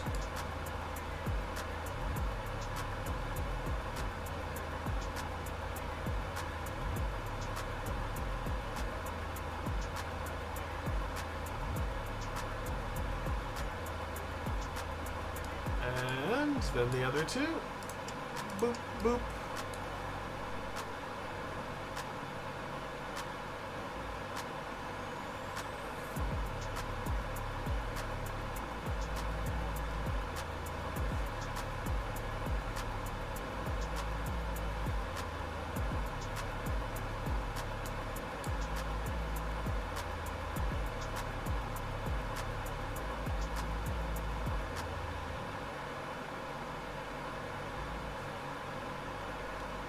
Alright. Random failure. Why is it not showing up in my request queue? Oh. Why did that not...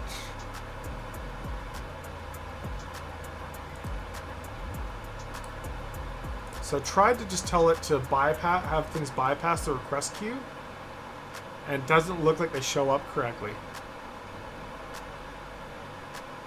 Which sucks.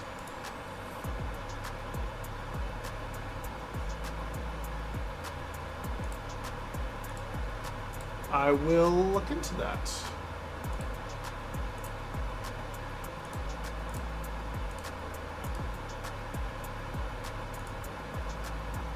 There we go. Autopilot and mechanical disconnect switch to turn on. Well, that would have been even more fun if it turned it off.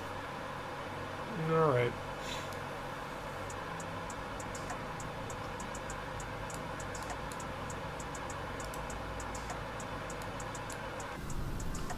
So if you look out the right-hand window, that is the...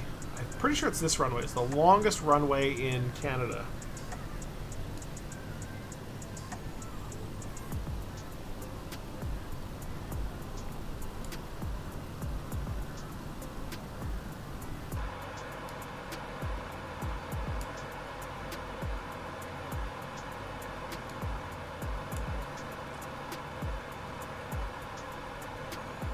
Okay, Carbear's definitely too hot now. Everything else is fine though, so just bring these back to like 435, somewhere around there.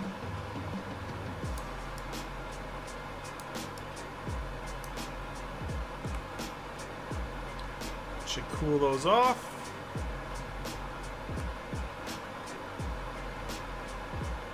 DC-6, but I need to head to bed soon. Yeah, I know, right? I see other people fly it. I'm like, man, I want to go fly it now.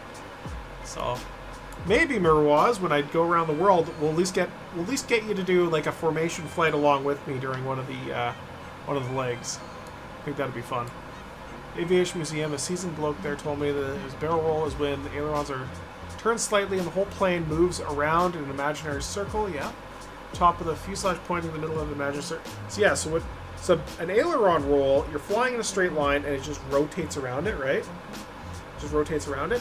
Whereas a barrel roll, you start out here and then you kind of you're actually kind of off to an angle from it. So it comes around and flies around it as if you're looping around a barrel. So it's kind of like a loop and an aileron roll kind of at the same time, ish. The physics are a little bit different, but it's kind of a cool thing.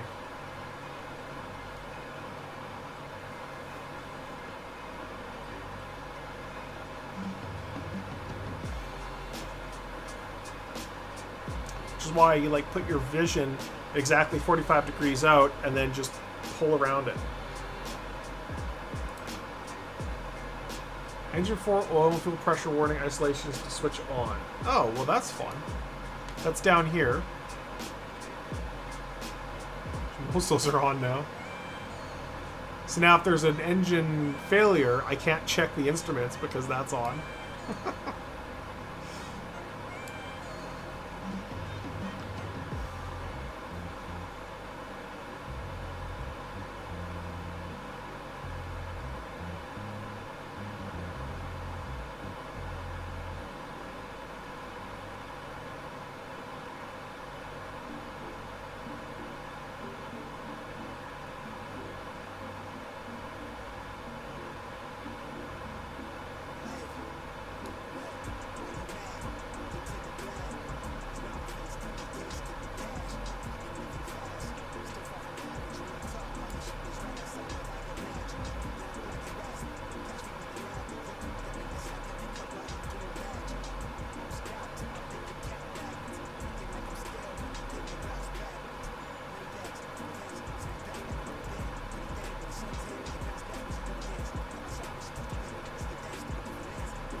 Alright, so we're above 6,000 feet.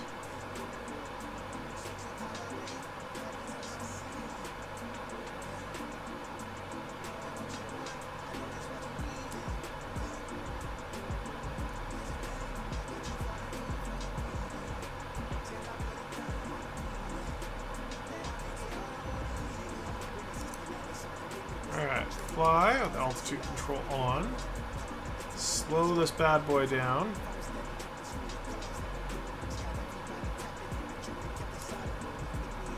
I don't remember what the descent profile is on this plane either. There it is. So 174 and then 152.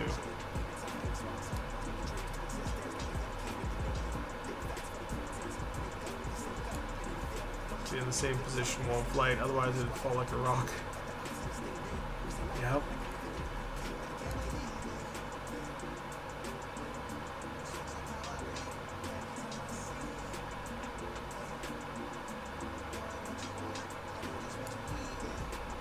I think you're gonna need dramatically less power out of this thing.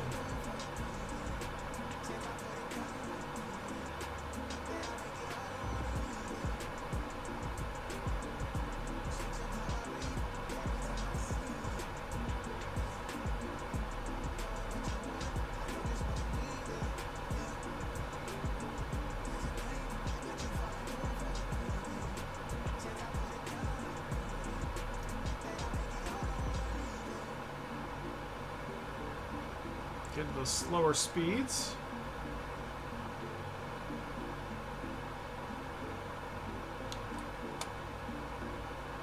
Flaps 1 coming out.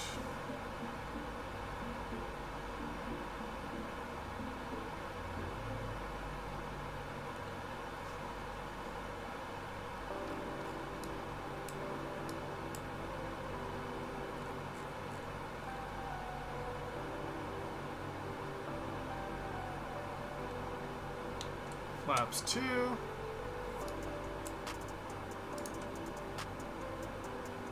Auto rich on all the engines.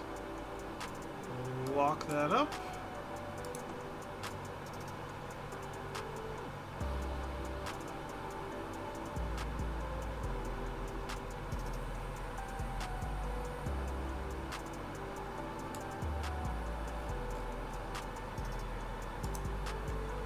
So it'll be my my round the world, or not my round the world, my flight with the Spirit of St. Louis is going to be on November 12th, so like the day after it comes out, which is kind of bold because it means that if everything's broken, it might be a problem.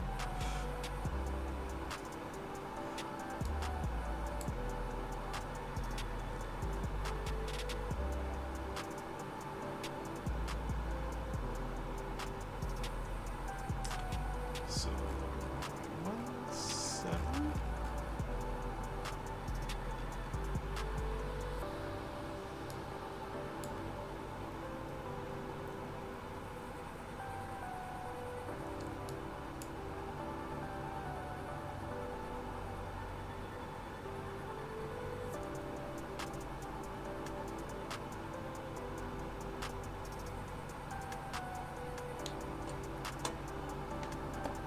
Oh, that's another thing we gotta do, is gotta pop these back over to the mains. Such a mess. Welcome to my life.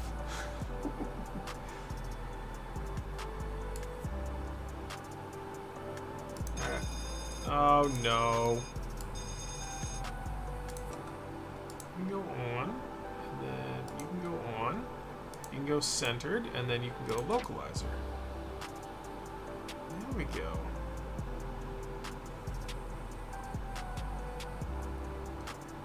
In my mind, it's Monday morning, but it's not, clearly. Yeah, it's Saturday. Saturday night.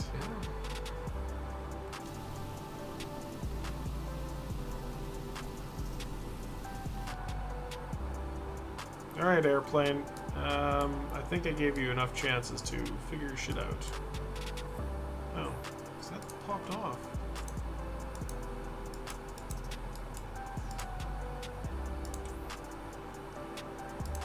There we go. Now you can turn it on.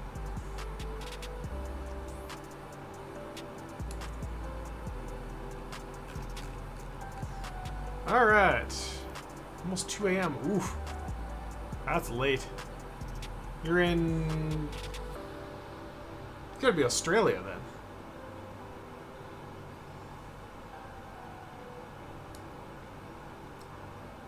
Sweden. Okay, well, I was only halfway around the world wrong. Third of the way around the world.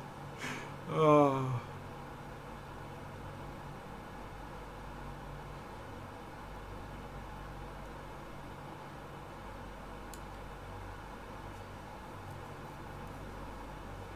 Alright, so intercepting this localizer.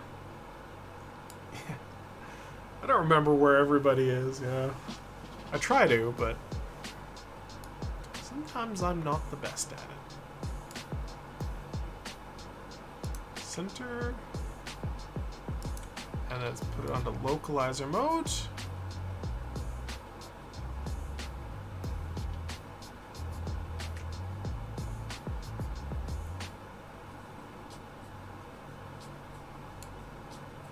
You know what? We're going to put autopilot on hold. So, I'm 5,000 feet, which is below where I should be.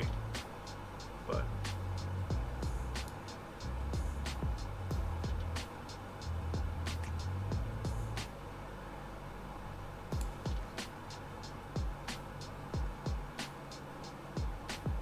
okay, gyro pilot, what are you doing? We'll find it. Don't worry.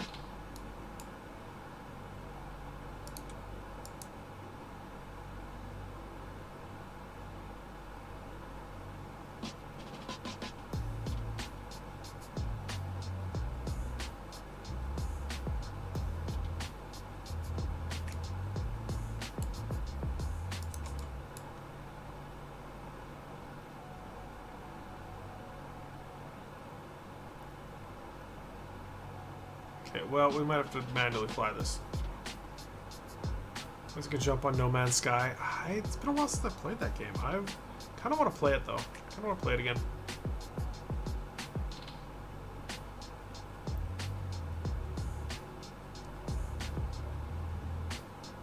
We are low.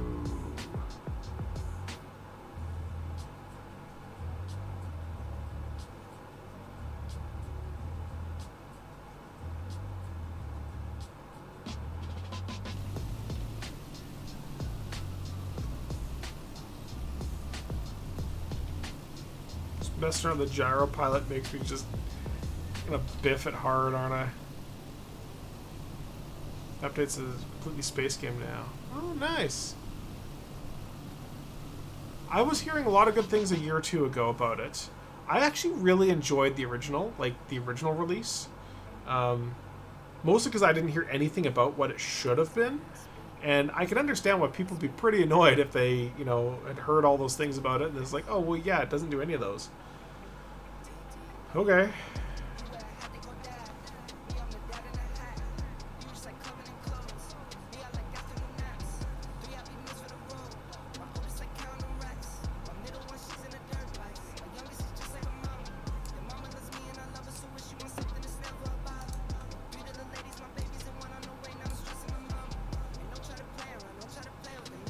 New X Series space game, I guess. Yeah. Remember Freelancer? I loved Freelancer. I remember playing that when I was Water Injection Pump 2 to switch on. Ooh. Well, that's going to be a fun one.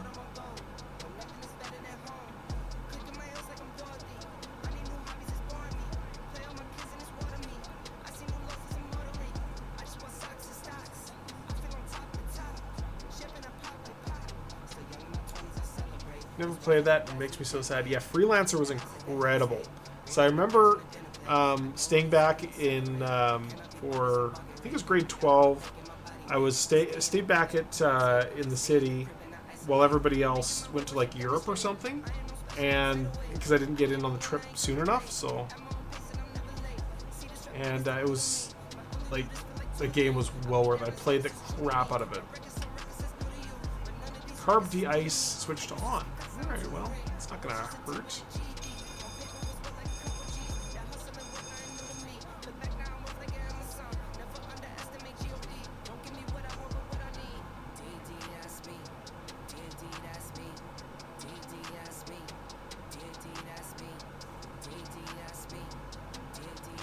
Okay, so the gyro pilot is just giving up on me.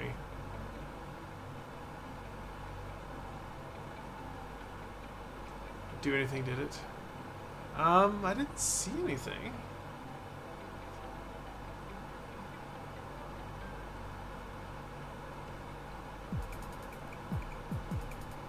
Now's when everybody starts redeeming stuff. Supercharger, switch off. Well, that supercharger control motor, that could have been a big problem coming in on final.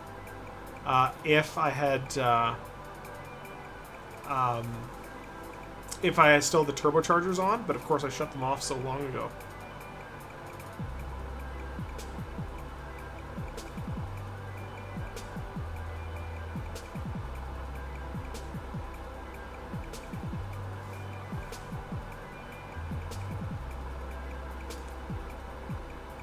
Alright, now I fly this fully manually.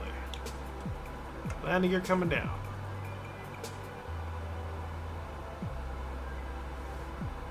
Still low on the glide slope, but I find. But I'm still fine.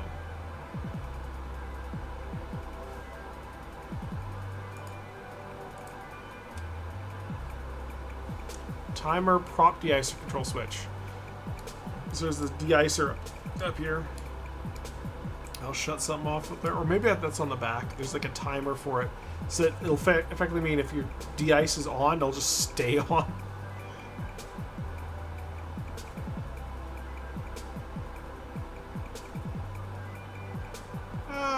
Okay, I need to pay attention. Picking all the Warren stuff. Yeah.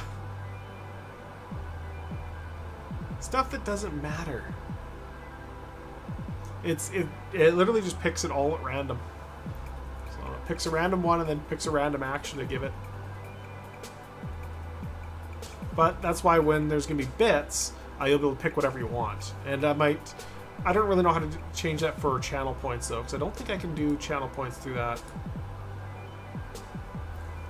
Engine 4 supercharger off. So that would have been the other thing. It could have turned that on. But 50-50.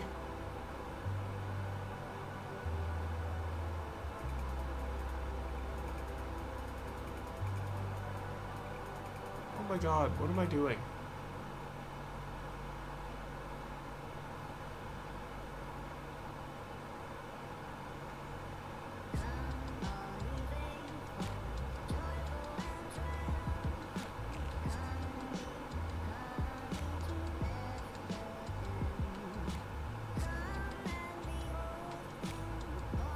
Why is it playing Christmas music again?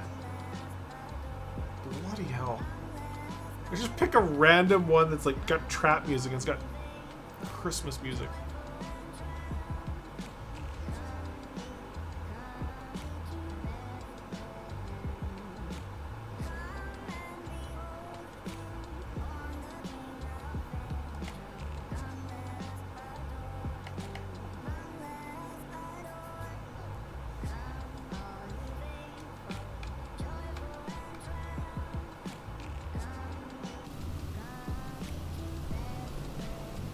About real.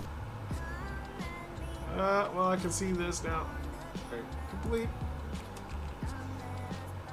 Cabin dome lights. So that's the thing with the random failures, right? So that's why I got to do it for subs. For like channel points, yeah, you're getting whatever you get. Bits, you pick whatever you want because you're the one looking for that. And subs, I think, has got to be for a more critical one.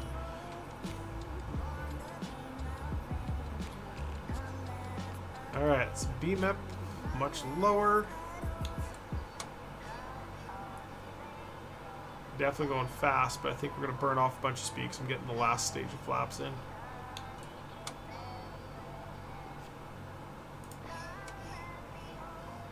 Collision light switches off. Yeah, that's going to help on final.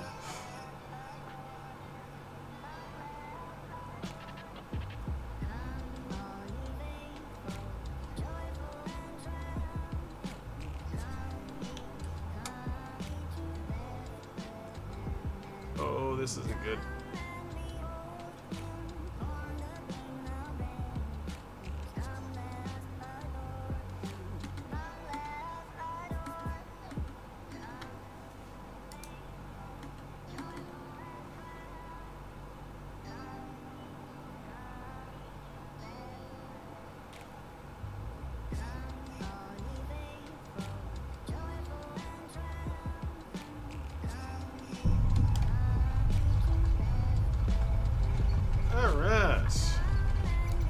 There's a button I can bind to like reverse the thrusters.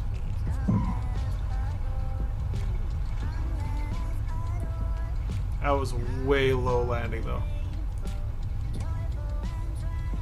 Autopilot, auto approach, disconnect switch is off. Well, that would have been useful if it was actually, if it was actually able to lock into that.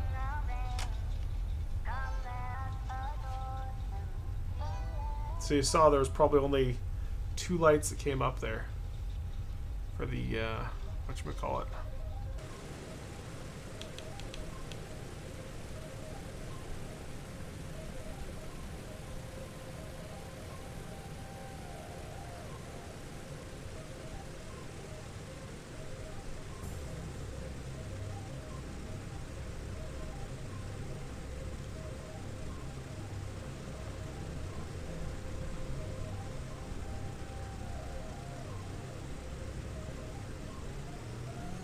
Oh, look at Concord. Nice to see those are coming back out in fashion.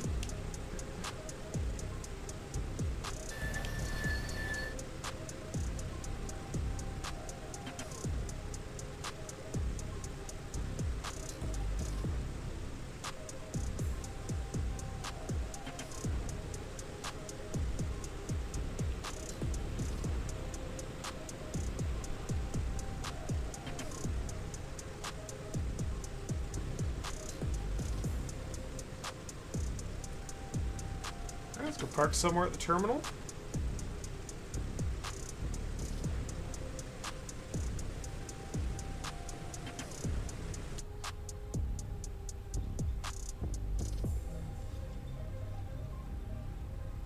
Why is 4 so much higher in the RPMs?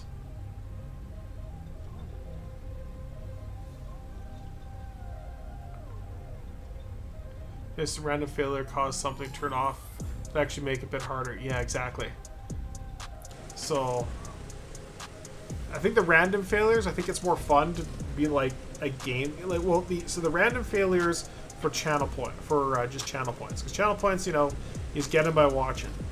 But for the ones that are like bit related, random bit one will be the same thing, but they're going to be pretty cheap. You're going to be limited to how many channel point ones you can do per stream, so like 2 or 4 or something per stream. But bits will be a little bit more open, and then subscriptions will be, those random failures will be limited to just more emergency related ones. I think will make it kind of a challenge. I'm going a long way around here.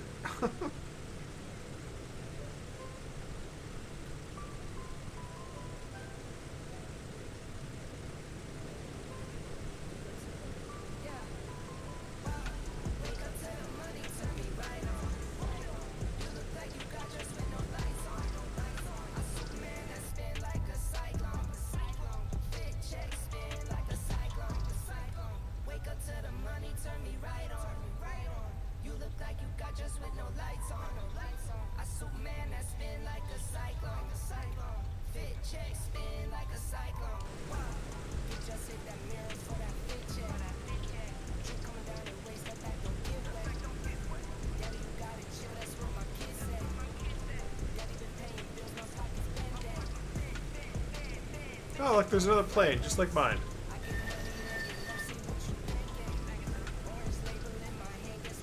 One of these is the WestJet terminal over here.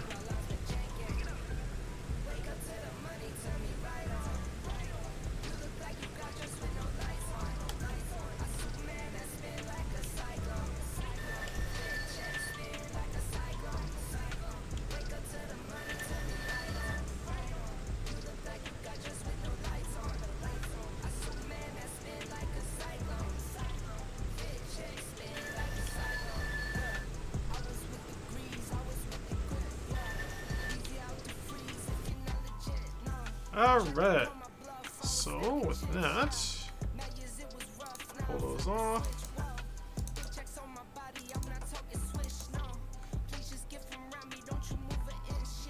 They're all stopping, which is good. There we go, ground guys, and they can put on the wheel chocks. Look at that, wheel chocks out and everything. So let's kill all of our magnetos. Fuel pumps are all off.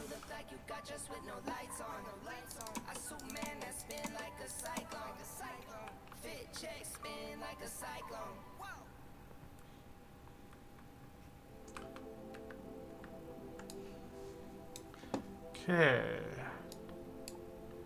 Engine oil pans can come out. Front cabin exit.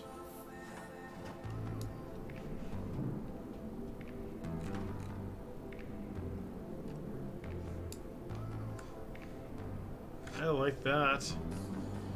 Front cabin stairs.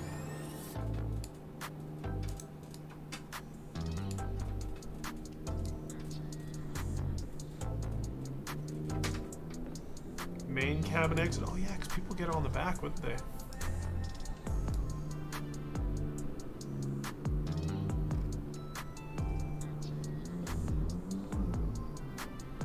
That is awesome. Open the cargo holds, pitot covers, ground power unit.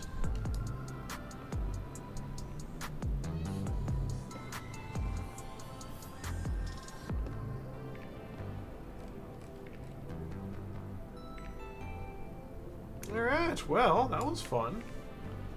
Let's go see who is streaming. Anyone I know?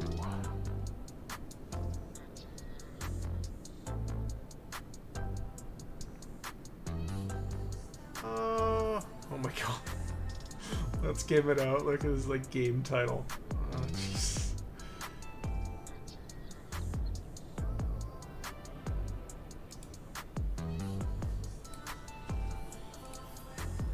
Alright, I'm gonna do this. We're gonna go raid. Raid Sim Caesar. He's always fun. So I will see you guys all definitely more this week. I'm going to be streaming a lot more. Obviously on the November 12th, I'm doing the big big Spirit of St. Louis thing. So spread the word. Any other streamers you know, let them know, and they're welcome to come in and join and annoy me for a few hours. It's gonna be like 33 plus hours, so it's gonna be kind of ridiculous. But I will see you guys all around.